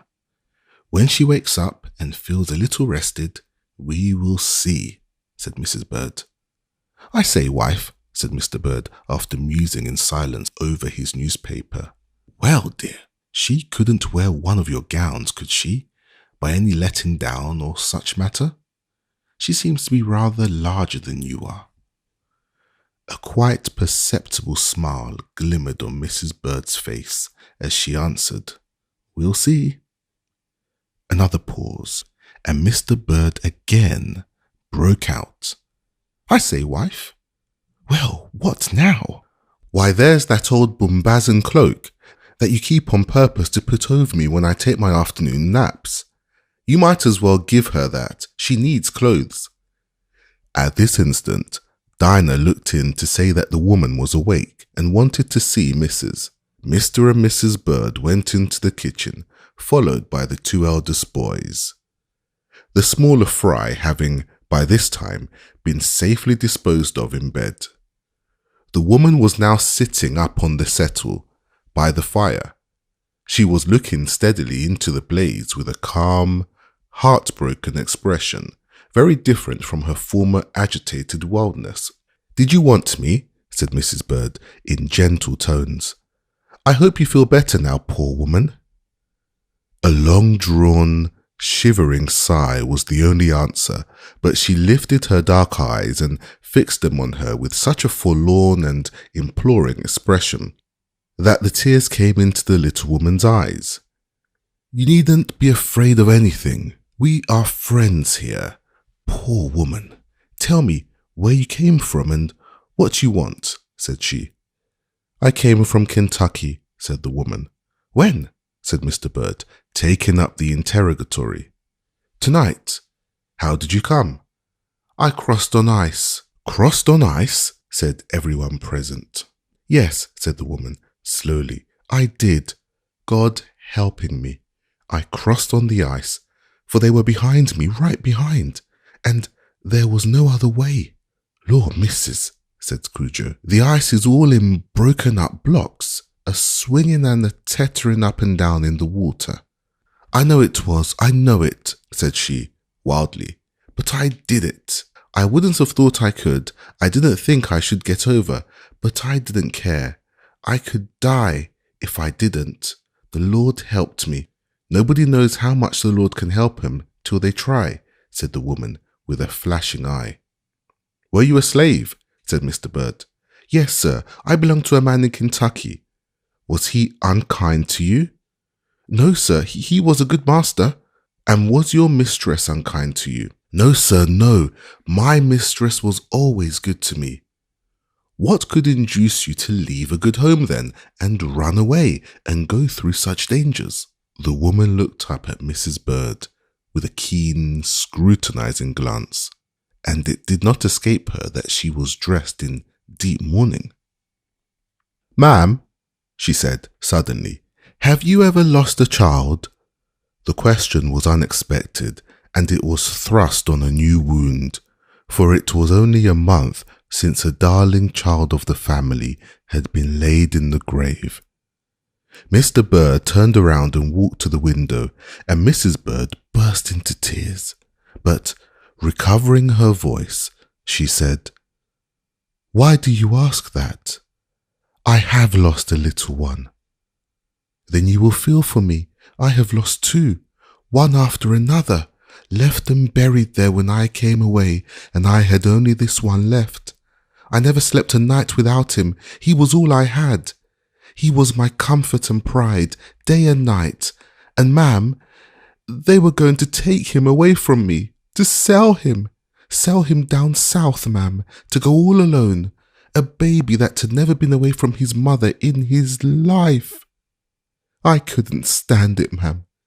I knew I never should be good for anything if they did, and when I knew the papers were signed and he was sold, I took him and came off in the night, and they chased me, the man that bought him and some of Massa's folks, and they were coming down right behind me, and I heard them. I jumped right onto the ice, and how I got across, I don't know, but first I knew a man was helping me up the bank." The woman did not sob nor weep. She had gone to a place where tears are dry, but everyone around her was, in some way, characteristic of themselves, showing signs of a hearty sympathy. The two little boys, after a desperate rummaging in their pockets, in search of those pocket handkerchiefs which mothers know are never to be found there, had thrown themselves disconsolately into the skirts of their mother's gown, where they were sobbing and wiping their tears and noses to their heart's content. Mrs. Bird had her face fairly hidden in her pocket handkerchief, and old Dinah, with tears streaming down her black, honest face, was ejaculating, "Lord, have mercy on us," with all the fervour of a camp meeting, while old Cujo, rubbing his eyes very hard with his cuffs and making a most uncommon variety of wry faces, occasionally responded in the same key with great fervour. Our senator was a statesman, and of course could not be expected to cry, like other mortals, and so he turned his back to the company, and looked out of the window and seemed particularly busy in clearing his throat and wiping his spectacle glasses, occasionally blowing his nose in a manner that was calculated to excite suspicion had anyone been in a state to observe critically. "How came you to tell me you had a kind master?" he suddenly exclaimed, gulping down very resolutely some kind of rising in his throat and turning suddenly round upon the woman. "Because he was a kind master, I'll say that of him, anyway. And my mistress was kind, and they couldn't help themselves. They were owing money, and there was some way, I can't tell how, that a man had a hold of them, and they were obliged to give him his will. I listened and heard him telling mistress that, and she begging and pleading for me, and he told her he couldn't help himself, and that the papers were all drawn, and then it was I took him and left my home, and came away. I knew it was no use of my trying to live if they did it, for it appears like this child is all I have." "Have you no husband?" "Yes, but he belongs to another man. His master is real hard to him and won't let him come to see me, hardly ever, and he's grown harder and harder upon us, and he threatens to sell him down south. It's like I'll never see him again." The quiet tone in which the woman pronounced these words might have led a superficial observer to think that she was entirely apathetic, but there was a calm, settled depth of anguish in her large, dark eye that spoke of something far otherwise. "And where do you mean to go, my poor woman?" said Mrs. Bird. "To Canada, if only I knew where that was." "Is it very far off, is Canada?" said she, looking up with a simple, confiding air to Mrs. Bird's face. "Poor thing," said Mrs. Bird involuntarily. "Is it a great way off, think?" said the woman earnestly. "Much further than you think, poor child," said Mrs. Bird. "But we will try to think what can be done for you. Here, Dinah, make her up a bed in your own room, close by the kitchen, and I'll think what to do for her in the morning. Meanwhile, never fear, poor woman. Put your trust in God. He will protect you." Mrs. Bird and her husband re-entered the parlour. She sat down in her little rocking chair before the fire, swaying thoughtfully to and fro. Mr. Bird strode up and down the room, grumbling to himself, "Pshaw, confounded awkward business." At length, striding up to his wife, he said, "I say, wife, she'll have to get away from here this very night. That fellow will be down on the scent bright and early tomorrow morning. If it was only the woman, she could lie quiet till it was over, But that little chap can't be kept still by a troop of horse and foot. I'll warrant me he'll bring it all out, popping his head out of some window or door. A pretty kettle of fish it would be for me too, to be caught with them both here just now. No, they'll have to be got off tonight. Tonight? How is it possible? Where to? Well, I know pretty well where to, said the senator, beginning to put on his boots with a reflective air, and stopping when his leg was half in. He embraced his knee with both hands and seemed to go off in deep meditation. It's a confounded, awkward, ugly business, said he at last, beginning to tug at his bootstraps again. And that's a fact. After one boot was fairly on, the senator sat with the other in his hand, profoundly studying the figure of the carpet. It will have to be done though, for aught I see. Hang it all. And he drew the other boot anxiously on and looked out of the window. Now, little Miss Bird was a discreet woman, a woman who never in her life said, "I told you so," and on the present occasion, though pretty well aware of the shape her husband's meditations were taking, she very prudently forbore to meddle with them, only sat very quietly in her chair and looked quite ready to hear her liege lord's intentions when he should think proper to utter them. "You see," he said, "there's my old client Van Tromp has come over from Kentucky and set all his slaves free, and he has bought a place 7 miles up the creek here, back in the woods, where nobody goes unless they go on purpose, and it's a place that isn't found in a hurry. There she'd be safe enough, but the plague of the thing is, nobody could drive a carriage there tonight but me." "Why not? Cudjoe is an excellent driver." Aye, but here it is. The creek has to be crossed twice, and the second crossing is quite dangerous, unless one knows it as I do. I have crossed it 100 times on horseback, and know exactly the turns to take. And so, you see, there's no help for it. Cudjoe must put in the horses as quietly as may be, about 12 o'clock, and I'll take her over. And then, to give colour to the matter, he must carry me on the next tavern to take the stage for Columbus that comes by about 3 or 4, and so it will look as if I had had the carriage only for that. I shall get into business bright and early in the morning, but I'm thinking I shall feel rather cheap there, after all that's been said and done, but hang it, I can't help it." "Your heart is better than your head in this case, John," said the wife, laying her little white hand on his. "Could I ever have loved you had I not known you better than you know yourself?"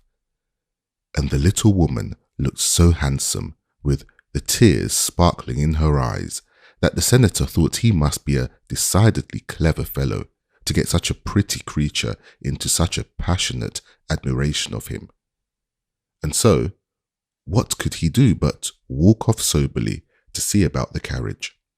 At the door, however, he stopped a moment, and then, coming back, he said with some hesitation, "Mary, I don't know how you'd feel about it, but there's that drawer full of things of poor little Henry's." So saying, he turned quickly on his heel and shut the door after him. His wife opened the little bedroom door adjoining her room and, taking the candle, set it down on the top of a bureau there.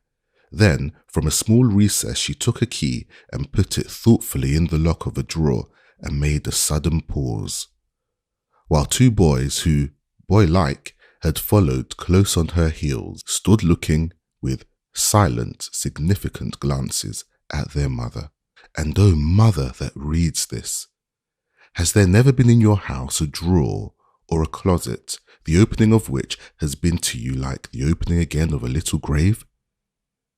Ah, happy mother that you are, if it has not been so. Mrs. Bird slowly opened the drawer. There were little coats of many a form and pattern, piles of aprons and rows of small stockings, and even a pair of little shoes, worn and rubbed at the toes, were peeping from the folds of paper. There was a toy horse and wagon, a top, a ball, memorials gathered with many a tear and many a heartbreak. She sat down by the drawer and, leaning her head on her hands over it, wept till the tears fell through her fingers into the drawer. Then, suddenly raising her head, she began, with nervous haste, selecting the plainest and most substantial articles and gathering them into a bundle. "Mama," said one of the boys, gently touching her arm, "you going to give away those things?"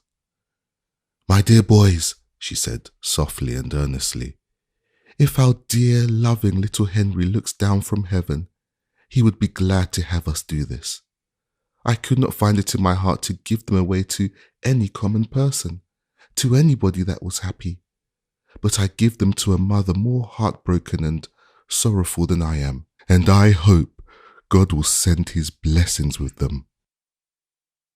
There are in this world blessed souls whose sorrows all spring up into joys for others, whose earthly hopes, laid in the grave with many tears, are the seed form which spring healing flowers and balm for the desolate and the distressed.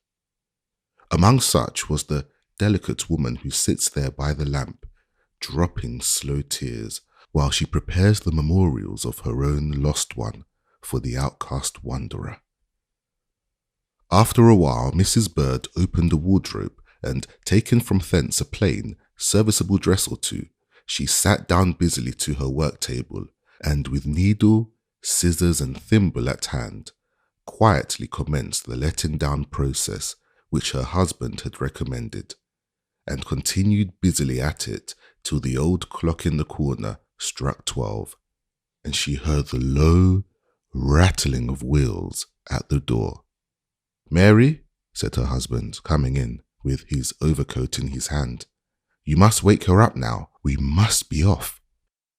Mrs. Bird hastily deposited the various articles she had collected in a small plain trunk, and, locking it, desired her husband to see it in the carriage, and then proceeded to call the woman. Soon, arrayed in a cloak, bonnet, and shawl that had belonged to her benefactress, she appeared at the door with her child in her arms. Mr. Bird hurried her in the carriage, and Mrs. Bird pressed on after her to the carriage steps. Eliza leaned out of the carriage and put out her hand, a hand as soft and beautiful as was given in return. She fixed her large, dark eyes, full of earnest meaning, on Mrs. Bird's face, and seemed going to speak. Her lips moved. She tried once or twice, but there was no sound. And pointing upward, with a look never to be forgotten, she fell back in the seat and covered her face. The door was shut, and the carriage drove on.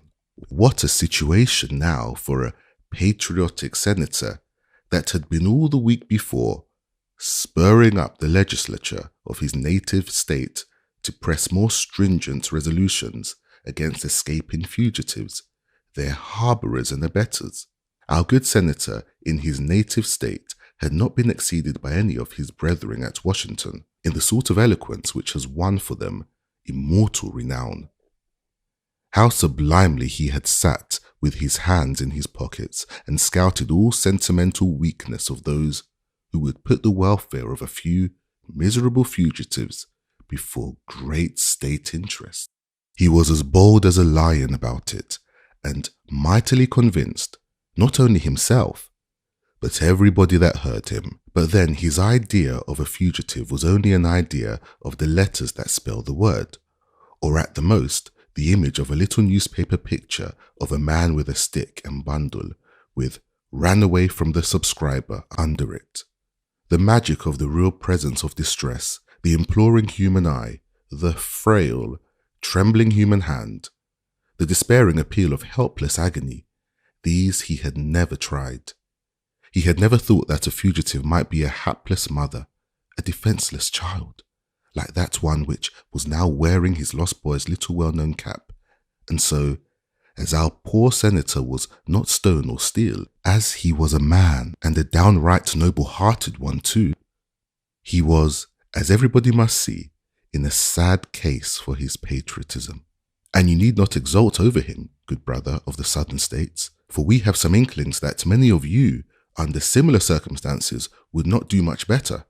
We have reason to know in Kentucky, as in Mississippi, are noble and generous hearts to whom never was tale of suffering told in vain. Ah, good brother, is it fair for you to expect of us services which your own brave, honourable heart would not allow you to render were you in our place? Be that as it may, if our good senator was a political sinner, he was in a fair way to expiate it by his night's penance.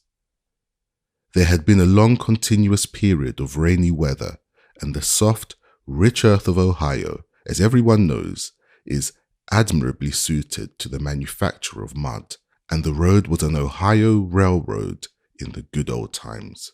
And pray, what sort of a road may that be? Says some Eastern traveller who has been accustomed to connect no ideas with a railroad, but those of smoothness or speed.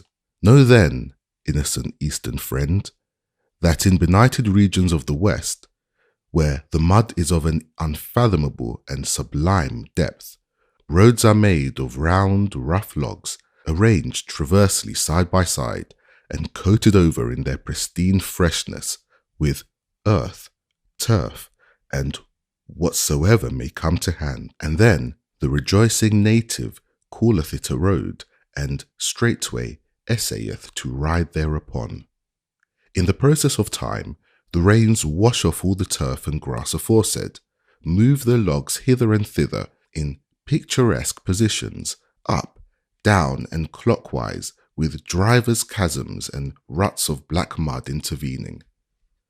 Over such a road as this our senator went stumbling along, making moral reflections as continuously as, under the circumstances, could be expected, the carriage proceeding along much as follows: bump, bump, bump, bump, slush, down in the mud. The senator, woman and child, reversing their position so suddenly as to come, without any very accurate adjustment, against the windows of the downhill slide. Carriage sticks fast while Cujo on the outside is heard making a great muster among the horses, after various ineffectual pullings and twitchings. Just as the senator is losing all patience, the carriage suddenly rights itself with a bounce. 2 front wheels go down into another abyss, and senator, woman and child all tumble promiscuously onto the front seat. Senator's hat is jammed over his eyes and nose quite unceremoniously, and he considers himself fairly extinguished. Child cries, and Cujo on the outside delivers animated addresses to the horses, who are kicking and floundering and straining under repeated cracks of the whip. Carriage springs up with another bounce. Down go the hind wheels. Senator, woman and child fly over onto the back seat, his elbows encountering her bonnet, and both her feet being jammed into his hat, which flies off in the concussion. After a few moments, the slough is past, and the horses stop, panting. The senator finds his hat, the woman straightens her bonnet, and hushes her child, and they brace themselves for what is yet to come. For a while only, the continuous bump, bump, intermingled, just by way of variety, with divers side plunges and compound shakes, and they begin to flatter themselves that they are not so badly off after all. At last, with a square plunge which puts all onto their feet, and then down into their seats with incredible quickness, the carriage stops, and, after much outside commotion, Cujo opens at the door. "Please, sir, it's a powerful bad spot, this. I don't know how's we to get clear out. I'm a-thinking we'll have to be getting rails." The senator despairingly steps out, picking eagerly for some firm foothold. Down goes one foot, an immeasurable depth. He tries to pull it up, loses his balance, and tumbles over into the mud, and is fished out in a very despairing condition by Cujo. But we forbear, out of sympathy to our readers' bones. Western travellers who have beguiled the midnight hour in the interesting process of pulling down rail fences to pry their carriages out of mudholes will have a respectful and mournful sympathy with our unfortunate hero. We beg them to drop a silent tear and pass on. It was full late in the night when the carriage emerged, dripping and bespattered, out of the creek and stood at the door of a large farmhouse. It took no inconsiderable perseverance to arouse the inmates, but at last the respectable proprietor appeared and undid the door.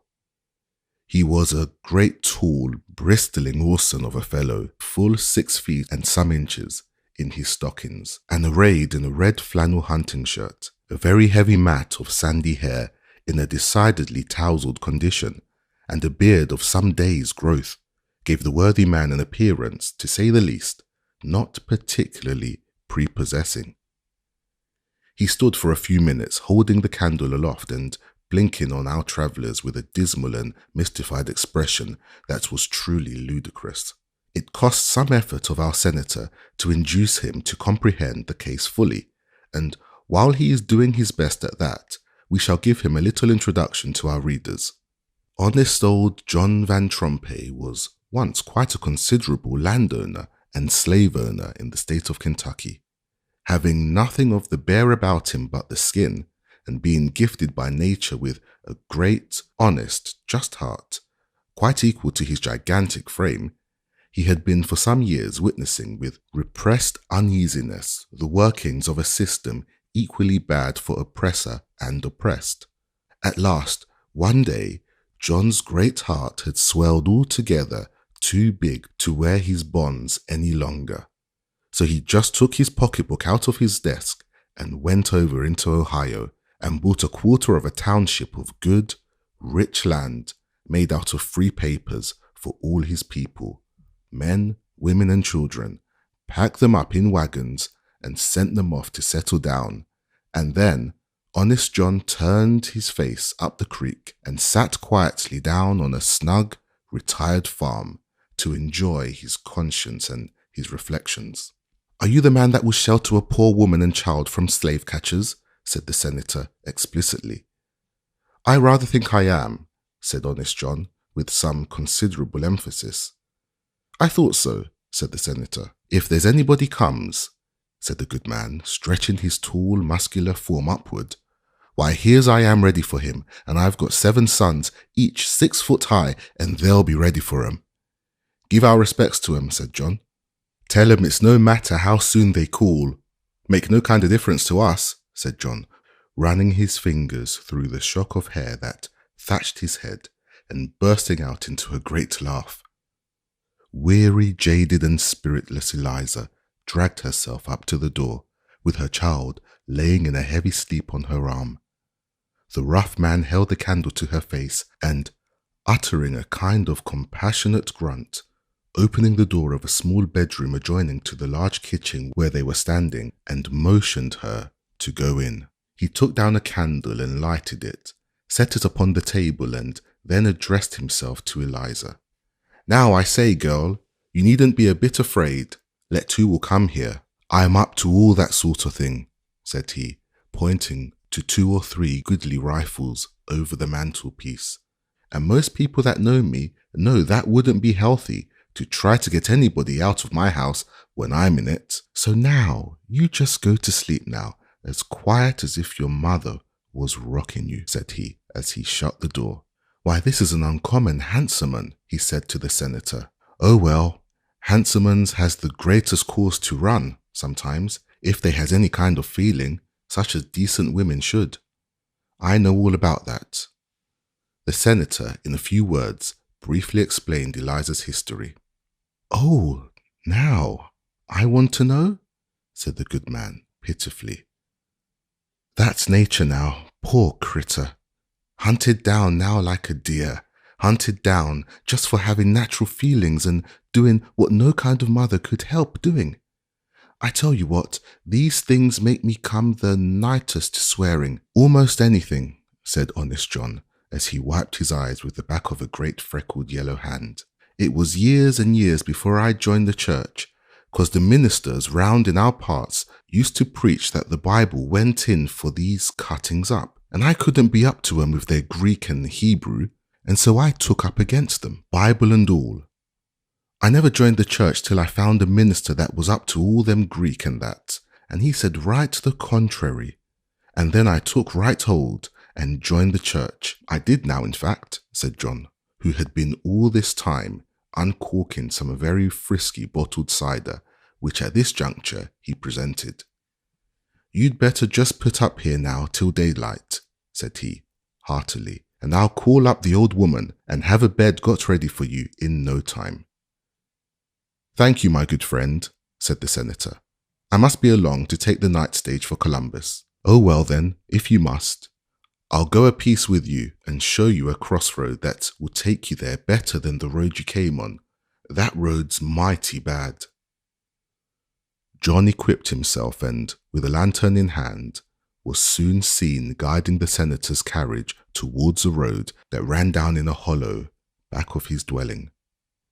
When they parted, the senator put into his hand a $10 bill. It's for her, he said briefly. Aye, aye, said John with equal conciseness. They shook hands and parted.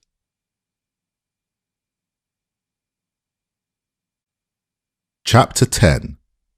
The Properties Carried Off. The February morning looked grey and drizzling through the window of Uncle Tom's cabin. It looked on downcast faces, the images of mournful hearts. The little table stood out before the fire, covered with an iron cloth. A coarse but clean shirt or two, fresh from the iron, hung on the back of a chair by the fire, and Aunt Chloe had another spread out before her on the table. Carefully, she rubbed and ironed every fold and every hem with the most scrupulous exactness, every now and then raising her hand to her face to wipe off the tears that were coursing down her cheeks. Tom sat by, with his Testament open on his knee, and his head leaning upon his hand, but neither spoke. It was yet early, and the children lay all asleep, together in their little rude trundle bed. Tom, who had to the full the gentle domestic heart which, woe for them, has been a peculiar characteristic of his unhappy race, got up and walked silently to look at his children. It's the last time, he said. Aunt Chloe did not answer, only rubbed away over and over on the coarse shirt, already as smooth as hands could make it, and finally setting her iron suddenly down with a despairing plunge, she sat down to the table and lifted up her voice and wept. Suppose we must be resigned, but oh Lord, how can I? If I knowed anything, where's you's going, or how they'd serve you? Mrs. says she'll try and deem ye in a year or two, but, law, nobody never comes up that goes down there. They kills 'em. I've heard them tell how they works 'em up on their plantations. There'll be the same God there, Chloe, that there is here. Well, said Aunt Chloe, suppose there will, but the Lord lets dreadful things happen sometimes. I don't think to get no comfort that way. I'm in the Lord's hands, said Tom. Nothing can go further than he lets it, and that's one thing I can thank him for. It's me that's sold and going down, and not you nor the children. Here you're safe. What comes will only come on me, and the Lord, he'll help me, I know he will. Ah, brave, manly heart, smothering thine own sorrow to comfort thy beloved ones. Tom spoke with a thick utterance and with a bitter choking in his throat. But he spoke brave and strong. Let's think on our mercies, he added, tremulously, as if he was quite sure he needed to think on them very hard indeed. Mercies, said Aunt Chloe. Don't see no mercy in it. It ain't right. Ain't right. It shouldn't be so. Massa never ought to left it so that you could be took for his debts. You've earned him all that he gets for you, twice over. He owed you your freedom and ought to give it to you 10 years ago. Maybe he can't help himself now, but I feel it's wrong. Nobody can't beat that out of me. Such a faithful creature as you've been, and Allah sought his business before your own every way, and reckoned on him more than your own wife and children. The Lord will be up to them. Chloe, Now, if you love me, you won't talk so, when perhaps just the last time we'll ever have together. And I'll tell you, Chloe, it goes against me to hear one word against Massa. Won't he put in my arms a baby? It's natural I should think a heap of him. And he couldn't be expected to think so much of poor Tom. Massas is used to having all these things done for them, and naturally they don't think so much on it. They can't expect it to, no way. Set them alongside of other Massas who's had the treatment and living I've had, and he never would have let this come on me if he could have seen it beforehand. I know he wouldn't. Well, anyway, there's something wrong about it, said Aunt Chloe, in whom a stubborn sense of justice was a predominant trait. I can't just make out what it is, but there's wrong somewhere. I'm clear of that. You ought to look up to the Lord above. He's above all. There don't a sparrow fall without him. It don't seem to comfort me, but I expect it after, said Aunt Chloe. But there's no use talking. I'll just wet up the corn cake and get one good breakfast, because nobody knows when you'll get another. In order to appreciate the sufferings of the Negroes sold south, it must be remembered that all the instinctive affections of that race are peculiarly strong. The local attachments are very abiding. They are not naturally daring and enterprising, but home-loving and affectionate. Add to this all the terrors with which ignorance invests the unknown, and add to this again that selling to the South is set before the Negro from childhood as the last severity of punishment. The threat that terrifies more than wiping or torture of any kind is the threat of being sent downriver. We ourselves heard this feeling expressed by them and seen the unaffected horror with which they will sit in their gossiping hours and tell frightful stories of that downriver, which to them is that undiscovered country from whose bourne no traveller returns. A slightly inaccurate quotation from Hamlet, Act 3, Scene 1, lines 369 to 370. A missionary figure among the fugitives in Canada told us that many of the fugitives confessed themselves to have escaped from comparatively kind masters, and that they were induced to brave the perils of escape, in almost every case, by the desperate horror with which they regarded being sold south, a doom which was hanging either over themselves or their husbands, their wives or children. This nerves the African, naturally patient, timid and unenterprising, with heroic courage, and leads him to suffer hunger, cold, pain, the perils of the wilderness, and the more dread penalties of recapture. The simple morning meal now smoked on the table for Mrs. Shelby had excused Aunt Chloe's attendance at the great house that morning. The poor soul had expended all her little energies on this farewell feast, had killed and dressed her choicest chicken, and prepared her corn cake with scrupulous exactness, just to her husband's taste, and brought out certain mysterious jars on the mantelpiece, some preserves that were never produced except on extreme occasions. "Lord, Pete," said Mose, triumphantly, "haven't we got a buster of a breakfast?" At the same time catching at a fragment of the chicken. Aunt Chloe gave him a sudden box on the ear. "There now, crowning over the last breakfast your poor daddy's going to have." "Oh, Chloe," said Tom gently. "Well, I can't help it," said Aunt Chloe, hiding her face in her apron. "I so tossed about it, it makes me act ugly." The boys stood quite still, looking first at their father and then at their mother, while the baby, climbing up her clothes, began an imperious, commanding cry. "There," said Aunt Chloe, wiping her eyes and taking up the baby. "Now I's done, I hope. Now do eat something. This is my nicest chicken. There, boys, you shall have some. Poor creatures, your mummy's been cross to you." The boys needed no second invitation, and went in with great zeal for the eatables, and it was well they did so, as otherwise there would have been very little performed to any purpose by the party. "Now," said Aunt Chloe, bustling about after breakfast. I must put up your clothes. Just like as not, he'll take 'em all away. I know their ways, mean as dirt they is. Well now, your flannels for rheumatis is in this corner, so be careful, 'cause there won't nobody make you no more. Then here's your old shirts, and these are your new ones.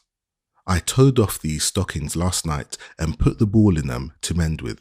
But law, who'll ever mend for ye? And Aunt Chloe, again overcome, laid her head on the box side and sobbed. To think of it, no creature to do for ye, sick or well. I don't really think I ought to be good now. The boys, having eaten everything there was on the breakfast table, began now to take some thought of the case, and seeing their mother crying and their father looking very sad, began to whimper and put their hands to their eyes. Uncle Tom had the baby on his knee and was letting her enjoy herself to the utmost extent, scratching his face and pulling his hair, and occasionally breaking into clamorous explosions of delight, evidently arising out of her own internal reflections. "Oh, crow away, poor creature," said Aunt Chloe. "You have to come to it too. You live to see your husband sold, or maybe be sold yourself, and these your boys, they's to be sold, I suppose too, just like as not when they gets good for something. Ain't no use in niggers having nothing." Here one of the boys called out, "There's Mrs. a-coming in." "She can't do no good. What's she coming for?" said Aunt Chloe. Mrs. Shelby entered. Aunt Chloe set a chair for her in a manner decidedly gruff and crusty. She did not seem to notice either the action or the manner. She looked pale and anxious. "Tom," she said, "I come to," and stopping suddenly and regarding the silent group, she sat down in the chair and, covering her face with her handkerchief, began to sob. "Law now, missus, don't," said Aunt Chloe, bursting out in her turn, and for a few moments they all wept in company. And in those tears they all shed together, the high and the lowly, melted away all the heart-burnings and anger of the oppressed. "Oh, you who visit the distressed, do you know that everything your money can buy, given with a cold, averted face, is not worth one honest tear shed in real sympathy?" "My good fellow," said Mrs. Shelby, "I can't give you anything to do you any good. If I give you money, it will only be taken from you. But I tell you solemnly before God that I will keep trace of you and bring you back as soon as I can command the money, and till then, trust in God." Here the boys called out that Massa Haley was coming, and then an unceremonious kick pushed the door open. Haley stood there in very ill humour, having ridden hard the nights before, and being not at all pacified by his ill success in recapturing his prey. "Come," said he, "you nigger, you ready?" "Servant, ma'am," said he, taking off his hat as he saw Mrs. Shelby. Aunt Chloe shut and corded the box, and getting up, looked gruffly on the trader, her tears seeming suddenly turned to sparks of fire. Tom rose up meekly to follow his new master and raised up his heavy box on his shoulder. His wife took the baby in her arm to go with him to the wagon, and the children, still crying, trailed on behind. Mrs. Shelby, walking up to the trader, detained him for a few moments, talking with him in an earnest manner, and while she was thus talking, the whole family party proceeded to a wagon that stood ready, harnessed at the door. A crowd of all the old and young hands on the place stood gathered around it to bid farewell to their old associate. Tom had been looked up to both as a head servant and a Christian teacher by all the place, and there was much honest sympathy and grief about him, particularly among the women. "Why, Chloe, you bear it better than we do," said one of the women, who had been weeping freely, noticing the gloomy calmness with which Aunt Chloe stood by the wagon. "I done my tears," she said, looking grimly at the trader, who was coming up. "I does not feel to cry. Afore that old limb nohow. Get in, said Haley to Tom, as he strode through the crowd of servants who looked at him with lowering brows. Tom got in, and Haley, drawing out from under the wagon seat a heavy pair of shackles, made them fast around each ankle. A smothered groan of indignation ran through the whole circle, and Mrs. Shelby spoke from the veranda. Mr. Haley, I assure you that precaution is entirely unnecessary. Don't know, ma'am. I've lost $1,500 from this place, and I can't afford to run no more risks. What else could she expect from him? Said Aunt Chloe, indignantly, while the two boys, who now seemed to comprehend at once their father's destiny, clung to her gown, sobbing and groaning vehemently. I'm sorry, said Tom, that Master George happened to be away. George had gone to spend 2 or 3 days with a companion on a neighbouring estate, and having departed early in the morning before Tom's misfortune had been made public, had left without hearing of it. Give my love to Master George, he said earnestly. Haley whipped up the horse and, with a steady, mournful look, fixed to the last on the old place, Tom was whirled away. Mr. Shelby at this time was not at home. He had sold Tom under the spur of a driving necessity to get out of the power of a man whom he dreaded, and his first feeling after the consummation of the bargain had been that of relief. But his wife's expostulations awoke his half-slumbering regrets, and Tom's manly disinterestedness increased the unpleasantness of his feelings. It was in vain that he said to himself that he had a right to do it, that everybody did it, and that some did it without even the excuse of necessity. He could not satisfy his own feelings, and that he might not witness the unpleasant scenes of the consummation, he had gone on a short business tour up the country, hoping that all would be over before he returned.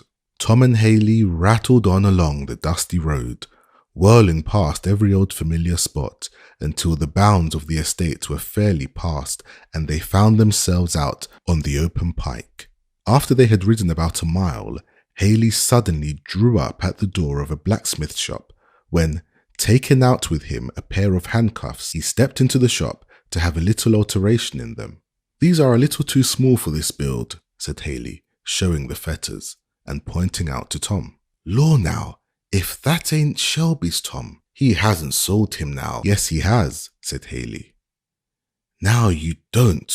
Well, really, said the smith. Who'd have thought it? Why, you needn't go to fettering him up this way. He's the faithfulest, best creature. Yes, yes, said Haley, but your good fellas are just the creatures to want to run off. Them stupid ones as doesn't care where they go, and shiftless, drunk ones as don't care for nothing. They'll stick by, and like as not to be rather pleased to be totted around. But these your prime fellas, they hates it like sin. No way but to fetter 'em. Got legs? They'll use 'em. No mistake. Well, said the smith, feeling among his tools, them plantations down there, stranger, ain't just the place a Kentucky nigger wants to go to. They dies there tolerable fast, don't they? Well, yes, tolerable fast, their dying is. What with the climating and one thing and another, they die so as to keep the market up pretty brisk, said Haley. Well now, a fella can't help thinking it's a mighty pity to have a nice, quiet, likely fella, as good un as Tom is, go down to be fairly ground up on one of them sugar plantations. Well, he's got a fair chance. I promise to do well by him. I'll get him in-house servant in some good old family, and then, if he stands the fever and climating, he'll have a berth good as any nigger ought to ask for. He leaves his wife and children up here, suppose? Yes, but he'll get another there. Lord, there's women enough everywhere, said Haley. Tom was sitting very mournfully on the outside of the shop while this conversation was going on. Suddenly he heard the quick, short click of a horse's hoof behind him, and before he could fairly awake from his surprise, young Master George sprang into the wagon, threw his arms tumultuously around his neck, and was sobbing and scolding with energy. I declare it. It's real mean. I don't care what they say, any of them. It's a nasty, mean shame. If I was a man, they shouldn't do it. They should not so, said George, with a kind and subdued howl. Oh, Massa George, this does me good, says Tom. I couldn't bear to go off without seeing you. It does me real good, I can't tell you. Here Tom made some movement of his feet, and George's eye fell on the fetters. What a shame, he exclaimed, lifting his hands. I'll knock that old fellow down, I will. No, you won't, Massa George, and you must not talk so loud. It won't help me any to anger him. Well, I won't then, for your sake. But only to think of it, isn't it a shame? They never sent for me, nor sent me any word, and if it hadn't been for Tom Lincoln, I shouldn't have heard it. I tell you, I blew 'em up well, all of 'em at home. That wasn't right, I'm afraid, Massa George. I can't help it. I say it's a shame. Look here, Uncle Tom, said he, turning his back to the shop and speaking in a mysterious tone. I've brought you my $1. Oh, I couldn't think of taking it. Massa George, no ways in the world, said Tom, quite moved. But you shall take it, said George. Look here, I told Aunt Chloe I'd do it, and she advised me just to make a hole in it and put a string through, so you could hang it round your neck and keep it out of sight, else this mean scamp would take it away. I tell you, Tom, I want to blow him up. It would do me good. No, don't, Massa George, for it won't do me any good. Well, I won't, for your sake, said George, busily tying his $1 round Tom's neck. But there now, button your coat tight over it and keep it. And remember, every time you see it, that I'll come down after you and bring you back. Aunt Chloe and I have been talking about it. I told her not to fear. I'll see to it. And I'll tease your father's life out if he don't do it. Oh, Massa George, you must be talking so about your father. Lord, Uncle Tom, I don't mean anything bad. And now, Massa George, said Tom, you must be a good boy. Remember how many hearts is sot on me. Always keep close to your mother. Don't be getting into any of them foolish ways boys has of getting too big to mind their mothers. Tell you what, Massa George, the Lord gives good many things twice over, but he don't give you a mother but once. You will never see such another woman, Massa George, if you live to be 100 years old. So now, you hold on to her and grow up and be a comfort to her. There's my own good boy. You will now, won't you? Yes, I will, Uncle Tom, said George seriously. And be careful of your speaking, Massa George. Young boys, when they come to your age, is willful. Sometimes it is nature they should be, but real gentlemen, such as I hopes you'll be, never let fall on words that isn't respectful to their parents. You ain't offended, Massa George? No, indeed, Uncle Tom, you always did give me good advice. I's older, you know, said Tom, stroking the boy's fine, curly head with his large, strong hand, but speaking in a voice as tender as a woman's. And I sees all that's bound up in you. Oh, Massa George, you has everything, learning, privileges, reading, writing, and you'll grow up to be a great, learned good man, and all the people on the place and your mother and father will be so proud of you. Be a good Massa, like your father, and be a Christian, like your mother. Remember your Creator in the days of your youth, Massa George. I'll be real good, Uncle Tom, I tell you, said George. I'm going to be a first-rater, and don't you be discouraged. I'll have you back to the place yet. As I told Aunt Chloe this morning, I'll build your house all over, and you shall have a room for a parlour with a carpet in it, when I'm a man. Oh, you'll have good times yet. Haley now came to the door with the handcuffs in his hand. Look here now, mister, said George, with an air of great superiority, as he got out. I shall let father and mother know how you treat Uncle Tom. You're welcome, said the trader. I should think you'd be ashamed to spend all your life buying men and women and chaining them like cattle. I should think you'd feel mean, said George. So long as your grandfolks want to buy men and women, I'm as good as they is, says Haley. Tain't any meaner selling on them than it is buying. I'll never do either when I'm a man, said George. I'm ashamed this day that I'm a Kentuckian. I always was proud of it before. And George sat very straight on his horse and looked round with an air as if he expected the state would be impressed with his opinion. Well, goodbye, Uncle Tom. Keep a stiff upper lip, said George. Goodbye, Master George, said Tom, looking fondly and admiringly at him. God Almighty bless you.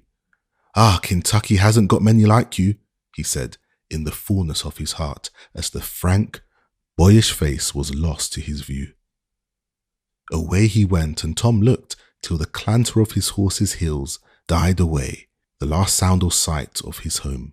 But over his heart there seemed to be a warm spot where those young hands had placed that precious $1. Tom put up his hand and held it close to his heart. Now I tell you what, Tom, said Haley, as he came up to the wagon and threw in the handcuffs.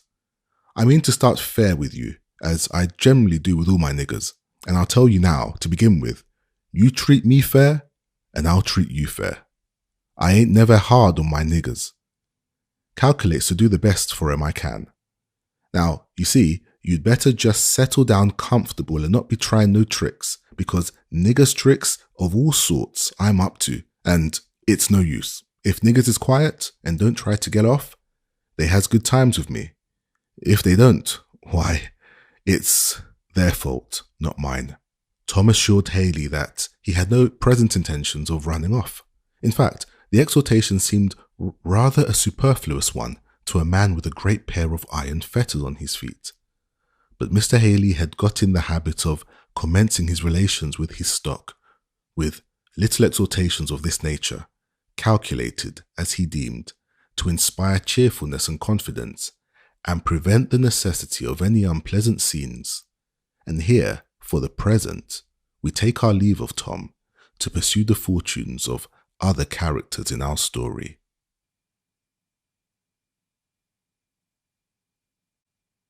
Chapter 11.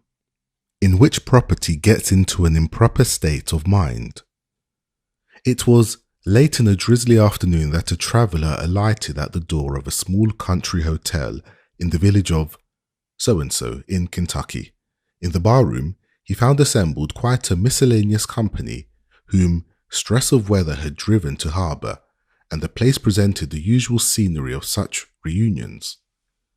Great, tall, raw-boned Kentuckians, attired in hunting shirts and trailing their loose joints over a vast extent of territory with the easy lounge peculiar to the race, rifles stacked away in the corner, shot pouches, game bags, hunting dogs, and little Negroes all rolled together in the corners, were the characteristic features in the picture.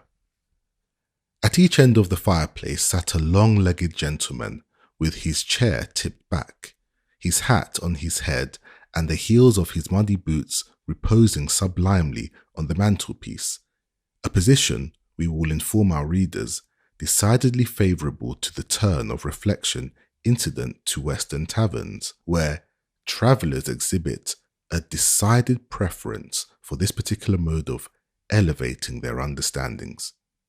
Mine host, who stood behind the bar, like most of his countrymen, was great of stature, good-natured and loose-jointed, with an enormous shock of hair on his head, and a great tall hat on the top of that. In fact, everybody in the room bore on his head this characteristic emblem of man's sovereignty, whether it were felt hat, palm leaf, greasy beaver, or fine new chapeau. There it reposed with true republican independence. In truth, it appeared to be the characteristic mark of every individual. Some wore them tipped rakishly to one side. These were your men of humour, free and easy dogs. Some had them jammed independently down over their noses. These were your hard characters, thorough men who, when they wore their hats, wanted to wear them, and to wear them just as they had a mind to. There were those who had set them far over back, wide-awake men who wanted a clear prospect, while careless men who did not know or care how their hats sat had them shaken about in all directions. The various hats, in fact, were quite a Shakespearean study. Divers Negroes in very free and easy pantaloons and with no redundancy in the shirt line were scuttling about hither and thither without bringing to pass any very particular results, except expressing a generic willingness to turn over everything in creation, generally for the benefit of Massa and his guests. Add to this picture a jolly, crackling, rollicking fire going rejoicingly up a great wide chimney, the outer door and every window being set wide open, and the calico window curtain flopping and snapping in a good stiff breeze of damp raw air, and you have an idea of the jollities of a Kentucky tavern.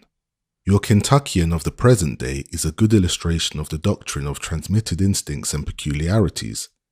His fathers were mighty hunters, men who lived in the woods and slept under the free open heavens with the stars to hold their candles, and their descendant to this day always acts as if the house were his camp, wears his hat at all hours, tumbles himself about, and puts his heels on the top of chairs and mantelpieces, just as his father rolled on the green sward, and put his trees and logs, keeps all the windows and doors open, winter and summer, that he may get air enough for his great lungs, calls everybody stranger with nonchalant bonhomie, and is altogether the frankest, easiest, most jovial creature living. Into such an assembly of the free and easy, our traveller entered. He was a short, thick-set man, carefully dressed, with a round, good-natured countenance, and something rather fussy and peculiar in his appearance.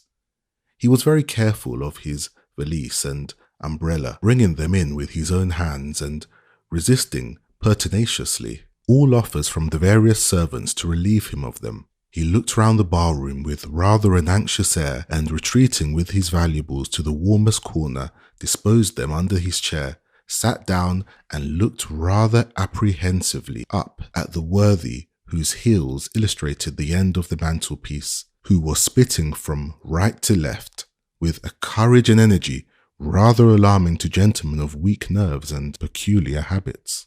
"I say, stranger, how are you?" said the aforesaid gentleman, firing an honorary salute of tobacco juice in the direction of the new arrival. "Well, I reckon," was the reply of the other, as he dodged with some alarm the threatening honour. "Any news?" said the respondent, taking out a strip of tobacco and a large hunting knife from his pocket. "Not that I know of," said the man. "Chaw," said the first speaker, handing the old gentleman a bit of his tobacco with a decidedly brotherly air. "No, thank you. It don't agree with me," said the little man, edging off. "Don't, eh?" said the other, easily, and stowing away the morsel in his own mouth in order to keep up the supply of tobacco juice for the general benefit of society. The old gentleman uniformly gave a little start whenever his long-sided brother fired in his direction, and this being observed by his companion, he very good-naturedly turned his artillery to another quarter and proceeded to storm one of the fire irons with a degree of military talent fully sufficient to take a city. "What's that?" said the old gentleman, observing some of the company formed in a group around a large handbill. "Nigger advertised," said one of the company, briefly. Mr. Wilson, for that was the old gentleman's name, rose up and, after carefully adjusting his valise and umbrella, proceeded deliberately to take out his spectacles and fix them on his nose, and, this operation being performed, read as follows: "Ran away from the subscriber, my mulatto boy, George. Said George, 6 feet in height, a very light mulatto, brown curly hair, is very intelligent, speaks handsomely, can read and write, will probably try to pass for a white man, is deeply scarred on his back and shoulders, has been branded in his right with the letter H. I will give $400 for him alive, and the same sum for satisfactory proof that he has been killed." The old gentleman read this advertisement from end to end in a low voice, as if he were studying it. The long-legged veteran who had been besieging the fire iron, as before related, now took down his cumbrous length and, rearing aloft his tall form, walked up to the advertisement and very deliberately spit a full discharge of tobacco juice on it. "There's my mind upon that," he said briefly, and sat down again. "Why, now, stranger, what's that for?" said mine host. "I'd do it all the same to the writer of that paper, if he were here," said the long man, coolly resuming his old employment of cutting tobacco. "Any man that owns a boy like that and can't find any better way of treating on him deserves to lose him. Such papers as these is a shame to Kentucky. That's my mind right out, if anybody wants to know." "Well now, that's a fact," said mine host, as he made an entry in his book. "I've got a gang of boys, sir," said the long man, resuming his attack on the fire irons. "And I just tells 'em, 'Boys,' says I, 'run now, dig, put, just when you want to. I never shall come to look after you. That's the way I keep mine. Let 'em know they are free to run any time, and it just breaks up their wanting to. More and all, I've got free papers for 'em all recorded, in case I gets killed up any of these times, and they know it. And I tell you, stranger, there ain't a fellow in our parts gets more out of his niggers than I do.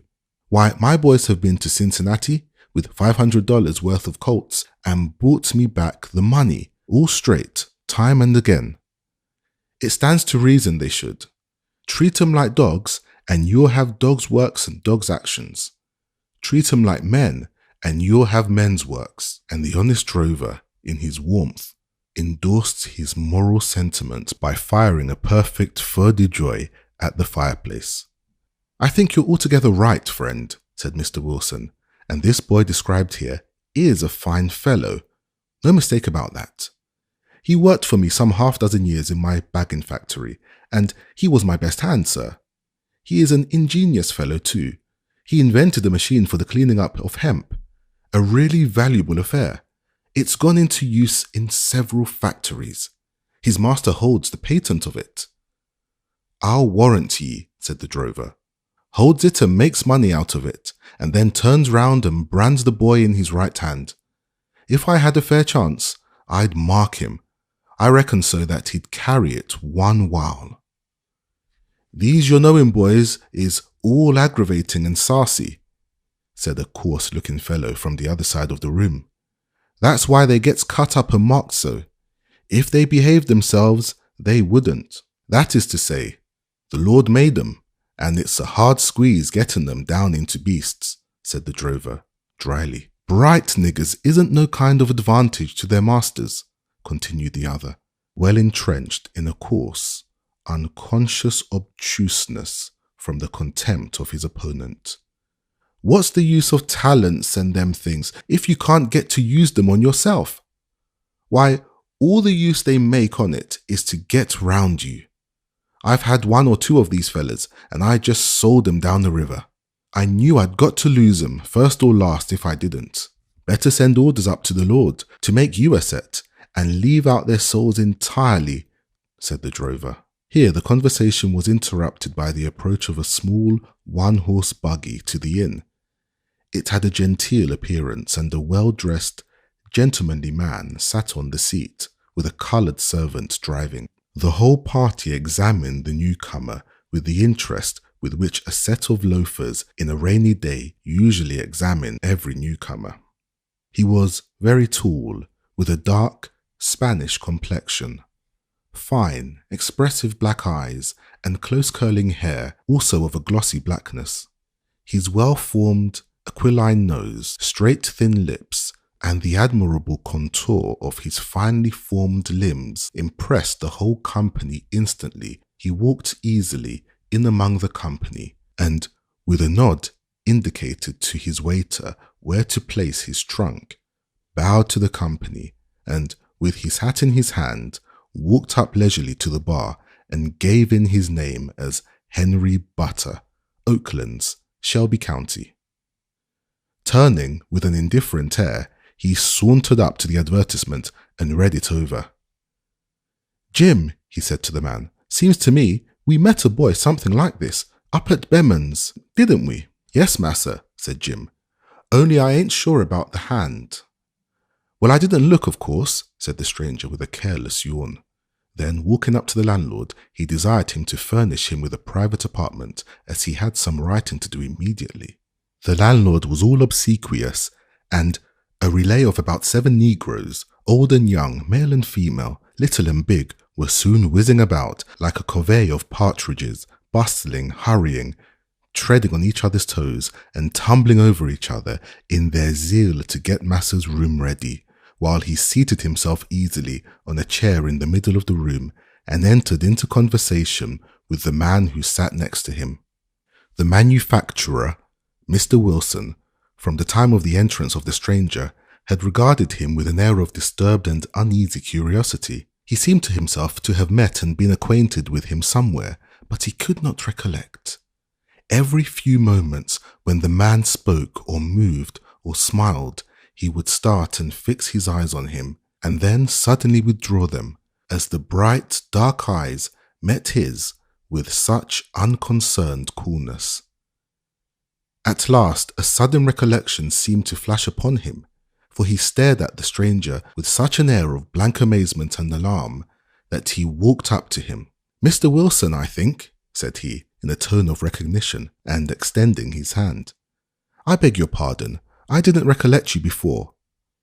I see you remember me. Mr. Butler, of Oaklands, Shelby County."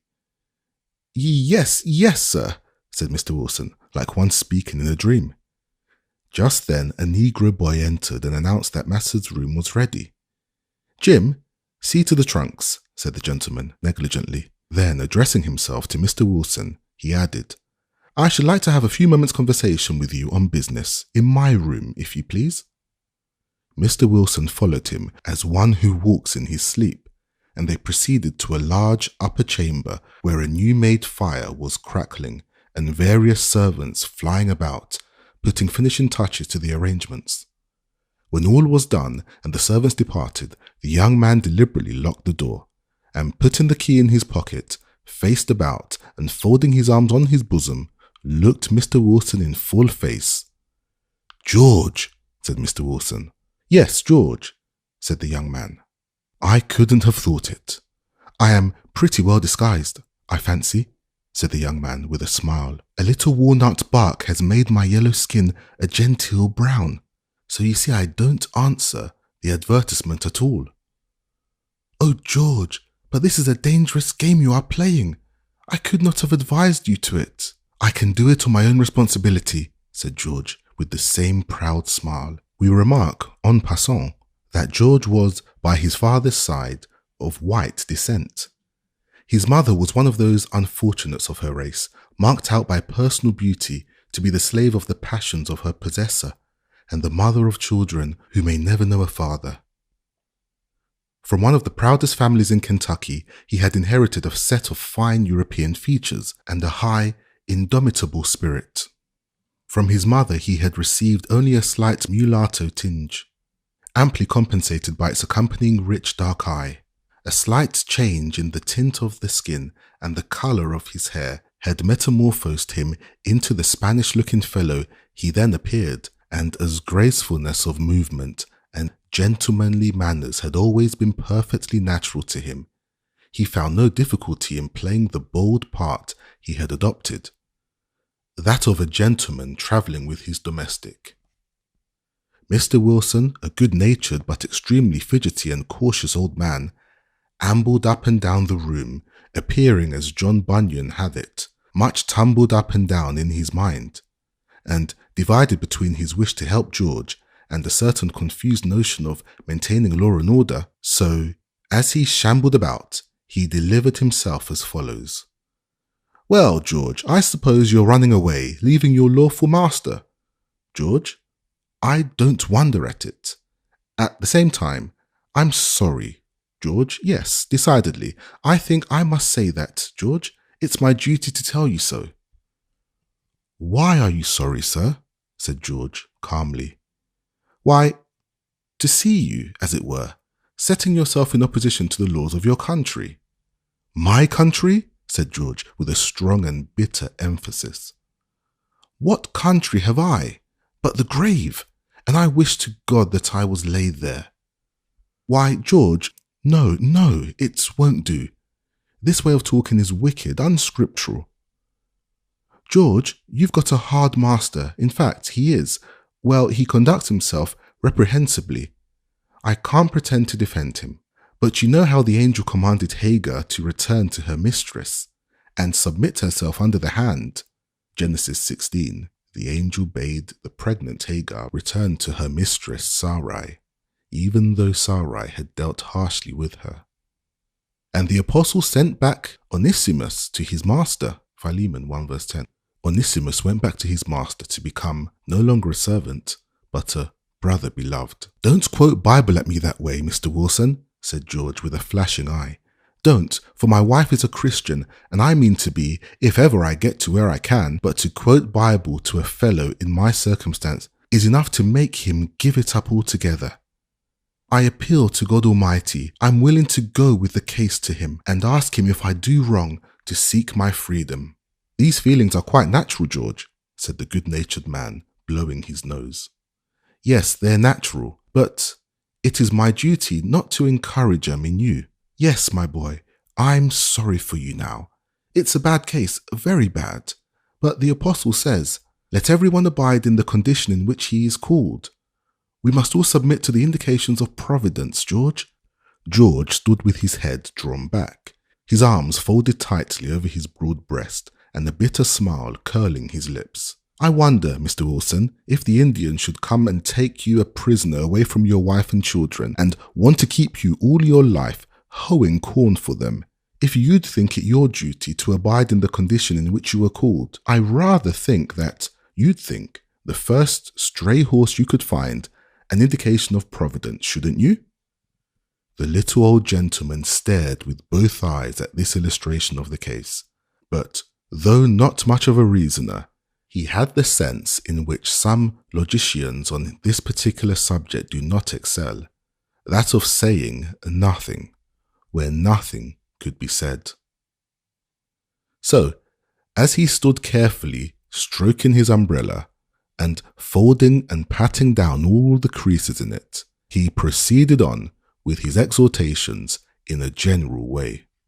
You see, George, you know now, I always have stood your friend, and whatever I've said for your good. Now, here it seems to me you're running an awful risk. You can't hope to carry it out. If you're taken, it will be worse with you than ever. They'll only abuse you and half kill you and sell you down the river. Mr. Wilson, I know all this, said George. I do run a risk, but he threw open his overcoat and showed 2 pistols and a bowie knife. There, he said, I'm ready for 'em. Down south I never will go. No, if it comes to that, I can earn myself at least 6 feet of free soil. The first and last I shall ever own in Kentucky. Why, George, this state of mind is awful. It's getting really desperate, George. I'm concerned. Going to break the laws of your country. My country again, Mr. Wilson? You have a country, but what country have I? Or anyone like me born of slave mothers? What laws are there for us? We don't make them. We don't consent to them. We have nothing to do with them. All they do for us is to crush us and keep us down. Haven't I heard your 4th of July speeches? Don't you tell us all once a year that governments derive their just power from the consent of the governed? Can't a fellow think that hears such things? Can't he put this and that together and see what it comes to? Mr. Wilson's mind was one of those that may not unaptly be represented by a bale of cotton. Downy, soft, benevolently fuzzy and confused. He really pitied George with all his heart, and had a sort of dim and cloudy perception of the style of feeling that agitated him. But he deemed it his duty to go on talking good to him with infinite pertinacity. George, this is bad, I must tell you, As a friend, you'd better not be meddling with such notions. They are bad, George, very bad. For boys in your condition, very."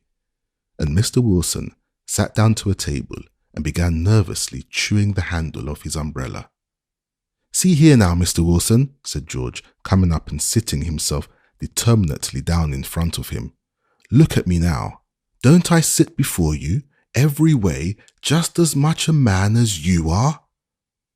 Look at my face, look at my hands, look at my body." And the young man drew himself up proudly. "Why am I not a man, as much as anybody?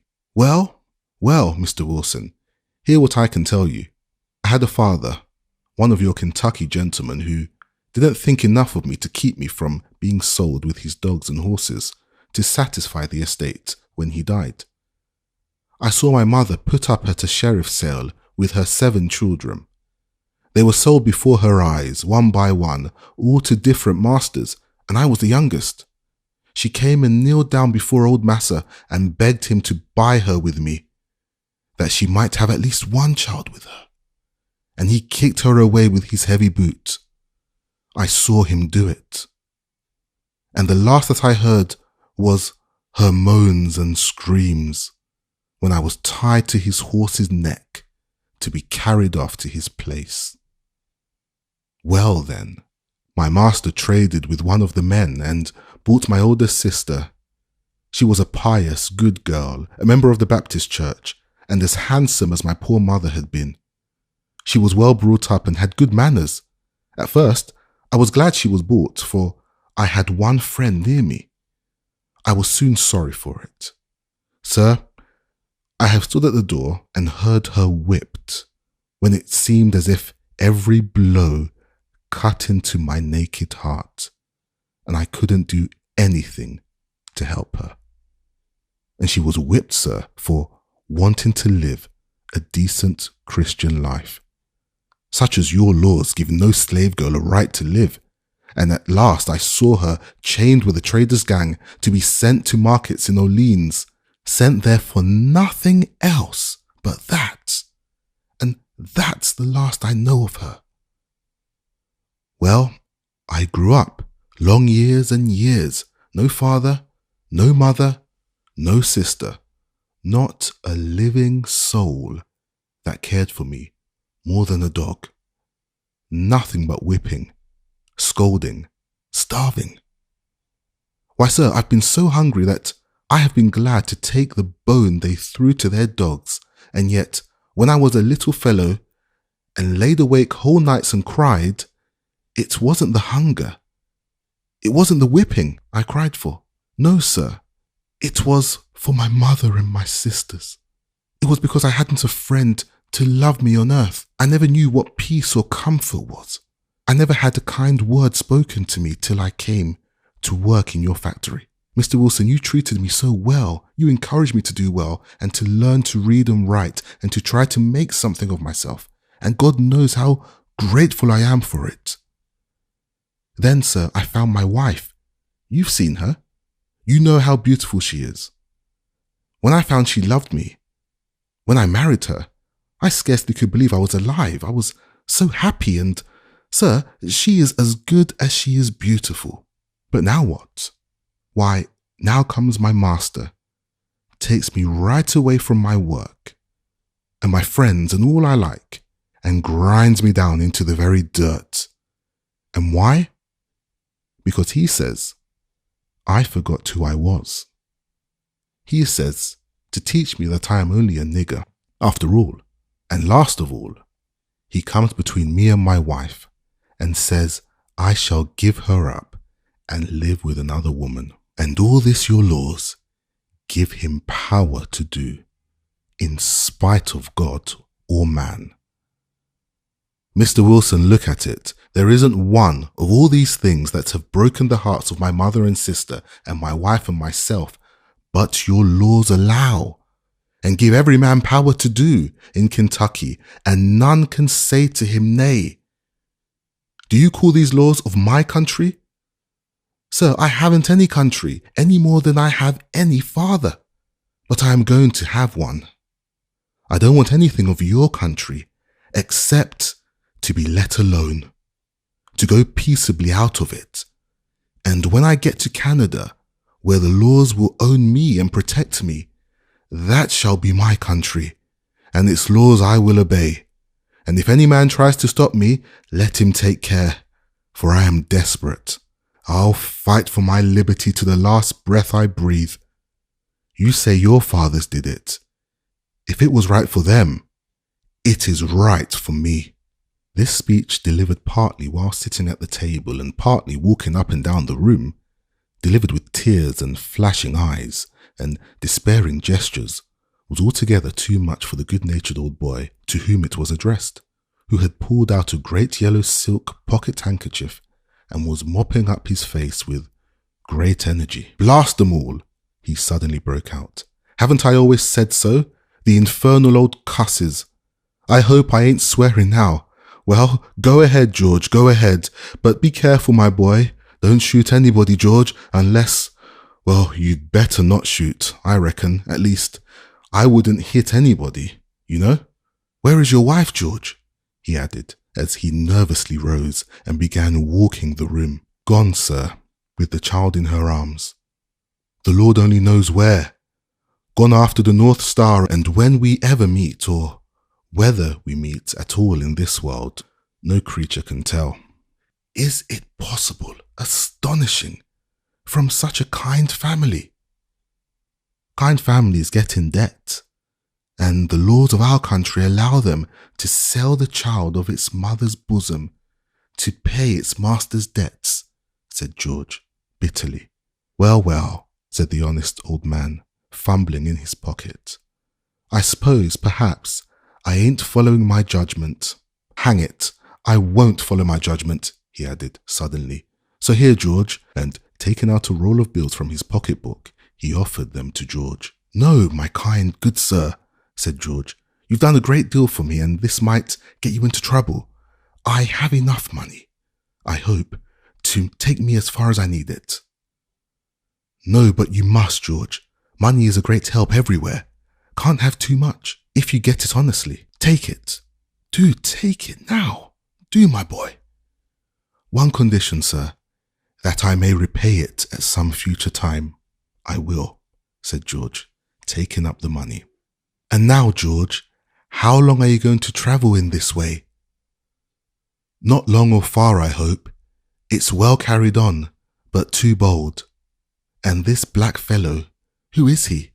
"A true fellow who went to Canada more than a year ago. He heard, after he got there, that his master was so angry at him for going off that he had whipped his poor old mother, and he had come all the way back to comfort her and get a chance to get her away. Has he got her?"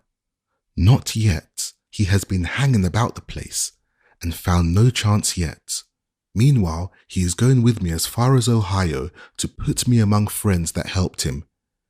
And then he will come back after her." "Dangerous, very dangerous," said the old man. George drew himself up and smiled disdainfully. The old gentleman eyed him from head to foot with a sort of innocent wonder. "George, something has brought you out wonderfully. You hold up your head and speak and move like another man," said Mr. Wilson.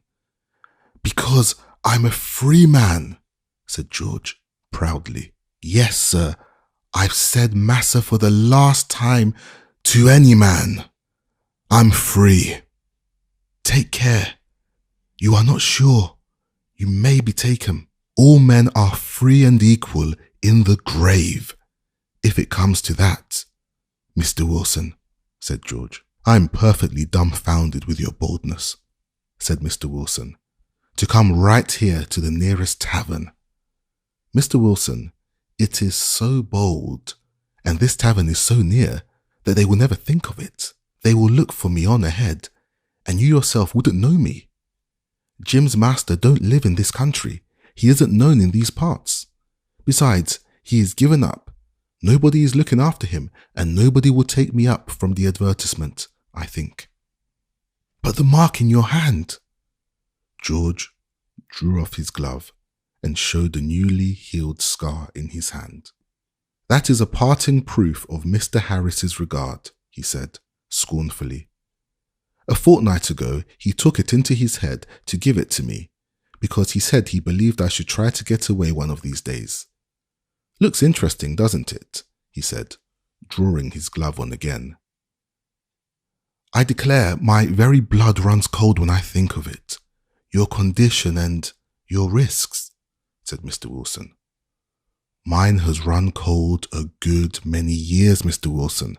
At present, it's about up to the boiling point, said George. Well, my good sir, continued George after a few moments' silence. I saw you knew me. I thought I'd just have this talk with you, lest your surprised looks should bring me out. I leave early tomorrow morning before daylight. By tomorrow night I hope to sleep safe in Ohio. I shall travel by daylight, stop at the best hotels, go to the dinner tables with the lords of the land. So goodbye, sir. If you hear that I'm taken, you may know that I'm dead. George stood up like a rock and put out his hand with the air of a prince. The friendly little old man shook it heartily, and after a little shower of caution, he took his umbrella and fumbled his way out of the room. George stood thoughtfully looking at the door as the old man closed it. A thought seemed to flash across his mind. He hastily stepped to it and, opening it, said, Mr. Wilson, one more word. The old gentleman entered again, and George, as before, locked the door and then stood for a few moments looking on the floor irresolutely. At last, raising his head with a sudden effort, Mr. Wilson, you have shown yourself a Christian in your treatment of me. I want to ask one last deed of Christian kindness of you. Well, George?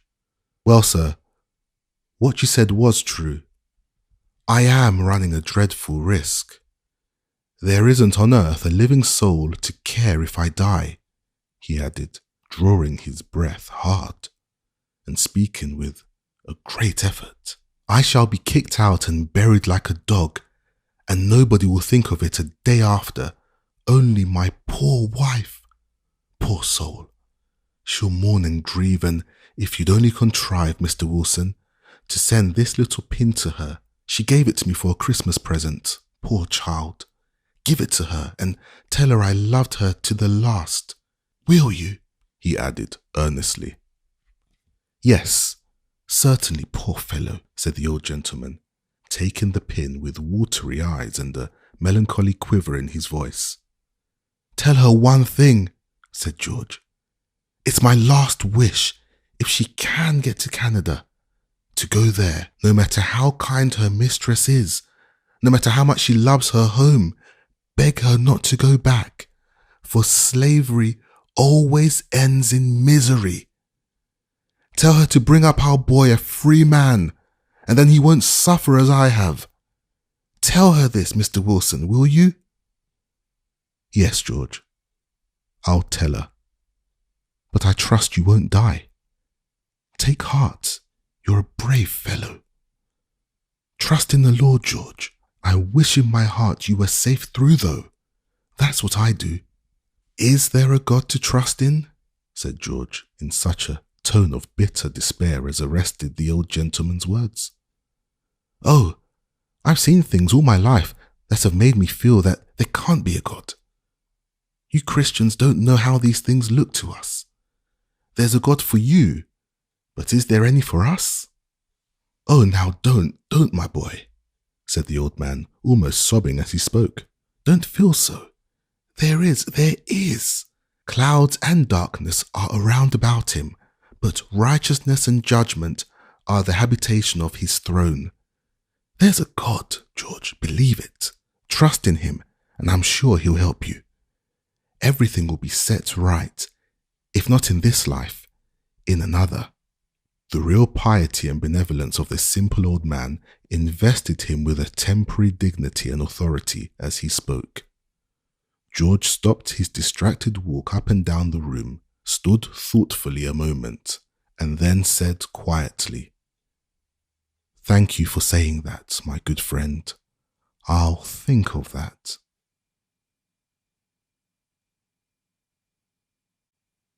Chapter 12. Select Incident of Lawful Trade. In Ramah there was a voice heard, weeping and lamentation, and great mourning. Rachel, weeping for her children, would not be comforted. Jeremiah 31, verse 15.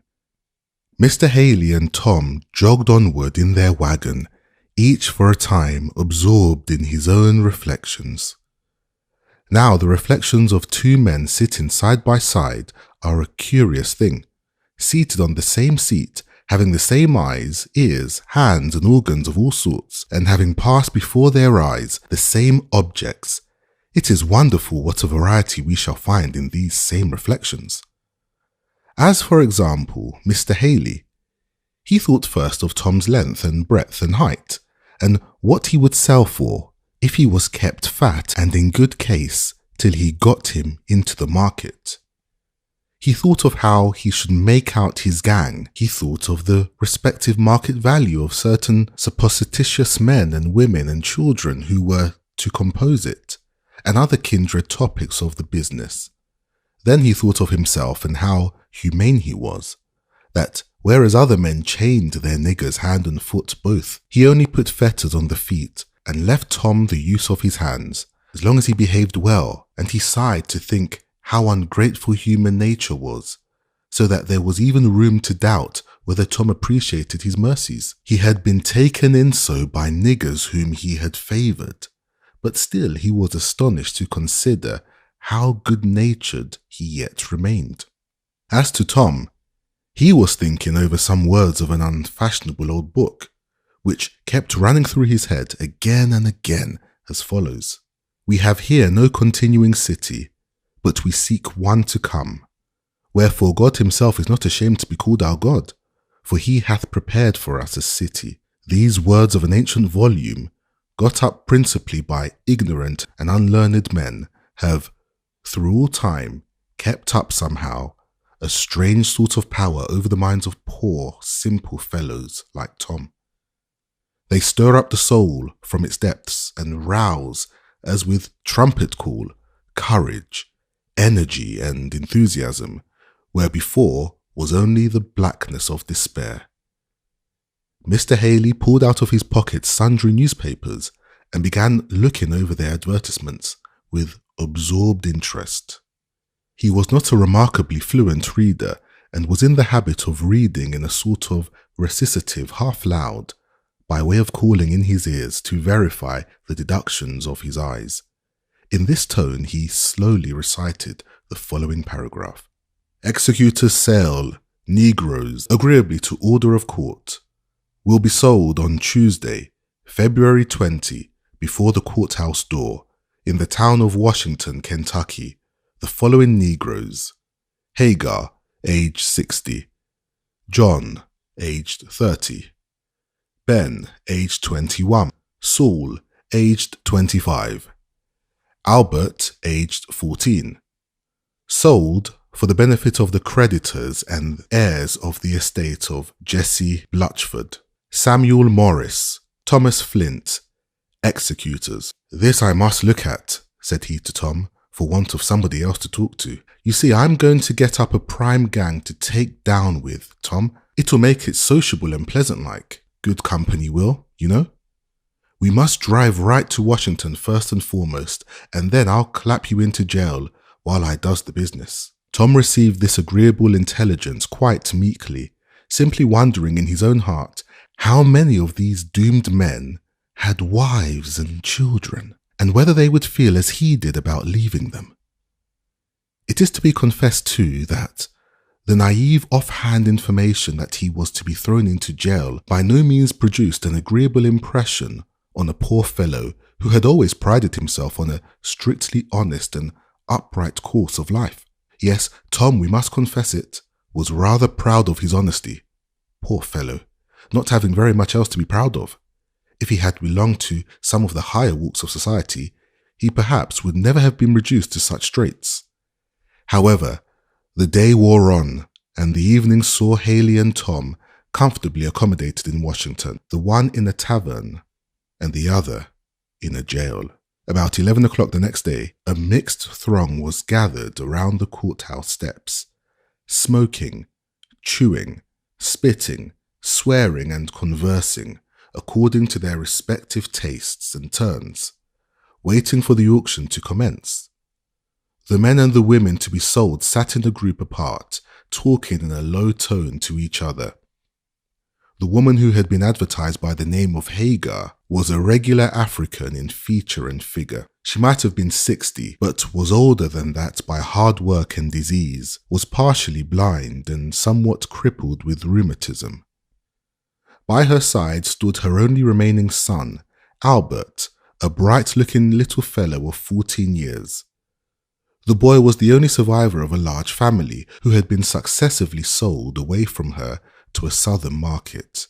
The mother held on to him with both her shaking hands and eyed with intense trepidation everyone who walked up to examine him. "Don't be afraid, Aunt Hagar," said the oldest of the men. "I spoke to Master Thomas about it, and he thought he might manage to sell you in a lot both together." "They needn't call me worn out yet," said she, lifting her shaking hands. "I can cook yet, and scrub and scour. I'm worth a buying, if I do come cheap. Tell 'em that—" "You tell 'em," she added, earnestly. Haley here forced his way into the group, walked up to the old man, pulled his mouth open and looked in, felt of his teeth, made him stand and straighten himself, bent his back and perform various evolutions to show his muscles, and then passed on the next and put him through the same trial. Walking up last to the boy, felt of his arms, straightened his hands, and looked at his fingers, and made him jump to show his agility. "He ain't going to be sold without me," said the old woman, with passionate eagerness. "He and I goes in a lot together. I's real strong yet, massa, and can do heaps of work, heaps on it, massa." "On plantation?" said Haley, with a contemptuous glance. "Likely story," and, as if satisfied with his examination, he walked out and looked and stood with his hands in his pocket, his cigar in his mouth, and his hat cocked on one side, ready for action. "What think of 'em?" said a man who had been following Haley's examination, as if to make up his own mind from it. "Well," said Haley, spitting, "I shall put in, I think, for the youngerly ones and the boy." "They want to sell the boy and the old woman together," said the man. "Find it a tight pull. Why, she's an old rack of bones, not worth her salt." "You wouldn't then?" said the man. "Anybody'd be a fool that would. She's half blind, crooked with rheumatis, and foolish to boot. Some buys up these old creatures and sees there's a sight more wear in them than a body'd think," said the man, reflectively. "No go at all," said Haley. "Wouldn't take her for a present. In fact, I've seen now. Well, it's a kind of pity now not to buy her with her son. Her heart seems so sot on him. Suppose they fling her in cheap. Them that's got money to spend that way, it's all well enough. I shall bid off on that boy for a plantation hand. Wouldn't be bothered with her, no way. Not if they'd give her to me," said Haley. "She'll take on desperately," said the man. "Naturally she will," said the trader, coolly. The conversation was here interrupted by a busy hum in the audience, and the auctioneer, a short, bustling, important fellow, elbowed his way into the crowd. The old woman drew in her breath and caught instinctively at her son. "Keep close to your mummy, Albert, close. They'll put us up together," she said. "Oh, mummy, I'm afraid they won't," said the boy. "They must, child. I can't live, no ways. If they don't," said the old creature, vehemently. The stentorian tones of the auctioneer, calling out to clear the way, now announced that the sale was about to commence. A place was cleared, and the bidding began. The different men on the list were soon knocked off at prices which showed a pretty brisk demand in the market. Two of them fell to Haley. "Come now, young one," said the auctioneer, giving the boy a touch with his hammer. "Be up and show your springs now. Put us two up together. Do please, massa," said the old woman, holding fast to her boy. "Be off," said the man gruffly, pushing her hands away. "You come last. Now, darky, spring." And with the word, he pushed the boy toward the block, while a deep, heavy groan rose behind him. The boy paused and looked back, but there was no time to stay, and Dashing the tears from his large, bright eyes, he was up in a moment. His fine figure, alert limbs, and bright face raised an instant competition, and half a dozen bids simultaneously met the ear of the auctioneer. Anxious, half frightened, he looked from side to side as he heard the clatter of contending bids. Now here, now there, till the hammer fell. Haley had got him. He was pushed from the block towards his new master, but stopped one moment and looked back when his poor old mother, trembling in every limb, held out her shaking hands towards him. "Buy me too, massa, for the dear Lord's sake, buy me. I shall die if you don't." "You'll die if I do. That's the kink of it," said Haley. "No," and he turned on his heel. The bidding of the poor old creature was summary. The man who had addressed Haley, who seemed not destitute of compassion, bought her for a trifle, and the spectators began to disperse.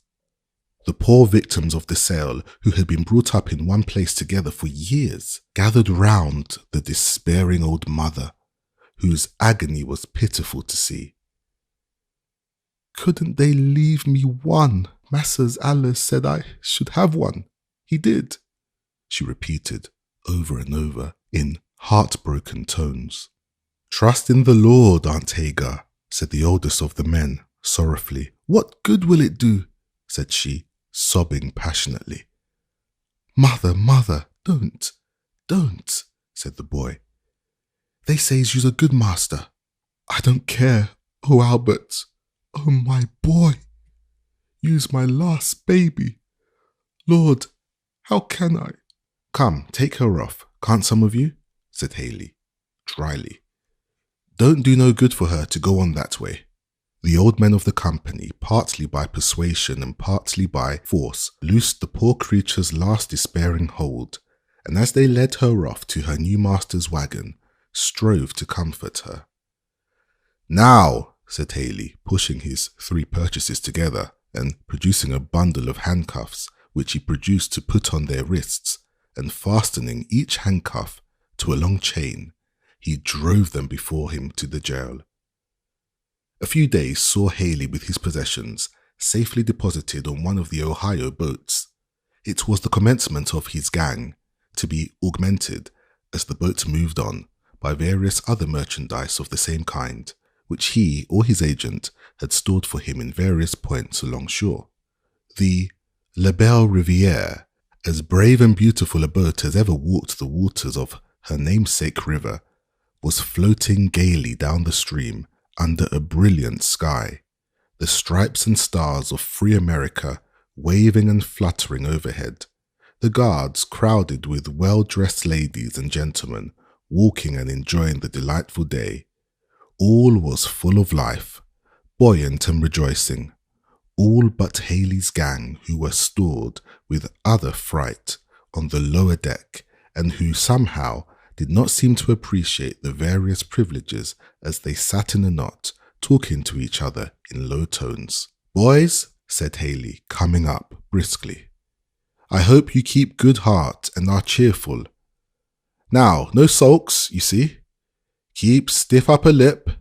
Boys, do well by me, and I'll do well by you." The boys addressed responded the invariable, "Yes, massa," for ages the watchword of poor Africa, but it's to be owned they did not look particularly cheerful. They had their various little prejudices in favour of wives, mothers, sisters and children, seen for the last time, and though they that wasted them required of them mirth, it was not instantly forthcoming. "I've got a wife," spoke out the article enumerated as John, age 30, and he laid his chained hand on Tom's knee, "and she don't know a word about this, poor girl." "Where does she live?" said Tom. "In a tavern apiece down there," said John. "I wish now I could see her once more in this world," he added. Poor John, it was rather natural, and the tears that fell as he spoke came as naturally as if he had been a white man. Tom drew a long breath from a sore heart and tried, in his poor way, to comfort him. And overhead in the cabin sat fathers and mothers, husbands and wives, and merry, dancing children moved round among them like so many little butterflies, and everything was going on quite easy and comfortable. "Oh, Mama," said the boy, who had just come up from below, "there's a Negro trader on board, and he's brought 4 or 5 slaves down there." "Poor creatures," said the mother, in a tone between grief and indignation. "What's that?" said another lady. "Some poor slaves below," said the mother. "And they've got chains on," said the boy. "What a shame to our country that such sights are to be seen," said another lady. "Oh, there's a great deal to be said on both sides of the subject," said a genteel woman who sat at her stateroom door sewing, while her little girl and poor boy were playing round her. "I've been south and I must say, I think the Negroes are better off than they would be to be free. In some respects, some of them are well off, I grant," said the lady to whose remark she had answered. "The most dreadful part of slavery, to my mind, is its outrages on the feelings and affections, the separating of families, for example." "That is a bad thing, certainly," said the other lady, holding up a baby's dress she had just completed and looking intently on its trimmings. "But then I fancy it don't occur often." "Oh, it does," said the First Lady eagerly. "I've lived many years in Kentucky and Virginia both, and I've seen enough to make anyone's heart sick. Suppose, ma'am, your 2 children there should be taken from you and sold. We can't reason from our feelings to those of this class of persons," said the other lady, sorting out some worsteds on her lap. "Indeed, ma'am, you can know nothing of them, if you say so," answered the First Lady warmly. "I was born and brought up among them. I know they do feel, just as keenly, even more so perhaps, as we do." The lady said, "Indeed," yawned, and looked out the cabin window, and finally repeated for a finale the remark with which she had begun. "After all, I think they are better off than they would be to be free." "It's undoubtedly the intention of Providence that the African race should be servants, kept in a low condition," said a grave-looking gentleman in black, a clergyman, seated by the cabin door. "Cursed be Canaan, a servant of servants shall he be," the scripture says. Genesis 9:25. This is what Noah says when he wakes out of drunkenness and realizes that his youngest son Ham, father of Canaan, has seen him naked. "I say, stranger, is that what this text means?" said the tall man standing by. "Undoubtedly, it pleased Providence for some inscrutable reason to doom the race to bondage ages ago, and we must not set up our opinion against that." "Well then, we'll all go ahead and buy up niggers," said the man, if that's the way of Providence, won't we, Squire?" said he, turning to Haley, who had been standing with his hands in his pockets by the stove and intently listening to the conversation. "Yes," continued the tall man, "we must all be resigned to the decrees of Providence. Niggers must be sold and trucked round and kept under. It's what they's made for. Appears like this view's quite refreshing, ain't it, stranger?" said he to Haley. "I never thought on it," said Haley. "I couldn't have said as much myself. I haven't no larning. I took up the trade just to make a living. If it ain't right, I calculated to spend on it in time, you know." "And now you'll save yourself the trouble, won't you?" said the tall man. "See what it is now to know scripture? If you'd only studied your Bible like this, your good man, you might have known it before, and saved a heap of trouble. You could just have said, 'Cussed be what's his name,' and wouldn't all have come right?" And the stranger, who was no other than the honest drover whom we introduced to our readers in the Kentucky Tavern, sat down and began smoking with a curious smile on his long, dry face.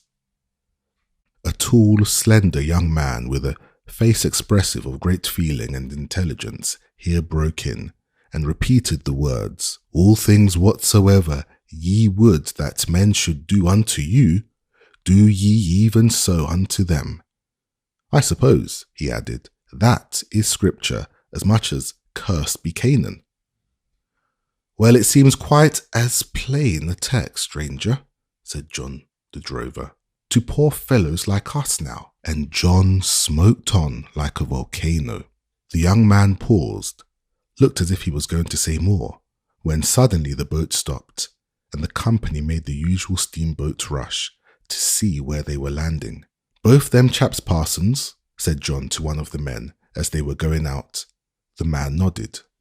As the boat stopped, a black woman came running wildly up the plank, darted into the crowd, flew up to where the slave gang sat, and threw her arms round that unfortunate piece of merchandise. John, aged 30, with sobs and tears, bemoaned him as her husband. But what needs tell the story, told too often, every day told of heartstrings rent and broken, the weak broken and torn for the profit and convenience of the strong.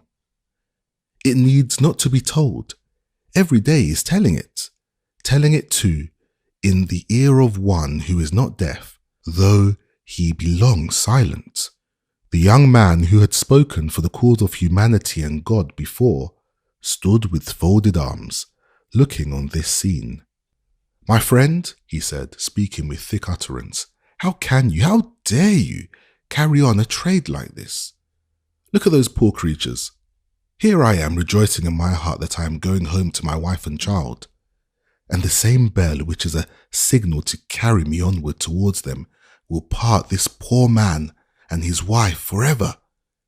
Depend upon it, God will bring you into judgment for this. The trader turned away in silence. I say now, said the drover, touching his elbow, there's differences in parsons, ain't there? Cussed to be Canaan don't seem to go down with this one, does it? Haley gave an uneasy growl. And that ain't the worst on it, said John. Maybe it won't go down with the Lord neither, when ye come to settle with him, one of these days, as all of us must, I reckon. Haley walked reflectively to the other end of the boat. If I make pretty handsomely on one or two next gangs, he thought, I reckon I'll stop off this. It's really getting dangerous.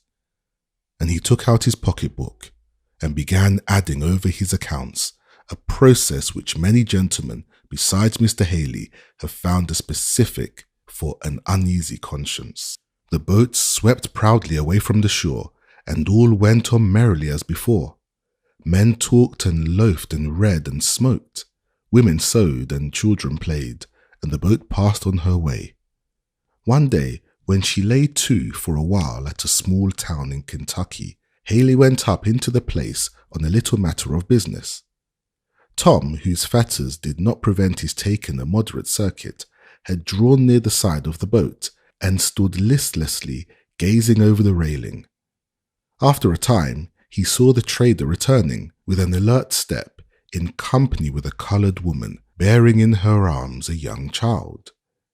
She was dressed quite respectably, and the coloured man followed her, bringing along a small trunk.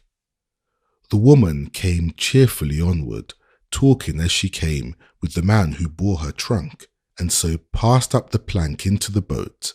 The bell rung, the steamer whizzed, the engine groaned and coughed, and away swept the boat down the river.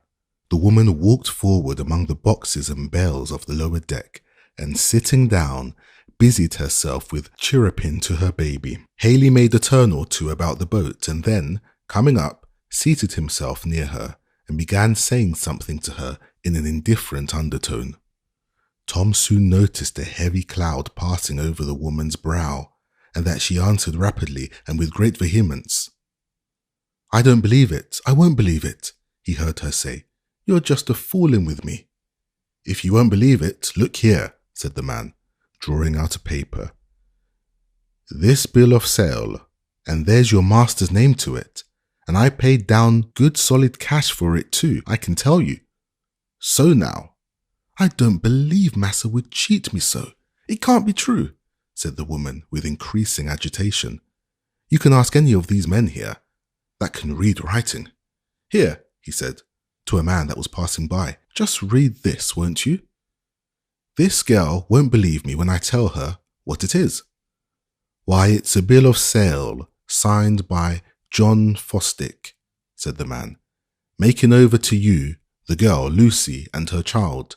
It's all straight enough for aught I see.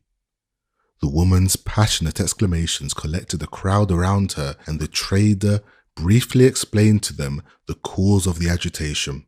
He told me that I was going down to Louisville to hire out as cook to the same tavern where my husband works.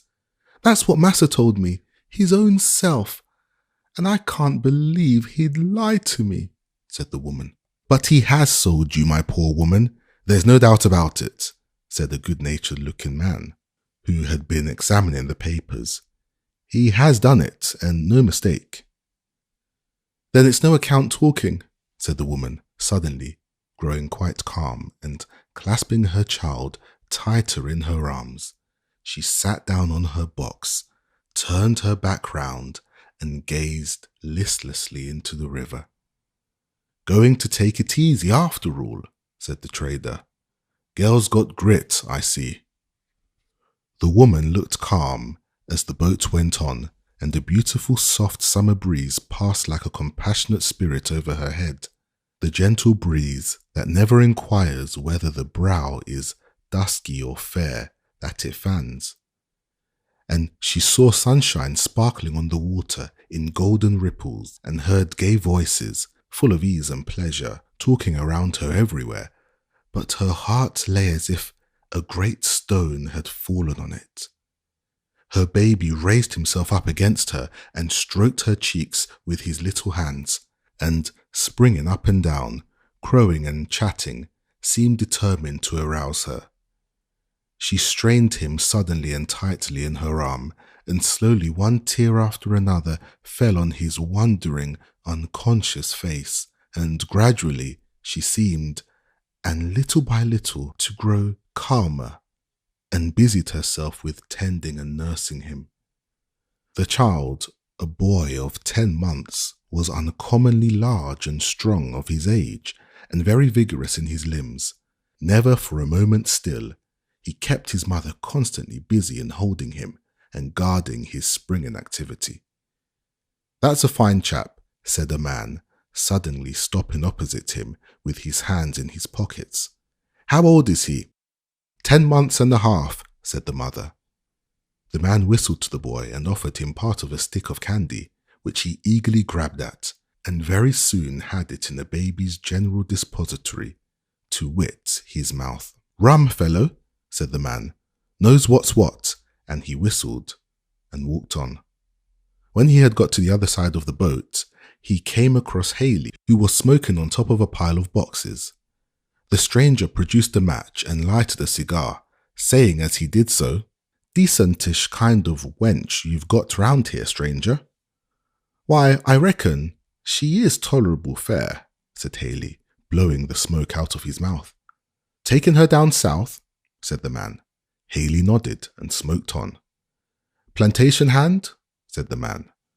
Well, said Haley, I'm filling out an order for a plantation, and I think I shall put her in. They told me she was a good cook, and they can use her for that, or set her at the cotton picking. She's got the right fingers for that. I looked at them. Sell well either way. Then Haley resumed his cigar. They won't want young'un on the plantation, said the man. I shall sell him first chance I find, said Haley, lighting another cigar. Suppose you'd be selling him tolerable cheap, said the stranger, mounting the pile of boxes and sitting down comfortably. Don't know about that, said Haley. He's a pretty smart young'un, straight, fat, strong, flesh as hard as a brick. Very true, but then there's the bother and expense of raising. They is raised as easy as any kind of critter there is going. They ain't a bit more trouble than pups. This chap will be running all round in a month. I've got a good place for raising, and I thought of taking in a little more stock, said the man. One cook lost a young'un last week, got drowned in a wash tub while he was a-hanging out the clothes, and I reckon it would be well enough to set her to raising this one." Haley and the stranger smoked a while in silence, neither seeming willing to broach the test question of the interview. At last, the man resumed. "You wouldn't think of wanting more than $10 for that chap, seeing you must get him off your hand anyhow." Haley shook his head and spit impressively. "That won't do, no ways," he said, and began his smoking again. "Well, stranger, what will you take?" "Well now," said Haley, "I could raise that chap myself, or get him raised. He's uncommon likely and healthy, and he'd fetch $100, 6 months hence, and in a year or two, he'd bring 200. If I had him in the right spot, I shan't take a cent less, nor 50 for him now." "Oh, stranger, that's ridiculous altogether," said the man. "Facts," said Haley, with a decisive nod of his head. "I'll give 30 for him," said the stranger, "but not a cent more." "Now, I'll tell you what I will do," said Haley, spitting again with renewed decision. "I'll split the difference and say 45, and that's the most I will do." "Well, agreed," said the man, after an interval. "Done," said Haley. "Where do you land?" "At Louisville," said the man. "Louisville," said Haley. "Very fair. We get there about dusk. Chap will be asleep. All fair, get him off quietly and no screaming. Happens beautiful. I like to do everything quietly. I hates all kind of agitation and fluster."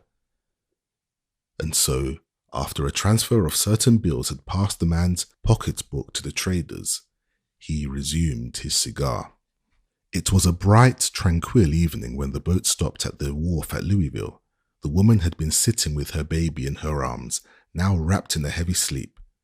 When she heard the name of the place called out, she hastily laid the child down in a little cradle formed by the hollow among the boxes, first carefully spreading under it her cloak, and then she sprung to the side of the boat in hopes that, among the various hotel waiters who thronged the wharf, she might see her husband.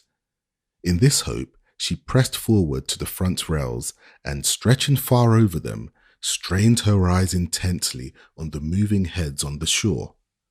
And the crowd pressed in between her and the child. "Now's your time," said Haley, taking the sleeping child up and handing him to the stranger.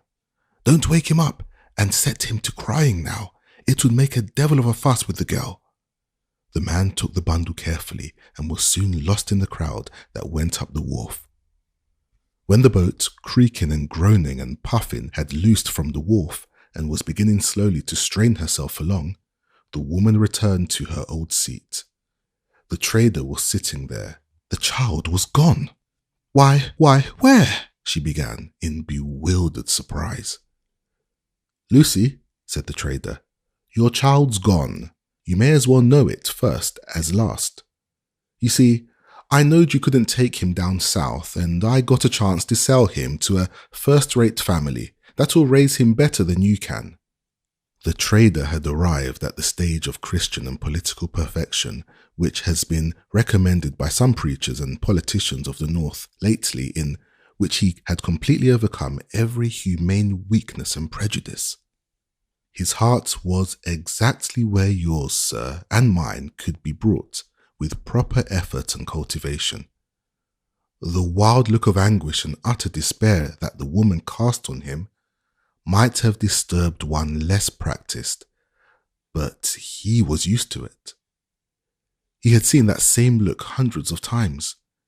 You can get used to such things too, my friend, and it is the great object of recent effort to make our whole northern community used to them for the glory of the Union. So the trader only regarded the mortal anguish which he saw working in those dark features, those clenched hands and suffocating breathings, as necessary incidents of the trade, and merely calculated whether she was going to scream and get up a commotion on the boat, for, like other supporters of our peculiar institution, he decidedly disliked agitation.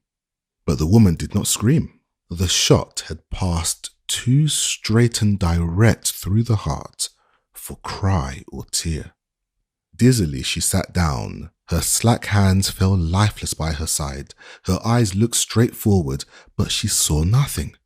All the noise and hum of the boat, the groaning of the machinery, mingled dreamily to her bewildered ear, and the poor dumb-stricken heart had neither cry nor tear to show for its utter misery. She was quite calm. The trader, who, considering his advantages, was almost as humane as some of our politicians, seemed to feel called on to administer such consolation as the case admitted of. "I know this comes kinda hard at first, Lucy," said he, "but such a smart, sensible girl as you are won't give way to it. You see, it's necessary. It can't be helped." "Oh, don't, massa, don't," said the woman, with a voice like one that is smothering. "You're a smart wench, Lucy," he persisted. "I mean to do well by you, and get you a nice place downriver, and you'll soon get another husband, such a likely girl as you." "Oh, massa, if you only won't talk to me now," said the woman, in a voice of such quick and living anguish that the trader felt that there was something at present in the case beyond his style of operation. He got up, and the woman turned away and buried her head in her cloak. The trader walked up and down for a time, and occasionally stopped and looked at her. "Takes it hard, rather," he soliloquized. "But quiet, though. Let her sweat a while. She'll come right by and by." Tom had watched the whole transaction from first to last and had a perfect understanding of its results. To him, it looked like something unutterably horrible and cruel, because, poor ignorant black soul, he had not learned to generalize and to take enlarged views. If he had only been instructed by certain ministers of Christianity, he might have thought better of it and seen in it an everyday incident of a lawful trade, a trade which is the vital support of an institution which an American divine tells us has no evils, but such as are inseparable from any other relation, social and domestic life. But Tom, as we see, being a poor, ignorant fellow whose reading had been confined entirely to the New Testament, could not conform and solace himself with views like these. His very soul bled within him for what seemed to him the wrongs of the poor suffering thing that lay like a crushed reed on the boxes, the feeling, living, bleeding, yet immortal thing which American state law coolly classes with the bundles and bales and boxes among which she is lying. Tom drew near and tried to say something, but she only groaned. Honestly, with tears running down his own cheeks, he spoke of a heart of love in the skies, of a pitying Jesus and an eternal home, but the ear was deaf with anguish, and the palsied heart could not feel. Night came on, night calm, unmoved and glorious, shining down with her innumerable and solemn angel eyes, twinkling, beautiful but silent. There was no speech nor language, no pitying voice or helping hand from that distant sky. One after another, the voices of business or pleasure died away. All on the boat were sleeping, and the ripples at the prow were plainly heard. Tom stretched himself out on a box, and there, as he lay, he heard ever anon a smothered sob or cry from the prostrate creature. "Oh, what shall I do? Oh, Lord! Oh, good Lord, do help me!" And so, ever and anon, until the murmur died away in silence. At midnight, Tom waked with a sudden start. Something black passed quickly by him to the side of the boat, and he heard a splash in the water. No one else saw or heard anything. He raised his head. The woman's place was vacant. He got up and sought about him in vain. The poor bleeding heart was still at last, and the river rippled and dimpled just as brightly as if he had not closed above it. Patience, patience, you whose hearts swell indignant at wrongs like these. Not one throb of anguish, not one tear of the oppressed is forgotten by the man of sorrows, the Lord of glory.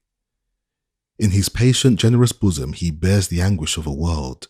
Bear thou like him in patience and labour in love, For sure as he is God, the year of his redeemed shall come. The trader waked up bright and early and came out to see his livestock. It was now his turn to look about in perplexity. "Where alive is that girl?" he said to Tom. Tom, who had learned the wisdom of keeping counsel, did not feel called upon to state his observations and suspicions, but said he did not know. "She surely couldn't have got off in the night at any of the landings, for I was awake and on the lookout whenever the boat stopped. I never trust these things to other folks."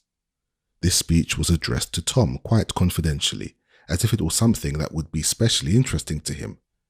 Tom made no answer. The trader searched the boats from stern to stern, among boxes, bales and barrels, around the machinery, by the chimneys, in vain. "Now I say, Tom, be fair about this," he said, when, after a fruitless search, he came where Tom was standing. "You know something about it now." "Don't tell me, I know you do. I saw the girl stretched out here about 10 o'clock, and again at 12, and again between 1 and 2, and then at 4 she was gone, and you was a-sleeping right there all the time. Now, you know something. You can't help it." "Well, massa," said Tom, "towards morning something brushed by me, and I kind of half woke, and then I heard a great splash, and then I clear woke up, and the girl was gone. That's all I know on it." The trader was not shocked nor amazed because, as we said before, he was used to a great many things that you are not used to. Even the awful presence of death struck no solemn chill upon him. He had seen death many times, met him in the way of trade and got acquainted with him, and he only thought of him as a hard customer that embarrassed his property operations very unfairly. And so he only swore that the girl was a baggage, and that he was devilish unlucky, and that if things went on his way, he should not make a cent on the trip. In short, he seemed to consider himself an ill-used man, decidedly, but there was no help for it, as the woman had escaped into a state which never will give up a fugitive, not even at the demand of the whole glorious union. The trader therefore sat discontentedly down with his little account book, and put down the missing body and soul under the head of losses. He's a shocking creature, isn't he, this trader? So unfeeling, it's dreadful, really. Oh, but nobody thinks anything of these traders. They are universally despised, never received into any decent society. But who, sir, makes the trader? Who is to blame? The enlightened, cultivated, intelligent man, who supports the system of which the trader is the inevitable result, or the poor trader himself? You make the public statement that calls for his trade, that debauches and depraves him, till he feels no shame on it. And in what are you better than he? Are you educated and he ignorant? You high and he low? You refined and he coarse? You talented and he simple? In the day of a future judgment, these very considerations may make it more tolerable for him than for you. In concluding these little incidences of lawful trade, we must beg the world not to think that American legislators are entirely destitute of humanity, as might perhaps be unfairly inferred from the great efforts made in our national body to protect and perpetuate this species of traffic. Who does not know how our great men are outdoing themselves in declaiming against the foreign slave trade? There are a perfect host of Clarksons and Wilberforces. Thomas Clarkson, 1760 to 1846, and William Wilberforce, 1759 to 1833, English philanthropists and anti-slavery agitators who helped to secure passage of the Emancipation Bill by Parliament in 1833. Risen up among us on that subject, most edifying to hear and behold. Trading Negroes from Africa, dear reader, is so horrid. It is not to be thought of. But trading them from Kentucky, that is quite another thing.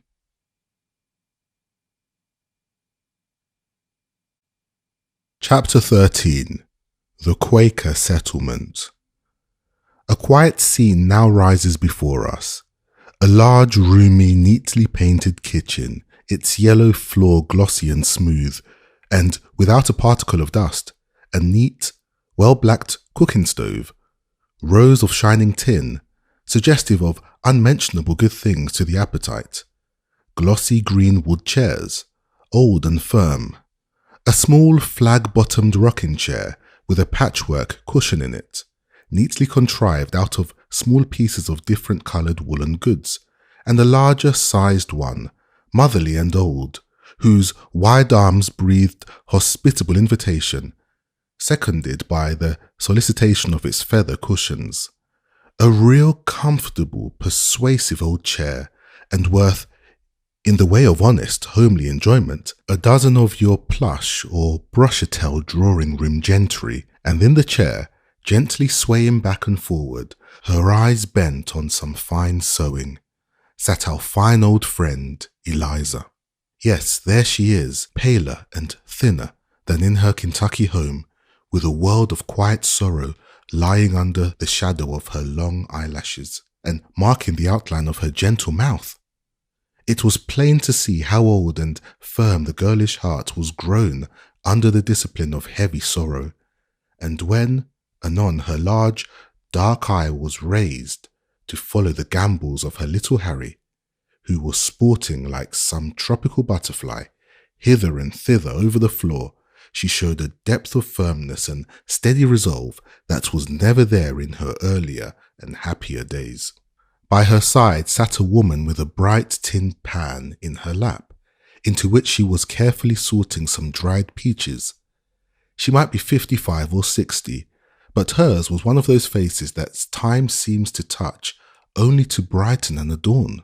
The snowy lace crepe cap, made after the straight Quaker pattern, the plain white muslin handkerchief lying in placid folds across her bosom, the drab shawl and dress, showed at once the commodity to which she belonged. Her face was round and rosy, with a healthful downy softness, suggestive of a ripe peach. Her hair, partially silvered by age, was parted smoothly back from a high placid forehead, on which time had written no inscription, except peace on earth, goodwill to men, and beneath shone a large pair of clear, honest, loving brown eyes.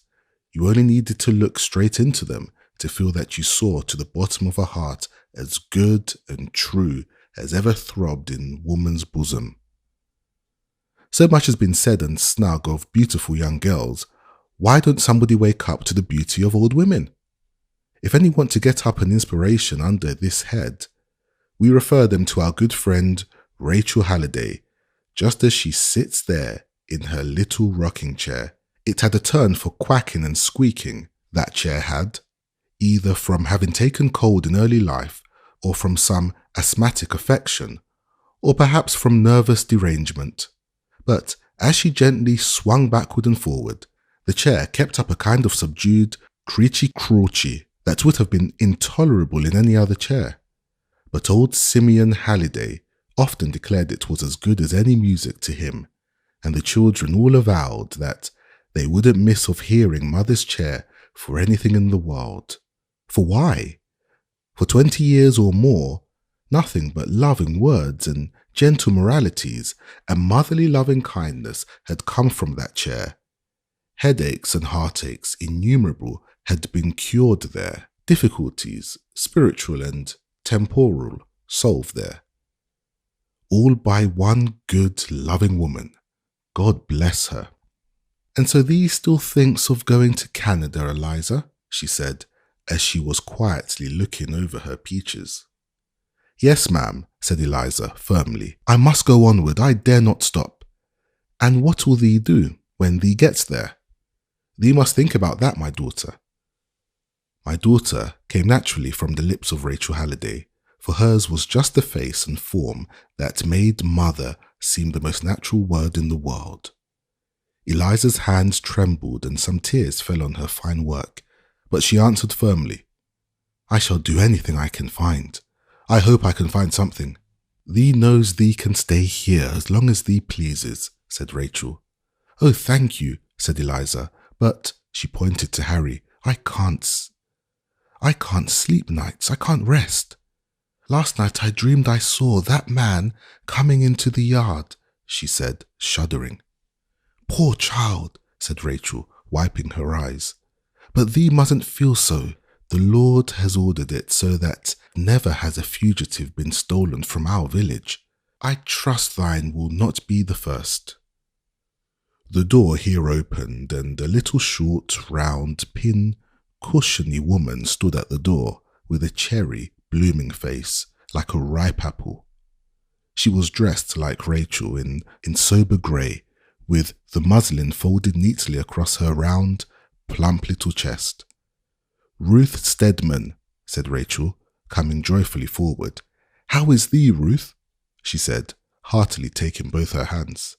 Nicely, said Ruth, taking off her little drab bonnet and dusting it with her handkerchief, displaying as she did so a round little head on which the Quaker cap sat with a sort of jaunty air, despite all the stroking and patting of the small fat hands which were busily applied to arranging it.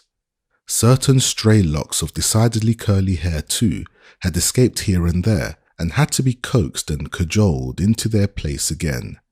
And then the newcomer, who might have been 25, turned from the small looking glass before which she had been making these arrangements, and looked well pleased, as most people who looked at her might have been, for she was decidedly a wholesome, whole-hearted, cherubing little woman, as ever gladdened man's heart withal. Ruth, this friend is Eliza Harris, and this is the little boy I told thee of. I am glad to see thee, Eliza, very, said Ruth, shaking hands, as if Eliza were an old friend she had long been expecting. And this is thy dear boy. I brought a cake for him, she said, holding out a little heart to the boy, who came up, gazing through his curls, and accepted it shyly. Where's thy baby, Ruth? Said Rachel. Oh, he's coming. But thy Mary caught him as I came in, and ran off with him to the barn to show him to the children. At this moment the door opened, and Mary, an honest, rosy-looking girl with large brown eyes like her mother's, came in with the baby. Aha, said Rachel, coming up and taking the great white, fat fellow in her arms. How good he looks, and how he does grow.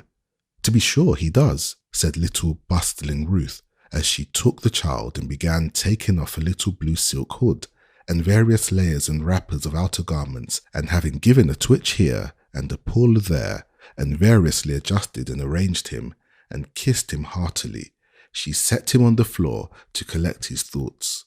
Baby seemed quite used to this mode of proceeding, for he has put his thumb in his mouth, as if it were quite a thing of course, and seemed soon absorbed in his own reflections, while the mother seated herself and, taking out a long stocking of mixed blue and white yarn, began to knit with briskness. Mary, thee'd better fill the kettle, hadn't thee? Gently suggested the mother. Mary took the kettle to the well, and, soon reappearing, placed it over the stove, where it was soon purring and steaming, a sort of censer of hospitality and good cheer. The peaches, moreover, in obedience to the few gentle whispers from Rachel, were soon deposited by the same hand in a stew pan over the fire. Rachel now took down a snowy moulding board and, tying on an apron, proceeded quietly to making up some biscuits, first saying to Mary, Mary, hadn't thee better tell John to get a chicken ready? And Mary disappeared accordingly. And how is Abigail Peters? Said Rachel, as she went on with her biscuits. Oh, she's better, said Ruth. I was in this morning, made the bed, tidied up the house. Leah Hills went in this afternoon and baked bread and pies, enough to last some days, and I engaged to go back to get her up this evening. I will go in tomorrow and do any cleaning there may be, and look over the mending, said Rachel. Ah, that is well, said Ruth. I've heard, she added, that Hannah Stanwood is sick. John was up there last night. I must go there tomorrow. John came in here to his meals. If thee needs to stay all day, suggested Rachel. Thank thee, Rachel. We'll see tomorrow. But here comes Simeon Halliday, a tall, straight, muscular man in drab coat and pantaloons and broad-brimmed hat, now entered. "How is thee, Ruth?" he said warmly, as he spread his broad open hand for her little fat palm. "And how is John?" "Oh, John is well, and all the rest of our folks," said Ruth cheerily. "Any news, father?" said Rachel, as she was putting her biscuits into the oven. "Peter Stebbins told me that they should be along tonight." "With friends," said Simeon significantly, as he was washing his hands at a neat sink in a little back porch. "Indeed," said Rachel, looking thoughtfully and glancing at Eliza. "Did thee say thy name was Harris?" said Simeon to Eliza as he re-entered. Rachel glanced quickly at her husband, as Eliza tremulously answered, "Yes," her fears ever uppermost, suggesting that possibly there might be advertisements out for her. "Mother," said Simeon, standing in the porch and calling Rachel out. "What does thee want, father?" said Rachel, rubbing her floury hands as she went into the porch. "The child's husband is in the settlement and will be here tonight," said Simeon. "Now, thee doesn't say that, father," said Rachel, all her face radiant with joy. "It's really true. Peter was down yesterday with the wagon to the other stand, and there he found an old woman and 2 men, and one said his name was George Harris, and from what he told me of his history, I am certain who he is. He is a bright, likely fellow too." "Shall we tell her now?" said Simeon. "Let's tell Ruth," said Rachel. "Here, Ruth, come here." Ruth laid down her knitting work and was in the back porch in a moment. "Ruth, what does thee think?" said Rachel. "Father says Eliza's husband is in the last company and will be here tonight." A burst of joy from the little Quakeress interrupted the speech. She gave such a bound from the floor as she clapped her little hands that 2 stray curls fell from under her Quaker cap and lay brightly on her white neckerchief. "Hush thee, dear," said Rachel gently. "Hush, Ruth. Tell us. Shall we tell her now?" "Now, to be sure. This very minute." "Why, now suppose it was my John. How should I feel?" "Do tell her right off. Thee uses thyself only to learn how to love thy neighbour, Ruth," said Simeon, looking with a beaming face on Ruth. "To be sure, isn't it what we are made for? If I didn't love John and the baby, I should not know how to feel for her. Come, now do tell her, do." And she laid her hands persuasively on Rachel's arm. "Take her into thy bedroom there, and let me fry the chicken while thee does it." Rachel came out into the kitchen, where Eliza was sewing, and opening the door of a small bedroom, said gently, "Come in here with me, my daughter. I have news to tell thee." The blood flushed in Eliza's pale face. She rose, trembling with nervous anxiety, and looked towards her boy. "No, no," said little Ruth, darting up and seizing her hands. "Never thee fear. It's good news, Eliza. Go in, go in." And she gently pushed her to the door, which closed after her, and then, turning round, she caught little Harry in her arms and began kissing him. "You'll see thy father, little one. Does thee know it? Thy father is coming," she said, over and over again, as the boy looked wonderingly at her. Meanwhile, within the door, another scene was going on.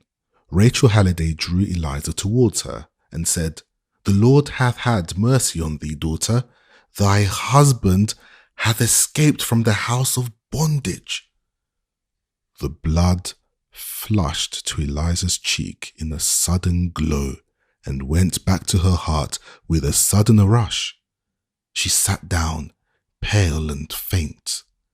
"Have courage, child," said Rachel, laying her hand on her head. "He is among friends who will bring him here tonight." "Tonight," repeated Eliza. "Tonight." The words lost all meaning to her. Her head was dreamy and confused. All was mist for a moment. When she awoke, she found herself snugly tucked up on the bed with a blanket over her, and little Ruth rubbing her hands with camphor. She opened her eyes in a state of dreamy, delicious languor, such as one who has been long bearing a heavy load, and now feels it gone, and would rest. The tension of the nerves, which had never ceased a moment since the first hour of her flight, had given way, and a strange feeling of security and rest came over her. And as she lay with her large dark eyes opened, she followed, as in a quiet dream, the motions of those about her. She saw the door open into the other room, saw the supper table with its snowy cloth, heard the dreamy murmur of the singing tea kettle, saw Ruth tripping backward and forward with plates of cakes and saucers of preserves, and ever and anon stopping to put a cake into Harry's hand, or pat his head, or twine his long curls round her snowy fingers. She saw the ample motherly form of Rachel as she ever and anon came to the bedside and smoothed and arranged something about the bedclothes, and gave a tuck here and there by way of expressing her goodwill, and was conscious of a kind of sunshine beaming down upon her from her large, clear brown eyes. She saw Ruth's husband come in, saw her fly up to him and commence whispering very earnestly, ever and anon, with impressive gesture, pointing her little finger toward the room. She saw her, with the baby in her arms, sitting down to tea. She saw them all at a table, and little Harry in a high chair, under the shadow of Rachel's ample wing. There were low murmurs of talk, gentle tinkling of teaspoons, and musical clatter of cups and saucers, and all mingled in a delightful dream of rest. And Eliza slept as she had not slept before, since the fearful midnight hour when she had taken her child and fled through the frosty starlight. She dreamed of a beautiful country, a land, it seemed to her, of rest, green shores, pleasant islands, and beautifully glittering water. And there, in a house which kind voices told her was a home, she saw her boy playing, free and happy child. She heard her husband's footsteps. She felt him coming nearer. His arms were around her, his tears falling on her face, and she awoke. It was no dream. The daylight had long faded. Her child lay calmly sleeping by her side. A candle was burning dimly on the stand, and her husband was sobbing by her pillow. The next morning was a cheerful one at the Quaker house. Mother was up betimes, and surrounded by busy girls and boys whom we had scarce time to introduce to our readers yesterday, and who all moved obediently to Rachel's gentle, "Thee had better," or more gentle, "Hadn't thee better," in the work of getting breakfast, for a breakfast of the luxurious valleys of Indiana is a thing complicated and multiform, and like picking up the rose leaves, trimming the bushes in paradise, asking other hands than those of the original mother. While, therefore, John ran to the spring for fresh water, and Simeon II sifted meal for corn cakes, and Mary ground coffee, Rachel moved gently and quietly about, making biscuits, cutting up chicken, and diffusing a sort of sunny radiance over the whole proceeding generally. If there was any danger of friction or collision from the ill-regulated zeal of so many young operators, her gentle "Come, come," or "I wouldn't now," was quite sufficient to allay the difficulty. Bards have written of the cestus of Venus that turned the heads of all the world in successive generations. We had rather, for our part, have the cestus of Rachel Halliday that kept heads from being turned and made everything go on harmoniously. We think it is more suited to our modern days, decidedly. While all other preparations were going on, Simeon the elder stood in his shirt sleeves before a little looking glass in the corner, engaged in the anti-patriarchal operation of shaving. Everything went on so sociably, so quietly, and so harmoniously in the great kitchen. It seemed so pleasant to everyone to do just what they were doing. There was such an atmosphere of mutual confidence and good fellowship everywhere. Even the knives and forks had a social clatter as they went onto the table, and the chicken and ham had a cheerful and joyous fizzle in the pan, as if they rather enjoyed being cooked than otherwise. And when George and Eliza and little Harry came out, they met such a hearty, rejoicing welcome. No wonder it seemed to them like a dream. At last they were all seated at breakfast, while Mary stood at the stove, baking griddle cakes, which, as they gained the true exact golden brown tint of perfection, were transferred quite handedly to the table. Rachel never looked so truly and benignly happy as at the head of her table. There was so much motherliness and full-heartedness even in the way she passed a plate of cakes or poured a cup of coffee that it seemed to put a spirit into the food and drink she offered. It was the first time that ever George had sat down on equal terms at any white man's table, and he sat down at first with some constraint and awkwardness, but they all excelled and went off like fog in the genial morning rays of this simple, overflowing kindness. This indeed was a home, a word that George had never yet known a meaning for, and a belief in God and trust in his providence began to encircle his heart, as with a golden cloud of protection and confidence, dark, misanthropic, pining atheistic doubts and fierce despair melted away before the light of a living gospel, breathed in living faces, preached by 1,000 unconscious acts of love and goodwill, which, like the cup of cold water given in the name of a disciple, shall never lose their reward. "Father, what if these should get found out again?" said Simeon, second, as he buttered his cake. "I should pay my fine," said Simeon, quietly. "But what if they put thee in prison? Couldn't thee and mother manage the farm?" said Simeon, smiling. "Mother can do almost everything," said the boy. "But isn't it a shame to make such laws?" "Thee mustn't speak evil of thy rulers, Simeon," said his father, gravely. "The Lord only gives us our worldly goods that we may do justice and mercy. If our rulers require a price of us for it, we must deliver it up." "Well, I hate those old slaveholders," said the boy, who felt as unchristian as became any modern reformer. "I am surprised at thee, son," said Simeon. "Thy mother never taught thee so. I would do even the same for the slaveholder as for the slave, if the Lord brought him to my door in affliction." Simeon II blushed scarlet, but his mother only smiled and said, "Simeon is my good boy. He will grow older by and by, and then he will be like his father. I hope, my good sir, that you are not exposed to any difficulty on our account," said George, "for therefore are we sent into the world. If we would not meet trouble for a good cause, we are not worthy of our name." "But for me," said George, "I could not bear it." "Fear them not then, friend George. It is not for thee, but for God and man we do it," said Simeon. "And now thou must lie by quietly this day, and tonight at 10 o'clock. Phineas Fletcher will carry thee onward to the next stand, thee and the rest of thy company. The pursuers are hard after thee. We must not delay." "If that is the case, why wait till evening?" said George. "Thou art safe here by daylight, for everyone in the settlement is a friend, and all are watching.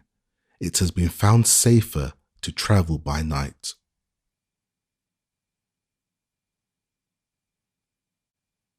Chapter 14. Evangeline. A young star which shone. O life, too sweet an image for such glass! A lovely being, scarcely formed or moulded, a rose with all its sweetness, leaves yet folded. The Mississippi, how, as by the enchanted wand, have its scenes been changed, since Chateaubriand wrote his prose poetic description of it, as a river of mighty, unbroken solitudes, rolling amid undreamed wonders in vegetable and animal existence. But as in an hour, this river of dreams and wild romance has emerged to a reality scarcely less visionary and splendid. What other river of the world bears on its bosom to the ocean the wealth and enterprise of such another country? A country whose products embrace all between the tropics and the poles. Those turbid waters, hurrying, foaming, tearing along, an apt resemblance of that headlong tide of business, which is poured along its wave by a race more vehement and energetic than any the old world ever saw. Ah, With that they did not also bear along a more fearful fright, the tears of the oppressed, the sighs of the helpless, the bitter prayers of poor, ignorant hearts to an unknown God, unknown, unseen and silent, but who will yet come out of his place to save all the poor of the earth. The slanting light of the setting sun quivers on the sea-like expanse of the river. The shivery canes and the tall, dark cypress, hung with wreaths of dark, funeral moss, glow in the golden ray as the heavily laden steamboat marches onward. Piled with cotton bales from many a plantation, up over deck and sides, till she seems in the distance a square, massive block of grey, she moves heavily onward to the nearing mart. We must look some time among its crowded decks before we shall find again our humble friend Tom. High on the upper deck, in a little nook among the everywhere predominant cotton bales, at last we may find him.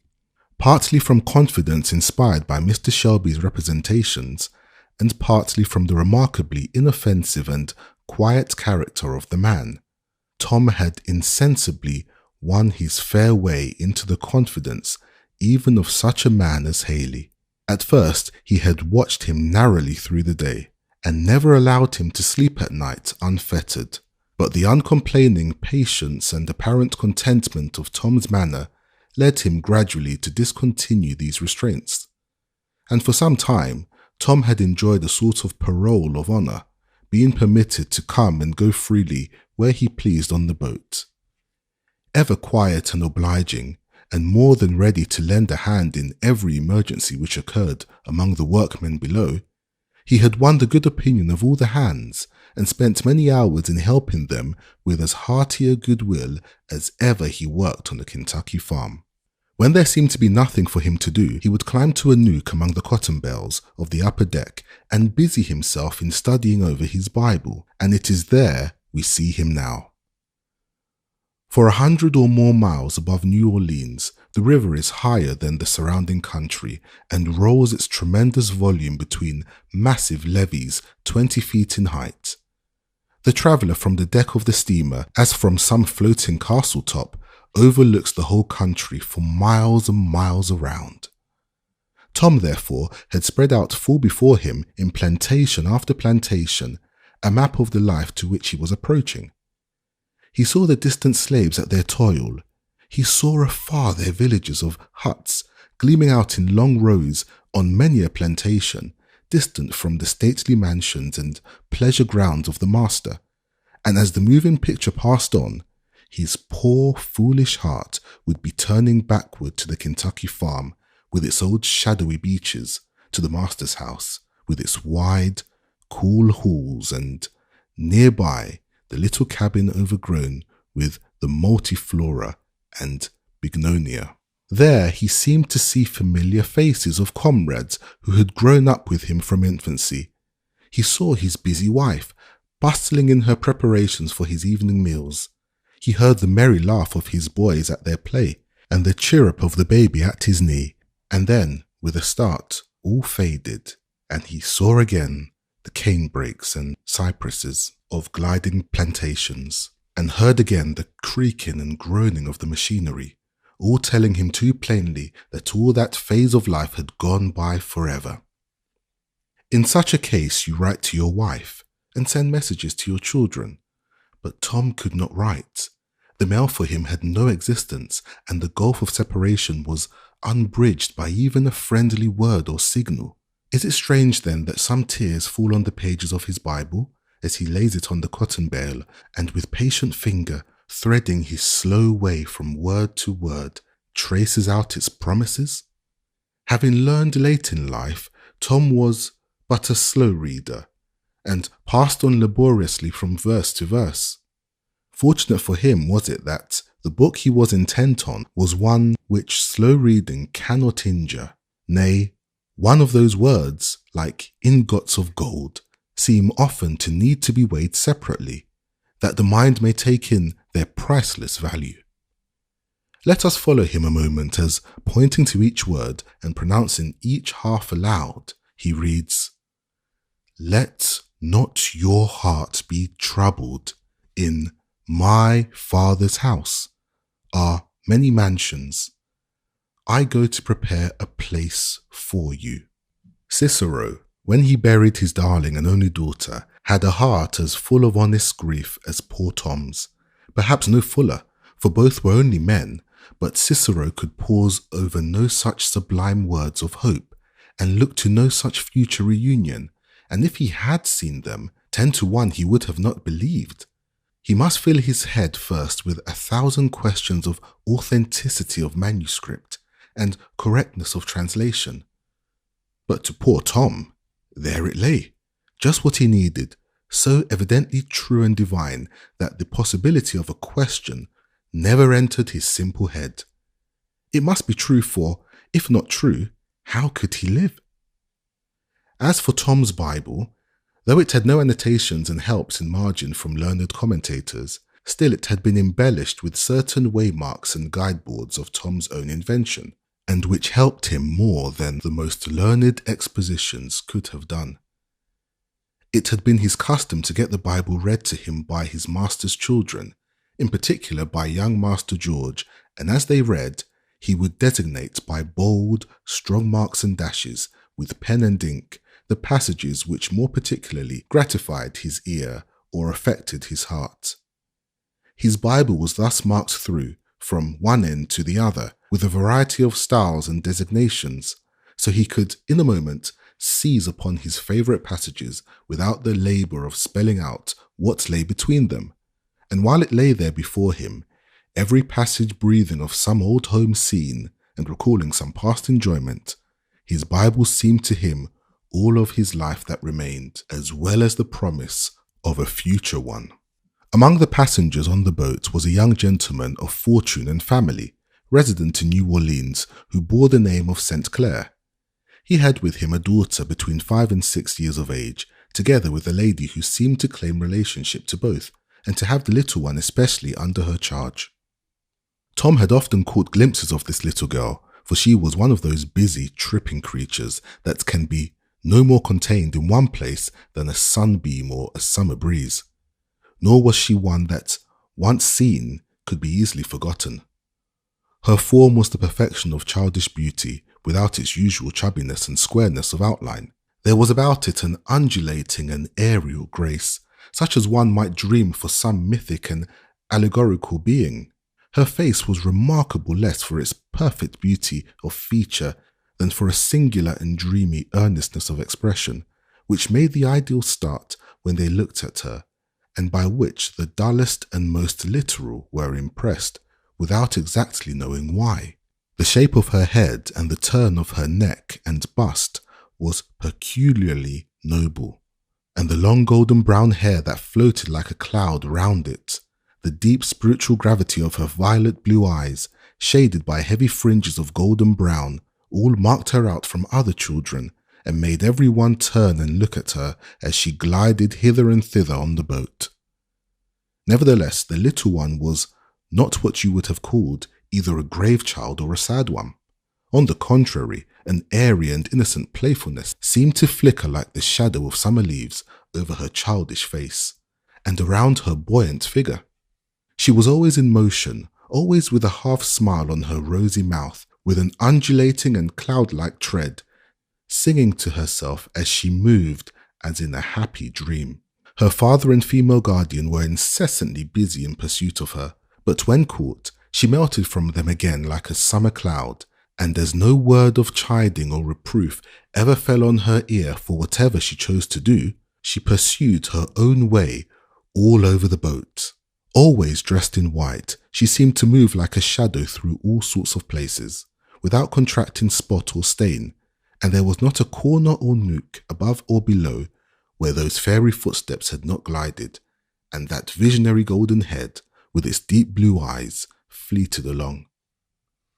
The fireman, as he looked up from his sweaty toil, sometimes found those eyes looking wonderingly into the raging depths of the furnace, and fearfully and pityingly at him, as if she thought him in some dreadful danger. Anon the steersman and the wheel paused and smiled, as the picture-like head gleamed through the window of the round house, and in a moment was gone again. 1,000 times a day, rough voices blessed her, and smiles of unwanted softness stole over hard faces as she passed.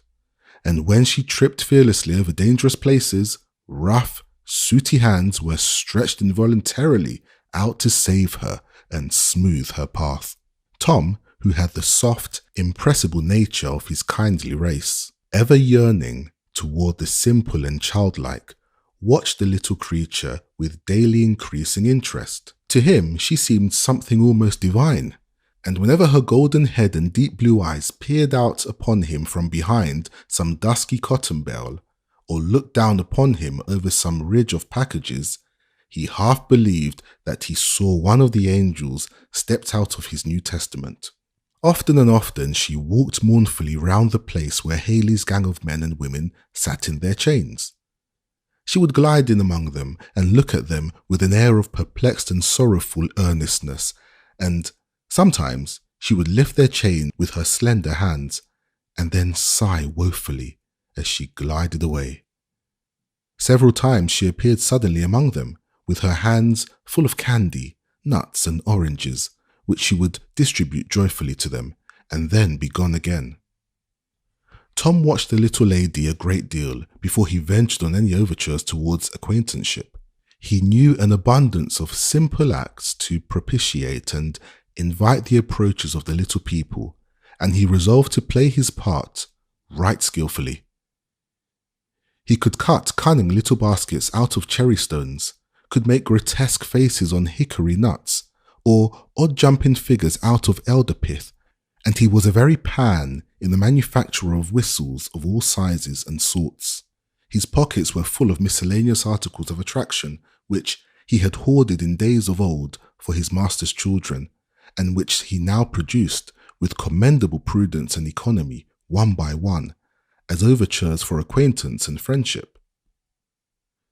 The little one was shy, for all her busy interest in everything going on, and it was not easy to tame her. For a while she would perch like a canary bird on some box or package near Tom, while busy in the little arts of aforenamed, and take from him, with a kind of grave bashfulness, the little articles he offered. But at last they got on quite confidential terms. "What's little Miss's name?" said Tom, at last, when he thought matters were ripe to push such an inquiry.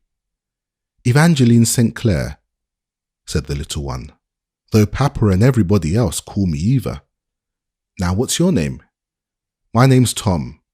The little children used to call me Uncle Tom, way back there in Kentucky. Then I mean to call you Uncle Tom because, you see, I like you," said Eva. "So, Uncle Tom, where are you going?" "I don't know, Miss Eva." "Don't know?" said Eva. "No, I am going to be sold to somebody, I don't know who." "My Papa can buy you," said Eva, quickly. "If he buys you, you will have good times. I mean to ask him this very day." "Thank you, my little lady," said Tom.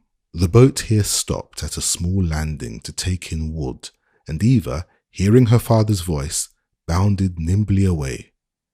Tom rose up and went forward to offer his service in wooding, and soon was busy among the hands. Eva and her father were standing together by the railings to see the boat start from the landing place. The wheel had made 2 or 3 revolutions in the water when, by some sudden movement, the little one suddenly lost her balance and fell sheer over the side of the boat into the water.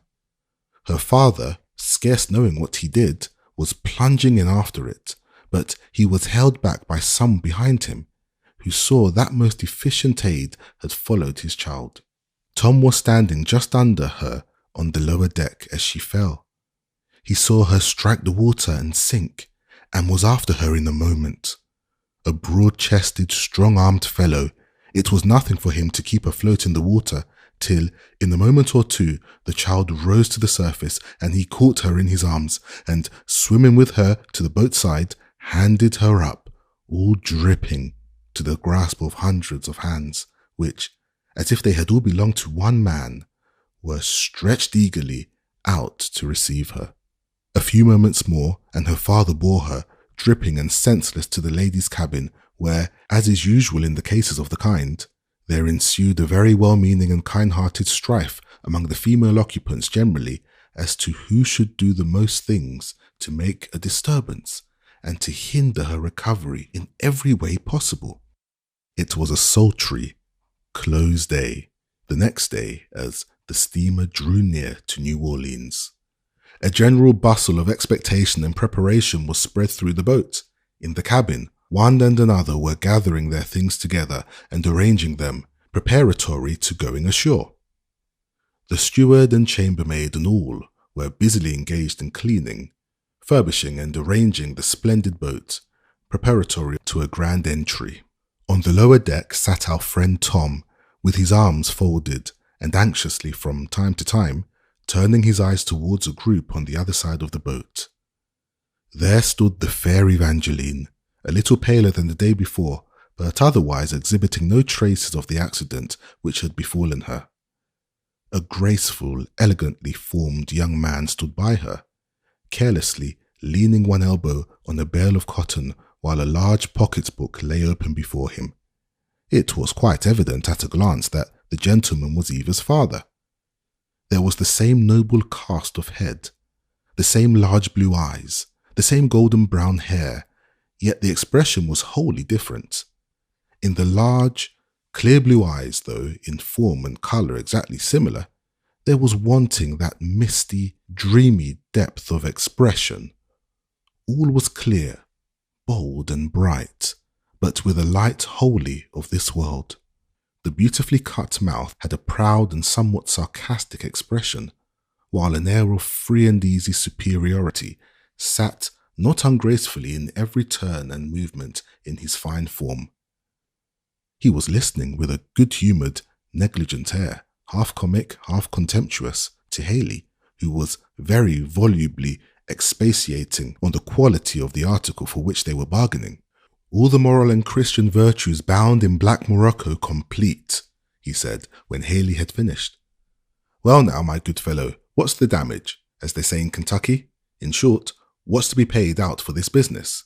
How much are you going to cheat me now? Out with it." "Well," said Haley, "if I should say $1,300 for that fellow, I shouldn't but just save myself. I shouldn't now, really." "Poor fellow," said the young man, fixing his keen, mocking blue eye on him. "But I suppose you'd let me have him for that, out of a particular regard for me." "Well, the young lady here seems to be sot on him, and naturally enough." "Oh, certainly, there's a call on your benevolence, my friend. Now, as a matter of Christian charity, how cheap could you afford to let him go, to oblige a young lady that's particular sot on him?" "Well now, just think on it," said the trader. Just look at them limbs, broad-chested, strong as a horse. Look at his head. Them high foreheads allays shows calculating niggers. That'll do any kind of thing. I've marked that. Now, a nigger of that heft and build is worth considerable, just as you may say, for his body, supposing he's stupid. But come to put in his calculating faculties, and them which I can show he has uncommon, why, of course, it makes him come higher. Why, that our fellow managed his master's whole farm. He has extraordinary talent for business." "Bad, very bad, knows altogether too much," said the young man, with the same mocking smile playing about his mouth. "Never will do in the world. Your smart fellows are always running off, stealing horses and raising the devil generally. I think you'll have to take off a couple of hundreds for his smartness." "Well, there might be something in that, if it weren't for his character. But I can show recommends from his master and others, to prove he is one of your real pious. The most humble, praying, pious creature you'd ever see. Why, he's been called a preacher in them parts he came from. And I might use him for a family chaplain possibly," added the young man, dryly. "That's quite an idea. Religion is a remarkably scarce article at our house." "You're joking now." "How do you know I am? Didn't you just warrant him for a preacher? Has he been examined by any synod or council? Come, hand over your papers." If the trader had not been sure, by a certain good-humoured twinkle in the large eye, that all this banter was sure, in the long run, to turn out a cash concern, he might have been somewhat out of patience. As it was, He laid down a greasy pocketbook on the cotton bales and began anxiously studying over certain papers in it. The young man standing by the while, looking down on him with an air of careless, easy drollery. "Papa, do buy him. It's no matter what you pay," whispered Eva, softly getting up on the package and putting her arm round her father's neck. "You have money enough, I know. I want him." "What for? Are you going to use him for a rattle box or a rocking horse or what?" "I want to make him happy." An original reason, certainly. Here the trader handed up a certificate signed by Mr. Shelby, which the young man took with the tip of his long fingers and glanced over carelessly. "A gentlemanly hand," he said, "and well spent too." "Well now, but I'm not sure after all about this religion," said he, the old wicked expression returning to his eye. "The country is almost ruined with pious white people, such pious politicians as we have just before elections, such pious goings-on in all departments of church and state, that a fellow does not know who will cheat him next. I don't know either about religions being up in the market just now. I have not looked in the papers lately to see how it sells. How many $100 now do you put on for this religion?" "You like to be joking now," said the trader, "but then there's sense under all that. I know there's differences in religion. Some kinds is miserable.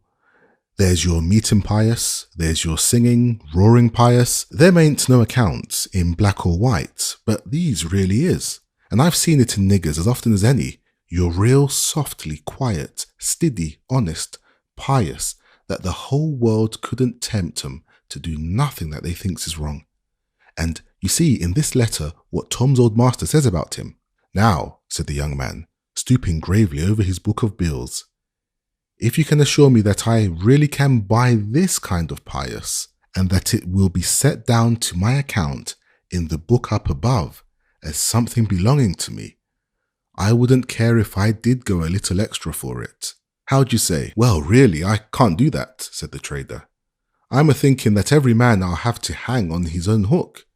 In them quarters, rather hard on a fellow that pays extra on religion, and can't trade with it in the states where he wants it most, ain't it now?" said the young man, who had been making out a roll of bills while he was speaking. "There, count your money, old boy," he added, as he handed the roll to the trader. "All right," said Haley, his face beaming with delight, and pulling out an old inkhorn, he proceeded to fill out a bill of sale, which, in a few moments, he handed to the young man. "I wonder now, if I was divided up and inventoried," said the latter, as he ran over the paper, "how much I might bring. Say so much for the shape of my head, so much for a high forehead, so much for arms and hands and legs, and then so much for education, learning, talent, honesty, religion. Bless me, there would be small charge on that last, I'm thinking. But come, Eva," he said, and taking the hand of his daughter, he stepped across the boat and carelessly, putting the tip of his finger under Tom's chin, said good-humouredly, "Look up, Tom, and see how you like your new master."